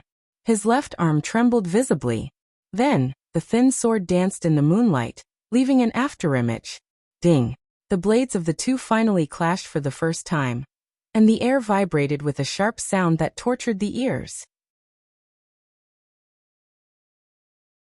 Cohen frowned and resisted the urge to cover his ears. Raphael gritted his teeth and quickly took 3 steps back. Miranda, on the other hand, stood in place and swayed. For a moment, the entire area fell silent. Miranda expressionlessly flicked her wrist, and a few strands of hair floated down from her blade. Raphael panted slightly and touched the right side of his forehead. A bloody scar had already appeared on his temple. As expected, Cohen sighed. True enough. Miranda was still the strongest. Raphael rubbed off the blood on his hands. With a resigned smile, he shook his head and sighed. When it comes to sharp observation, seizing the timing and rhythm of battle, you're still as good as ever, Miranda. Cohen coughed and carefully observed Miranda's expression. So Raphael, let's call it a day. It's been a long time. Miranda still did not know about Raphael's power of eradication. However, if they continued to fight, the observant Miranda, they had to stop the fight. But at this moment, a voice that made the two men tremble came from the field. Raphael, where's your sword of death? Cohen was slightly startled. Raphael lowered his head. Miranda's voice trembled slightly in disbelief. That power of eradication that replaces defense with offense and counterattacks in a desperate situation. For more than 10 years, you're the only one who has awakened the power of eradication. The power of eradication that can break the rhythm of Pegasus music. Why is it missing? Cohen closed his eyes in pain. *T. She found out. Miranda suddenly raised her head. Under the moonlight, there was a hint of disbelief and panic on her cold expression. This is not the rhythm of Sword of Death. It's not even the rhythm of your swordsmanship. The swordswoman said slowly. Although my hands, I can feel that cold temperature. It was hidden in your hands just now. It's another force. What is that? Raphael Lindbergh. Miranda's gaze was like two blades as she stared at the silent Raphael. Cohen slapped himself on the forehead in frustration. The three of them were silent for a few seconds until Raphael spoke in a gentle and relaxed manner. This is Prayer of the Dead. To be honest, it's not much different from Sword of Death. The young man in white sneered. His voice was still light. Fighting for a chance of survival in a hair's breadth. Seeking victory in a dangerous situation to the limit. The style is very similar. I thought you wouldn't be able to feel it with your hands. Just like how Touch of Greed is the Disaster Sword's version of Glory of the Stars. Miranda furrowed her brows tightly. With a hint of anxiety, she asked keenly, is the so-called Prayer of the Dead also another version of Sword of Death? Her gaze was filled with indescribably complicated emotions. She fixed her gaze on Raphael. The Disaster Sword's ruthless power of eradication? Cohen was truly stunned. It seemed that Miranda had already gathered a lot of information about the disaster swords in a short period of time. As for himself, Cohen thought of the young man who ran away, and he immediately blushed. It seems that Klein has told you too much. Raphael narrowed his eyes as if he was deep in thought. Even if it's an unrestricted inheritance from outside the tower, he's still a swordsman who is close to supreme class. Why would he talk so much? To their surprise, Miranda suddenly smiled. Cohen was stunned, while Raphael furrowed his brows. Is this why you hid it from me, Cohen? As she laughed, Miranda used her slightly hoarse voice to speak to Cohen without turning her head. The Tower of Eradication's successor, who is chosen once every 5 years, one of the candidates to inherit supreme class. Raphael Lindbergh. You actually sided with the disaster swords? Cohen shut his eyes tightly when he was questioned. Raphael remained silent. The police officer opened his mouth to speak, but he hesitated when the words reached his lips. He opened and closed his mouth. In the end, he still lowered his head and turned his words into a sigh. In the next second, Miranda's figure flashed, and her sword struck out once again. This time, her sword was not aimed at Raphael's vital points. Instead, it went straight for the blade in Raphael's left hand. Cohen revealed a puzzled expression. Attacking the enemy's weapon was not a normal battle strategy. But what surprised him even more was that Raphael, who had been smiling all this while, actually had a drastic change in expression because of this seemingly harmless strike. Asterisk clang. Asterisk. The two swords collided for the second time. But there was no follow-up. Miranda's sword retreated upon contact. Miranda stared straight at Raphael, as if she had forgotten everything around her. Raphael, on the other hand, looked at Miranda with a pale face, as if he had been struck in his most vital spot. Only Cohen scratched his head and looked at the scene in confusion. Strange, this strike didn't cause any damage? Why are the two of them reacting so strangely? Then Miranda's voice drifted over. The reason for the disappearance of the sword cleansing's death. Is this? Arun's daughter's voice trembled unexpectedly at this moment. 3 years? 3 years? It's him. Is this the reason? The young man in white, Raphael, stared blankly at Miranda. His expression was complicated. Mira. She still found out. This was the first time they met after 3 years. She found out. He lowered his eyes. In the next second, the swordswoman suddenly raised her head and shouted agitatedly, Raphael, you arrogant idiot. Raphael didn't say anything. He just looked at her calmly. Cohen stared in shock at Miranda, who seemed to have lost control of her emotions. This was, what's wrong? Wasn't she a strong and independent strong woman just a moment ago? How did she become a grief-stricken ex-girlfriend in the next moment? In the next moment, the swordswoman turned around and stabbed her sword into the wall beside her. Swoosh. Raphael let out a long sigh. With a gloomy expression, Miranda let go of her hand, letting the hilt tremble in the air. I curse him. Miranda turned her head and gritted her teeth. Her expression was sorrowful and indignant. She sneered angrily. He deserves it. He deserves it. The swordswoman roared. Raphael gently sheathed his sword. Don't be like this, Mira. The young man in white shook his head and said softly, It's not worth it. Cohen's mouth fell open. He was almost driven mad by the situation in front of him. What was going on between the two of them? After fighting for a while they stopped? Started crying and talking in riddles? Sword cleansing's death? Arrogant idiot? Deserved it? Not worth it. He was Cohen Caribbean, a level 2 police officer of the Western City Police Station of Eternal Star City, and also the captain of the City Defense Patrol Team. At that moment, his mind was a mess. I can't understand it at all. Cohen scratched his head in pain. As he approached the two of them, he interrupted. Can anyone explain to me what's going on? Miranda, even though Raphael has the disaster sword on him, you don't have to be so agitated. In the next moment, Miranda and Raphael raised their heads at the same time and shouted angrily. Shut up, Cohen. Miranda's face was full of anger. Not now, Cohen. Raphael's face was as cold as ice.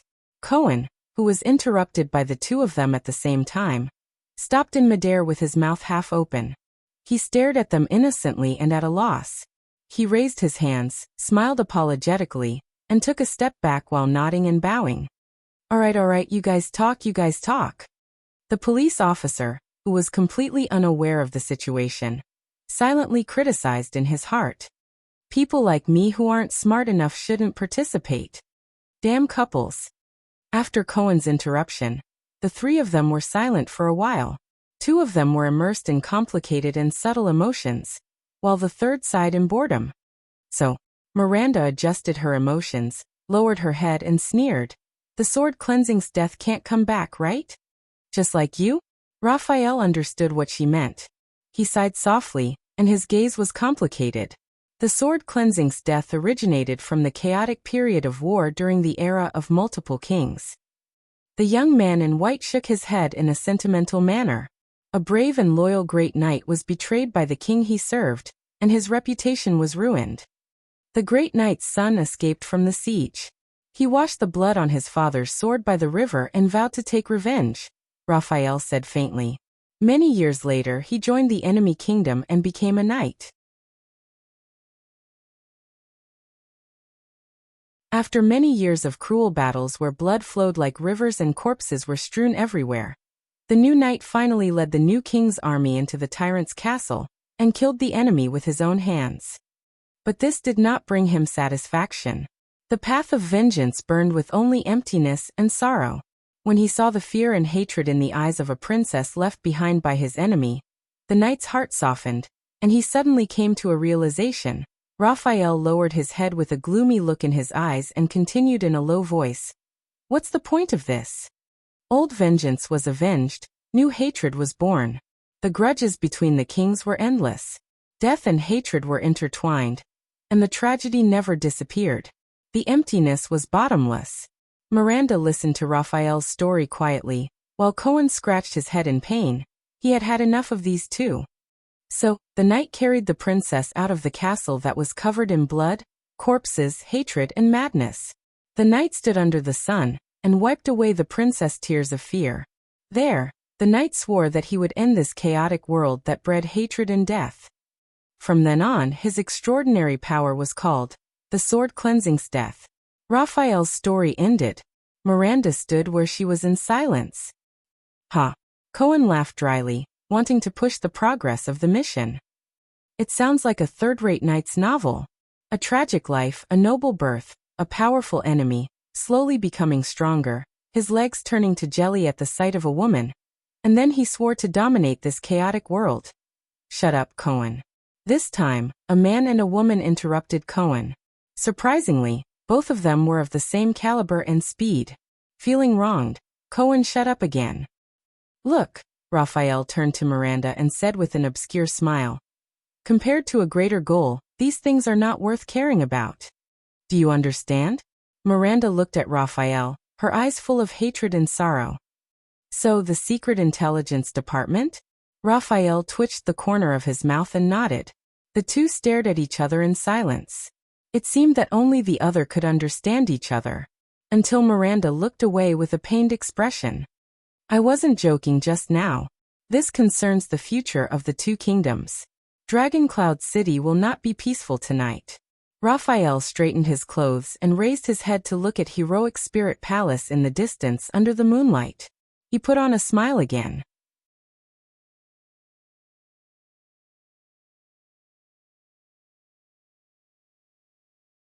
Chapter 146. Cohen exhaled. He did not understand anything from just now until now. The police officer almost began to doubt himself. He made up his mind that no matter what the adulterous couple said, he would force them to stop this guessing game that always frustrated him and made him feel isolated, even though this situation often happened when he was in the Tower of Eradication. So, Cohen said angrily, "Do you want to tell us the truth? Disaster Sword? Secret Intelligence Department? And the reason why you're here?" Raphael looked at him, his gaze subtle. Hey, Cohen subconsciously patted his saber. I don't mind joining forces with Miranda to deal with you. Raphael looked at Cohen's expression and suddenly smiled. You know, Cohen, The young man in white resumed his usual optimistic tone. I've always envied you. A simple world, simple thoughts, simple happiness. As beautiful as a night novel. Cohen was stunned. Simple. A night novel. Cohen immediately furrowed his brows. This guy really knows how to pick the right time to scold me. Miranda snickered. Raphael looked at Miranda's smile and his eyes moved. Then he smiled as well. A sense of familiarity surged in Cohen's heart. It seemed that when the three of them were still in the tower, they were like this too. Remember, keep a low profile and hide. Raphael slowly turned around and whispered to them. Find a good place to hide. Don't look for people like Gu anymore. In the next moment, Raphael's figure disappeared from the alley. Hey! Cohen's expression changed. He was about to chase after him, but Miranda grabbed his arm. Cohen! Miranda lowered her head and said faintly, Don't chase after him.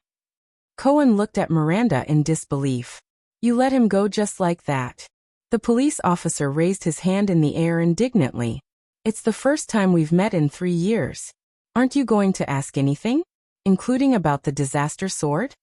Miranda did not raise her head, nor did she look in the direction where Raphael disappeared. She said absent-mindedly, There's no need to ask. After all, he still carries a mission from the Secret Intelligence Department. And, Arun's daughter's voice became softer and softer. I didn't let him go. Cohen looked at the swordswoman in confusion. Miranda sighed. I can't beat him anymore. Cohen was stunned. He stared blankly at the swordswoman who had her head lowered. He stared at the first seat of the Tower of Eradication's 8 seeds. Something was not right. Suddenly, Cohen noticed that Miranda's beautiful black hair should have been tied up in a ponytail. Unknowingly, they had already dispersed. Cohen suddenly thought of something and was shocked. He looked down and found Miranda's hair tie in the moonlight. The hair rope was broken. The cut was smooth, as if it had been cut by a sword. Cohen's expression changed. This was the first time Raphael and Miranda exchanged blows. Him? Cohen looked at Miranda in disbelief. Raphael held back just now? A battle between swordsmen was always unpredictable.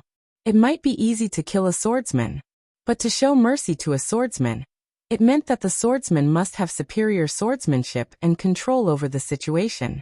The key was, Cohen clearly remembered that although he ranked second in the overall assessment, Raphael was definitely one of the bottom 3 among the 8 seeds when it came to one-on-one duels. But now Miranda said nothing. Cohen panted with difficulty. He looked at the hair rope on the ground and realized that his old friend had indeed become a stranger. Miranda, Cohen, whose thoughts were in a mess, said with difficulty, The story you told me at the end, about the knight and the princess, what does it mean? Miranda was silent for a few seconds. Cohen. Miranda laughed bitterly. As the son of the Sword of the Twin Towers Caribbean family, your knowledge of history is terrible. Cohen's face turned red. All right. I can only accept it. But I'm really not familiar with the history of the era of kings. That's what historians are supposed to do, isn't it? That knight's name is Camelot Carluz, Miranda explained in a low voice. She looked at the ground and shook her head. And that princess, the daughter of his enemy, later became his wife. What a vulgar plot. Cohen frowned. Wait. Camelot, doesn't this name sound a little familiar? Miranda ignored him and continued with her story. After that, the knight fought for 20 years, quelled the terrible chaos of war, brought peace and stability, and built his ideal kingdom. Cohen's frown deepened. Quelled the terrible chaos of war, built his ideal kingdom. Because his achievements were so great that they were unprecedented, even the patriarch of the Bright God Church could not find a suitable coronation ceremony for him. Miranda chuckled and said faintly, So the knight's wife personally weaved a ring of jasmine flowers and crowned him. His subordinates and people gave him an unprecedented title. Miranda finished her story calmly. Supreme Emperor. At that moment, Cohen's mouth opened as wide as it could possibly get. This is the story of the first emperor in history, Great Emperor Camelot, who conquered everywhere and built the ancient empire. Cohen's eyes were in a daze, and he kept scratching his head. All right. It seems like my knowledge of history is really poor. So Raphael means? Cohen asked hesitantly. At this moment, something unexpected happened. Miranda turned her head and suddenly stretched out her hands and put them on Cohen's broad shoulders. She hugged the police officer. Then she buried her face in his chest. Then, she pressed her entire body weight against Cohen. Cohen instantly froze.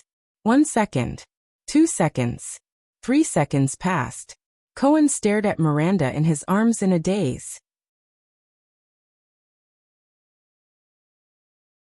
The next moment, when he came to his senses, he was immediately scared out of his wits. What's going on? Miranda, the fiendish Miranda, was actually in his arms. That's not right. That's not how the script is written. There's a Far Eastern proverb, a friend's wife is not allowed. If she comes to her senses, I'm. If Raphael finds out, I'm not. At this moment. I'm sorry. The swordswoman's voice was trembling and sobbing as it came from Cohen's arms. Cohen was instantly shocked. Sobbing? From now on, I'll treat you as a wall. Miranda's voice was a little muffled and distorted. I need to lean on you for a while. She looked like she was about to cry. Cohen lowered his head in disbelief and looked at Miranda. The swordswoman, who had always been strong and independent, was in this state.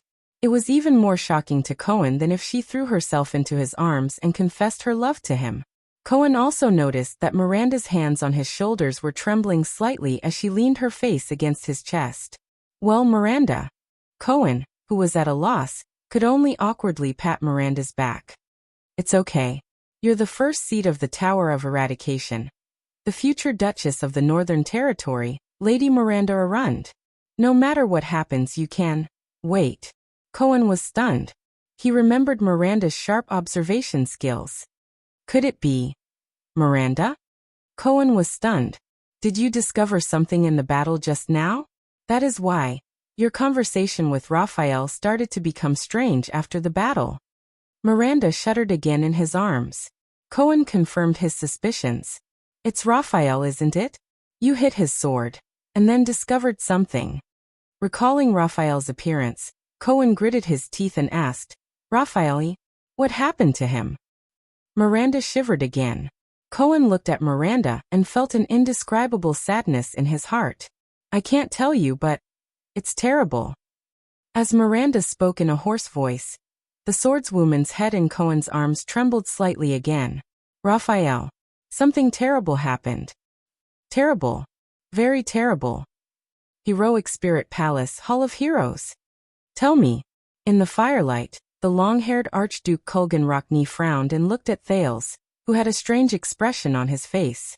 With his usual serious tone, he said, If the Waltons really form an alliance with Lampard, what are your plans? Thales opened his mouth slightly and said awkwardly, Well, actually. At this moment, a second set of footsteps came from outside the stone hall. The two people in the hall turned their gazes at the same time. As the shadow moved into the hall, a third person appeared in front of Thales and Archduke Rockne. Thales stared at the newcomer in a daze. Porphyus Trentida, the Archduke of Southern Extet and the Archduke of Reformation Tower, raised his head and looked at Archduke Rockne, then at Thales. Oh my. Trentida met Rockne's gaze with a strange expression. Your Highness, you didn't tell me that you invited someone else, and it's the glorious and proud Rockne, right? You're also interested in this kind of conspiracy? Archduke Rockne frowned deeply as he pondered about something. Thales smiled awkwardly. Please forgive me. These two people? Asterisk thud. Thud. Thud. Asterisk another set of footsteps came from outside the hall. Rockne and Trentida glanced at each other and looked at the newcomer. Following the old footsteps, the bald Archduke Lecco of Defense City in the north walked slowly into the meeting hall with a cautious expression. Thales exhaled deeply. 3 people? 3 archdukes? The elderly Archduke Lecco could not help but be slightly startled when he saw the 3 people in the hall. It seems like it's quite lively here. It seems like someone is playing us like monkeys? Trentida stared at Thales with a complicated expression. This little prince of constellation promised me that we would meet alone. Brat. Archduke Rockney said slowly with a fierce expression. You, Thale's face twitched as he squeezed out a smile. It's not what you think. I knew there was a problem. An obviously displeased voice traveled into the ears of the four people in the hall. Thales, Rockney, Trentida, and Letko turned their heads in unison. The bearded Archduke of Prestige Orchid, Rabian Alcius, strode heavily into the meeting hall with a gloomy expression. Thales heaved a deep sigh. For archdukes. Thales opened his eyes and said helplessly, It seems like all of you esteemed sirs. All of you are secretly overthrowing the Walton royal family. Very interested. The four archdukes looked at each other. Very soon they understood something. I got it. Archduke Alcius glared at the stiffened Thales with a furious expression. Brat, don't tell me that you said the same thing to every single one of them? Thales' face was filled with rage. I really admire you. The long-haired Archduke Rockney sighed and shook his head. You managed to attract all of us here with just a few words. Thales took a deep breath and endured the Archduke's hostile gazes. Why don't we wait a little longer? Wait until all five of us are here? Trentida said sarcastically. Maybe that brat Pofrit is on his way here? Just as Thales was about to give in to the Archduke's questioning, more and more footsteps were heard. The four Archdukes frowned at the same time and looked around. Many people dressed in the uniforms of guards and servants filed into the meeting hall. Many of the braziers were lit. The stone hall was instantly as bright as day. A familiar, weathered voice rang. I'm really touched.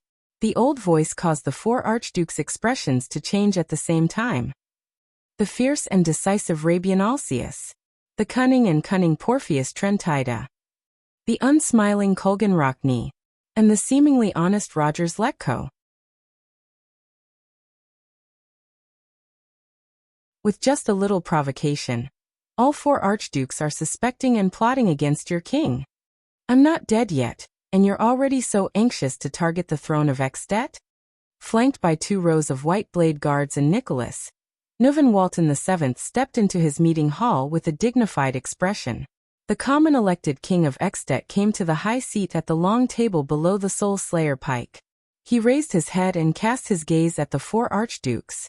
At that moment, Thales suddenly realized that the old king was actually very tall. Marquis Shiles and Poutre also came to Thales' side from the crowd. The former wore his usual smile and nodded at him, while the latter pursed his lips and observed everything in the hall. The four archdukes looked at each other with different expressions, then at King Nuvan. Damn you, brat! Archduke Alcius spat and glared at Thales fiercely. Conspiring with the king to fool us? What do we do now? Your Majesty? Rockney nonchalantly sat down on the long table. Are you going to punish us just because the four of us gathered in the meeting hall? Or, Trentida glanced at Thales maliciously, sending a chill down the latter's spine. The brat over there wants to accuse us of plotting against the throne? Our attendants and guards are all up there, Your Majesty. Archduke Letko exhaled with a complicated expression. If they want to get rid of us, this is an unprecedented opportunity. Sh*T Thales sighed. He suddenly realized that he seemed to have attracted a lot of hatred. Thales could only smile sheepishly and spread his hands. Actually, these are all King Nuvan's. At this moment, King Nuvan interrupted him. Porpheus is right. King Nuvan slowly exhaled. His aged but dignified voice echoed in the stone hall. There is only one thing we need to do. Under King Nuvan's sharp gaze, the four archdukes were simultaneously stunned. The old king spoke slowly in his old but powerful voice.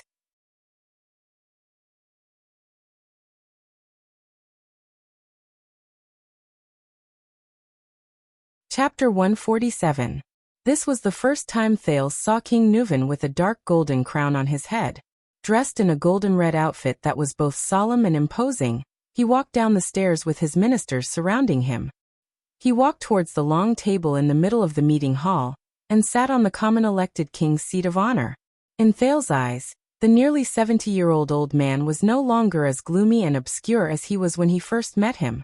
Instead, it was replaced by an unprecedented majesty and boldness, like a silent and terrifying lion in a pride of lions. Nuvan Walton VII stood tall and upright. He held onto the arm of the chair, his eyes shining brightly as he looked into the hall. Under the king's undisguised scrutiny and disdain, the four archdukes turned their heads or averted their gazes in an unnatural manner. Administrator Merk stood behind the king with a solemn expression. Dozens of elite white blade guards guarded every corner of the meeting hall, vigilantly pressing down on the hilts of their white swords. There were even more unfamiliar faces that Thales had never seen before. They were dressed in the attire of nobles and had different expressions on their faces as they stood on both sides of the king, exchanging glances openly. This was also the first time Thales saw King Nuven's close vassals, the court of Dragon Cloud City. Compared to the orderly and disciplined Constellation Palace, the Extension monarch and vassals exuded a fierce, boorish, dignified, and wild aura from deep within their bones in terms of their standing, posture, movements, and expressions. They appeared casual and crude, making anyone who saw this scene for the first time feel uneasy. It was as if they were standing among a group of dangerous carnivores that were ready to bite them at any time. Thales could not help but glance at Poutre, who nodded slightly at him. Wait! In the meeting hall, the long-haired Archduke Rockney asked the question in his thunderous voice. What do you mean, Your Majesty? No one answered him. Hey, Your Majesty! Your Majesty! Archduke Trentida said with a pale face as he glanced at the few close vassals standing beside King Nuven. Some of them had grizzled hair, while others had gleaming eyes. I don't know what you're trying to do, but from Chief Administrator Sorb to Count Seiler, who is in charge of foreign affairs, and now, you're bringing half of the Imperial Conference to us? Are you going to discuss with us why the wine at the banquet earlier was so sour? He asked in a sarcastic and accusatory tone. Beside him, Archduke Alcius also looked at the king rudely. Thales watched the scene worriedly. How is this going to end? It seems that His Majesty's long tolerance has spoiled all of you. Listen up, Your Excellencies, Archdukes of Ekstedt. One of King Nuven's vassals, who was more than 50 years old, replied rudely to the Archduke of Reformation Tower. The king you swore to be loyal to, the lord whom the Northlanders swore to follow with their lives, is ordering you. Wait. The old official's face was cold as he reprimanded him without giving him any face. Archduke Trentida and Archduke Alcius's faces immediately turned cold, while Archduke Letko looked pensive. Only Archduke Rockney's expression did not change as he sat on the left side of the long table, just like the first time he met Thales. A few seconds later, Grand Duke Letko of Defense City let out a long sigh and slowly sat down. You should at least tell us what this lousy trap is for, Your Majesty. Archduke Alcius also sat down in his seat and immediately said coldly, colluding with Constellation's brat to toy with the archdukes under him. I feel that my dignity has been greatly insulted. At this moment, a series of knocking sounds came from the hall. Knock, knock, knock. The four archdukes turned their heads in unison and looked at the main seat at the end of the long table. There, Nuven VII, who had a stern expression on his face, was slowly knocking on the table with his right hand. Knock, knock, knock. Thales narrowed his eyes. He noticed that King Nuven wore a peculiarly shaped ring on his right little finger. The center of the silver-white metal ring was inlaid with a black gemstone. The king was using that gemstone, seemingly absent-mindedly knocking on the table. Dignity does not give you the right to question the king, Rabian, King Nuven said slowly. His gaze was fixed on the table, as if he was particularly interested in the part of the table he was knocking on. There is only one thing you need to do, boys. Just like what you did more than 10 years ago. Obey me. King Nuven slowly raised his head. There was a stern glint in his eyes that left no room for argument. He looked at the archdukes. Just like a long time ago, when your father obeyed my father, and later on he obeyed me. At least at that time we lived in harmony. Do you understand? The archdukes held their breaths in unison. A few seconds later, Archduke Letko sighed, and was the first to speak. According to what that child said, you use lies to test our loyalty? And we are far away from our own guards and attendants. This really makes me worry about my own safety. King Nuven suddenly raised his voice, causing Letko to be speechless. If I really want to take your lives regardless of the consequences, old Baldy, do you think that you can walk out of Heroic Spirit Palace alive, or even Dragon Cloud City, With just those useless soldiers by your side and that supreme-class axeman behind you, do you think you can walk out of Heroic Spirit Palace alive? This is not your defense city. The archdukes frowned at the same time. At least tell us, what are you waiting for? Rockne pushed aside his long hair and snorted coldly. Your Excellencies, His Majesty the King has already shown great kindness. Please do not be impatient. However, if you have some understanding of each other's identities and duties. On King Nuvan's left, another minister with a pondering expression replied with a smile and a profound meaning. Find your own positions and sit tight. No one said anything else. The hall fell into a moment of silence. There was also an unknown wait. A few minutes passed. In the end, Thales, who could not sit still any longer, rolled his eyes in embarrassment and glanced around. He attracted the attention of the bearded archduke. After this matter is over, brat. Alcius cast his gaze on Thales with a fierce expression. In an instant, the other archdukes also looked at him. I will dig out your heart as the price for challenging our dignity. Rockne Letko and Trentida also cast him different gazes. There was vigilance, contemplation, and suspicion. Thales closed his eyes and heaved a long sigh. Damn it. I thought this would be easy. Find out the mastermind. King Nuvan will wave his hand and fire 10,000 arrows at once. An eye for an eye, a tooth for a tooth, a tooth for a tooth, a tooth for a tooth, and a tooth for a tooth. But for now, at least based on Alcius' performance, the side effects and sequelae are huge. Save your energy, Your Excellency, Thales heard himself say listlessly. Don't always talk about things you can't do. He did not want to argue anymore. Alcius clenched his teeth. But just as he was about to speak, a newcomer joined the meeting hall. Following the sound of messy footsteps, a brown-haired young man wearing a heavy robe embroidered with a blood-red horseshoe walked into the crowded meeting hall.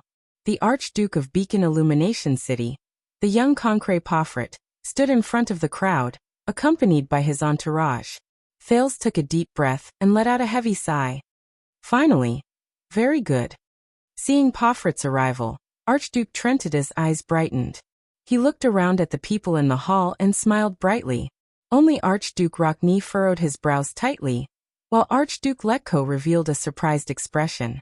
Now that we're all here, the 5 archdukes invited by Your Majesty are gathered here under the watchful eyes of the White Blade Guards. The Archduke of Reformation Tower raised his eyebrows. Here comes the question. What exactly do you want to do? Are you going to use the laughable crime of conspiring to get rid of us all, or? Trentida's voice came to an abrupt halt. The rest of the words were choked in his throat. Like a crossbow arrow that snapped its bowstring when the trigger was pulled. The Archduke of Reformation Tower stared blankly at Pofret and his entourage, who were walking towards them. They did not look well, their figures were in a sorry state, and their hands were empty. A warrior beside Archduke Pofret even held his shoulder with a pale face. Blood seeped out from between his fingers. Around them was a circle of white blade guards with unsheathed sabers. Their blades gleamed coldly as they stared at them. The Starkiller, Nicholas, was the last to walk in with a chilling aura around him. He bowed to the king. Trentida came to a realization. Pofret and his entourage were escorted in by the White Blade Guards after they were disarmed. Archduke Pofret himself stood expressionlessly. His body was still cold, and snow dripped from his brown hair. Is that enough? The young Archduke's gaze was sullen. He raised his head and looked around at the people in the hall. A noble Archduke should not be treated like a criminal in the king's palace and castle. What are you trying to do by forcing me to come to the meeting hall by force? This is a challenge to our ancient Northland tradition, and a disregard for Rikuru's joint ruling pledge. King Nuvan narrowed his eyes. The 4 archdukes had different expressions. Thales raised his eyebrows at an angle that no one could see. Tonight is finally coming to an end. Is this what you wanted us to wait for, Your Majesty? You used all kinds of means to gather the 5 of us here. Archduke Letko looked at the disheveled Archduke Pofret, and said flatly in a helpless tone. Now can you tell us the ins and outs of all this? Alcius said angrily. Don't tell me that we really have to wait for Lampard to come with us, just like that brat said? Trentida chuckled in a low voice. Under everyone's gaze, the old king of Extet paused for 3 seconds before he slowly opened his mouth. Very well. King Nuvan clasped his hands. His expression was solemn, and his gaze was sharp. But what he said next made almost everyone reveal a surprised expression. Little Thales, my clever guest. King Nuvan slowly turned to the side, and looked at the Prince of Constellation beside him. Thales, who was ready to watch a good show, was completely stunned. What? Little Thales? Do I know you that well? Come tell my loyal archdukes why they are here. As King Nuvan's voice fell, his eyes flashed. Tell them the so-called truth. Everyone's gazes were filled with hesitation, surprise, gloominess, and other different emotions. In that instant, they all turned to the second Prince of Constellation. Thales froze on the spot for a moment. Damn it! He reacted quickly and put on an ugly smile. He raised his hands and spread them out horizontally. I don't want to get involved in Extet's internal strife, Your Honorable Majesty, Thales said with a smile. You can settle the internal affairs on your own. This is... But he could not finish his sentence. You are already involved, Thales. Nuvan's deep and aged voice was accompanied by the king's profound gaze. He interrupted him. You have been involved for a long time, unable to extricate yourself, future king of Constellation. And you promised to complete this task for me. It is your promise, isn't it? Thales gritted his teeth. The Archduke's gazes on him slowly turned from doubtful to solemn. Thales gulped and furrowed his brows. Nuvan, this damned old man. Is he trying to show the Archdukes that the heir of Constellation is on his side? Thales' frown deepened. King Nuvan's gaze became sharper. Go on. What are you waiting for, little prince?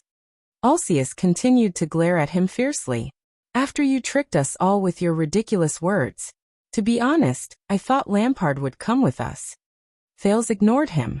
Finally, after Putre reminded him in a low voice, he exhaled in resignation. All right. Thales took a step forward as he met the gazes of almost everyone in the hall. My apologies, Your Excellencies. Thales braced himself and said under the hostile gazes of the 5 archdukes. Most of what I said to you tonight was a lie. Only one thing is true. Prince Maria was assassinated in Constellation. Thales sighed. One of the masterminds behind the scenes is among you. The moment he finished speaking, the 5 archdukes frowned simultaneously. The close vassals beside the king began to whisper to each other. The second prince ignored the noise that began to increase in the hall. And King Nuvan asked me to find the mastermind who conspired with Lampard to murder Prince Maria. Thales said expressionlessly. Hey, I knew it. The bald Archduke Letko sighed. He didn't invite us here just to deal with the Prince of Constellation. Archduke Trentida turned his head and shook his head disapprovingly. The mastermind who conspired with Lampard? Ha, I get it. But this is not an easy task. Thales turned to the 5 archdukes and nodded. Almost all of you are suspects. The 5 archdukes turned their heads away unnaturally to avoid Thales and King Nuvan's gaze. The facts have proven that all of you are indeed restless. Thales chuckled and continued. To be honest, I really didn't expect that my words would attract all 4 of you here. I thought it would be 1 or 2 at most. My loyal archdukes, the co-rulers of Extet, King Nuvan said slowly. It seems that all of you have great ambitions. The hall was instantly filled with whispers again. Alcius and Letko's expressions became extremely awkward. Rockney still had a cold expression. Trentida clicked his tongue and giggled, and the young Poffert's expression was still gloomy. King Nuvan quietly watched everything in the hall with his hands clasped together.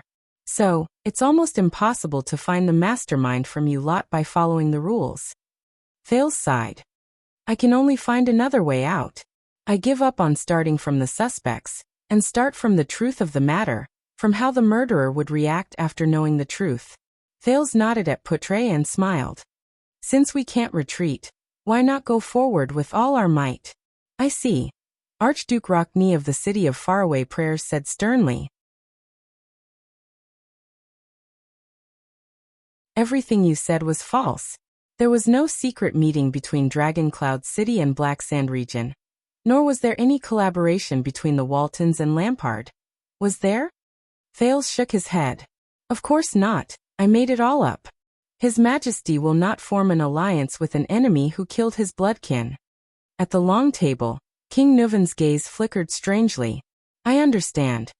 Archduke Letko said with a lisp. The key lies in Lampard, right? Because the so-called mastermind who murdered Maria is secretly collaborating with Lampard? Humph. Alcius snorted coldly. What a lousy scheme. To convince us and the mastermind at the same time that Lampard and His Majesty are collaborating? To make him think that Lampard will betray the identity of the mastermind to His Majesty? The trap is so straightforward. Archduke Trentida leaned back and giggled. Will anyone really fall for it? Thales stared at the three of them. His gaze moved back and forth for a few seconds, until the second prince chuckled. No. Thales' expression became solemn, and he shook his head firmly. It's not that simple. Don't forget what I told you. Perhaps the innocent archdukes will believe me when I said things like, Lampard is not the murderer, but the kingdom's secret intelligence department has designated him as the murderer. Thales continued with a serious expression. But only the mastermind, will definitely not believe this. As Lampard's accomplice, only he knows that Lampard is indeed one of the murderers. Lampard cannot be cleared of the suspicion of murdering the prince, so it is impossible for Lampard to collaborate with His Majesty. Hence, it is impossible for him to betray His Majesty. Only Black Hand himself knows. Thales turned around and looked around to observe the effect of his words. The so-called alliance between the Waltons and Lampard that I mentioned was simply an exaggeration to scare people. It is impossible for Lampard to seek an alliance with His Majesty. Then what exactly did you mean by what you said last night? The bald Archduke Letko's eyes shone brightly. You said a lot about His Majesty abandoning hatred and choosing benefits. But if you cannot convince the murderer that Lampard and His Majesty are collaborating, I did not intend to let him believe this. I only wanted to tell him, Thales said flatly. His Majesty suspects that Lampard is not the murderer and is still trying to contact him. At the head of the long table, King Nuvan revealed a faint sneer. Moreover, from the moment Nicholas went to fetch me, it is very likely that both parties have been contacting each other for a long time. Archduke Alcius said impatiently, You just said that Lampard is the murderer. He does not dare and will not collaborate with His Majesty. You cannot dig out the name of the mastermind from Lampard. I am not finished. King Nuvan's investigation also discovered a key point. Thales interrupted him coldly, causing Alcius to be stunned.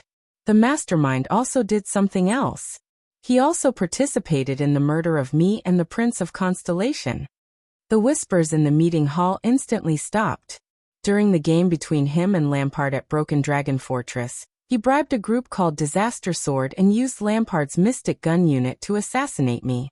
He tried to frame Lampard with this. Thales sucked in a deep breath and enunciated each word clearly.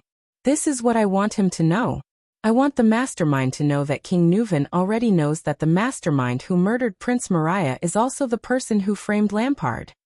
Behind Thales, Poutre sighed. Beside him, Marquis Shiles had a smile on his face.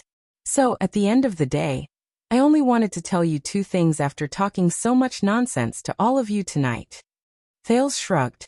1. His Majesty is contacting Lampard. 2. His Majesty knows that the mastermind who murdered Prince Maria is also plotting against Lampard. Under everyone's puzzled gazes, Thales nodded slowly.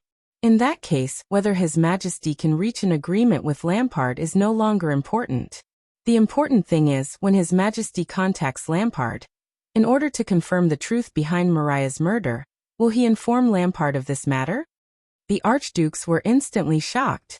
They had already figured out the cause and effect of the matter. And this is possible.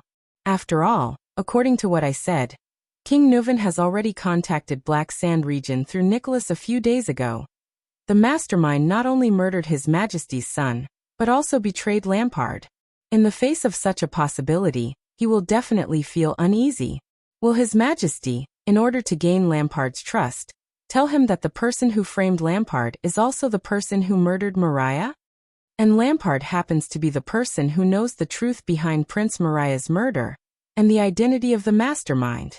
So the key does not lie with His Majesty, but with Lampard himself.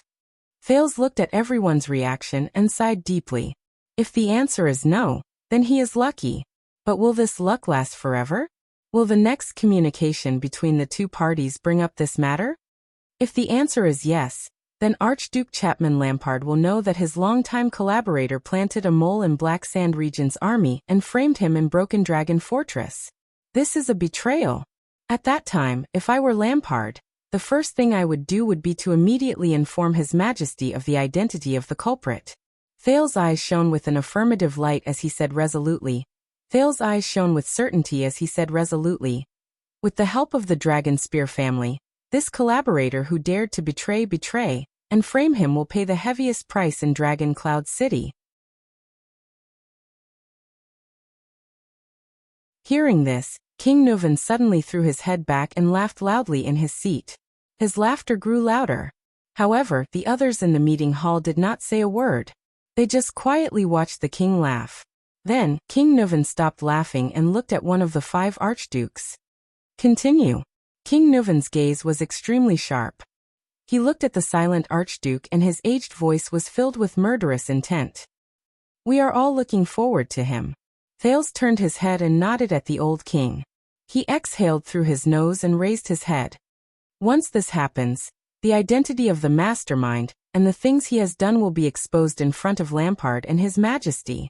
Once he thinks that his identity and crimes could be leaked by Archduke Lampard to King Nuvan through correspondence at any time. Once he thinks that the chances of him being exposed increase with every minute he stays in Dragon Cloud City.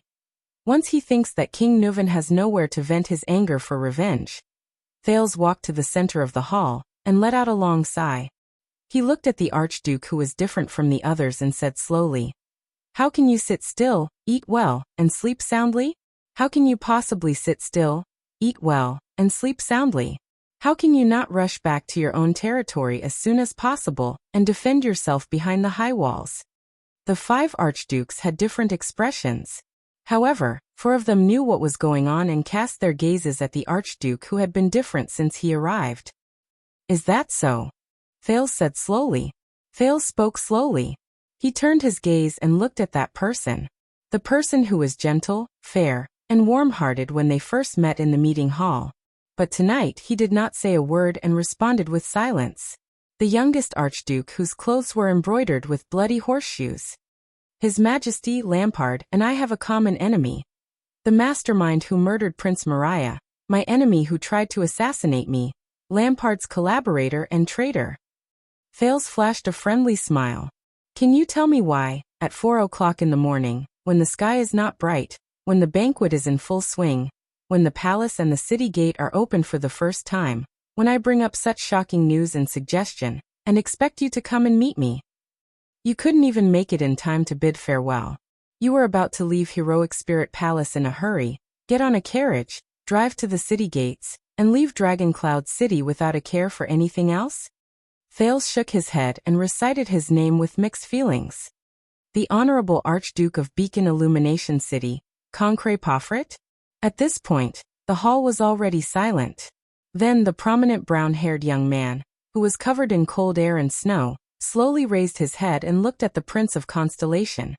You're tuning in to the Echoes of the Heart YouTube channel. Don't forget to subscribe and join us on this journey to catch the most captivating stories.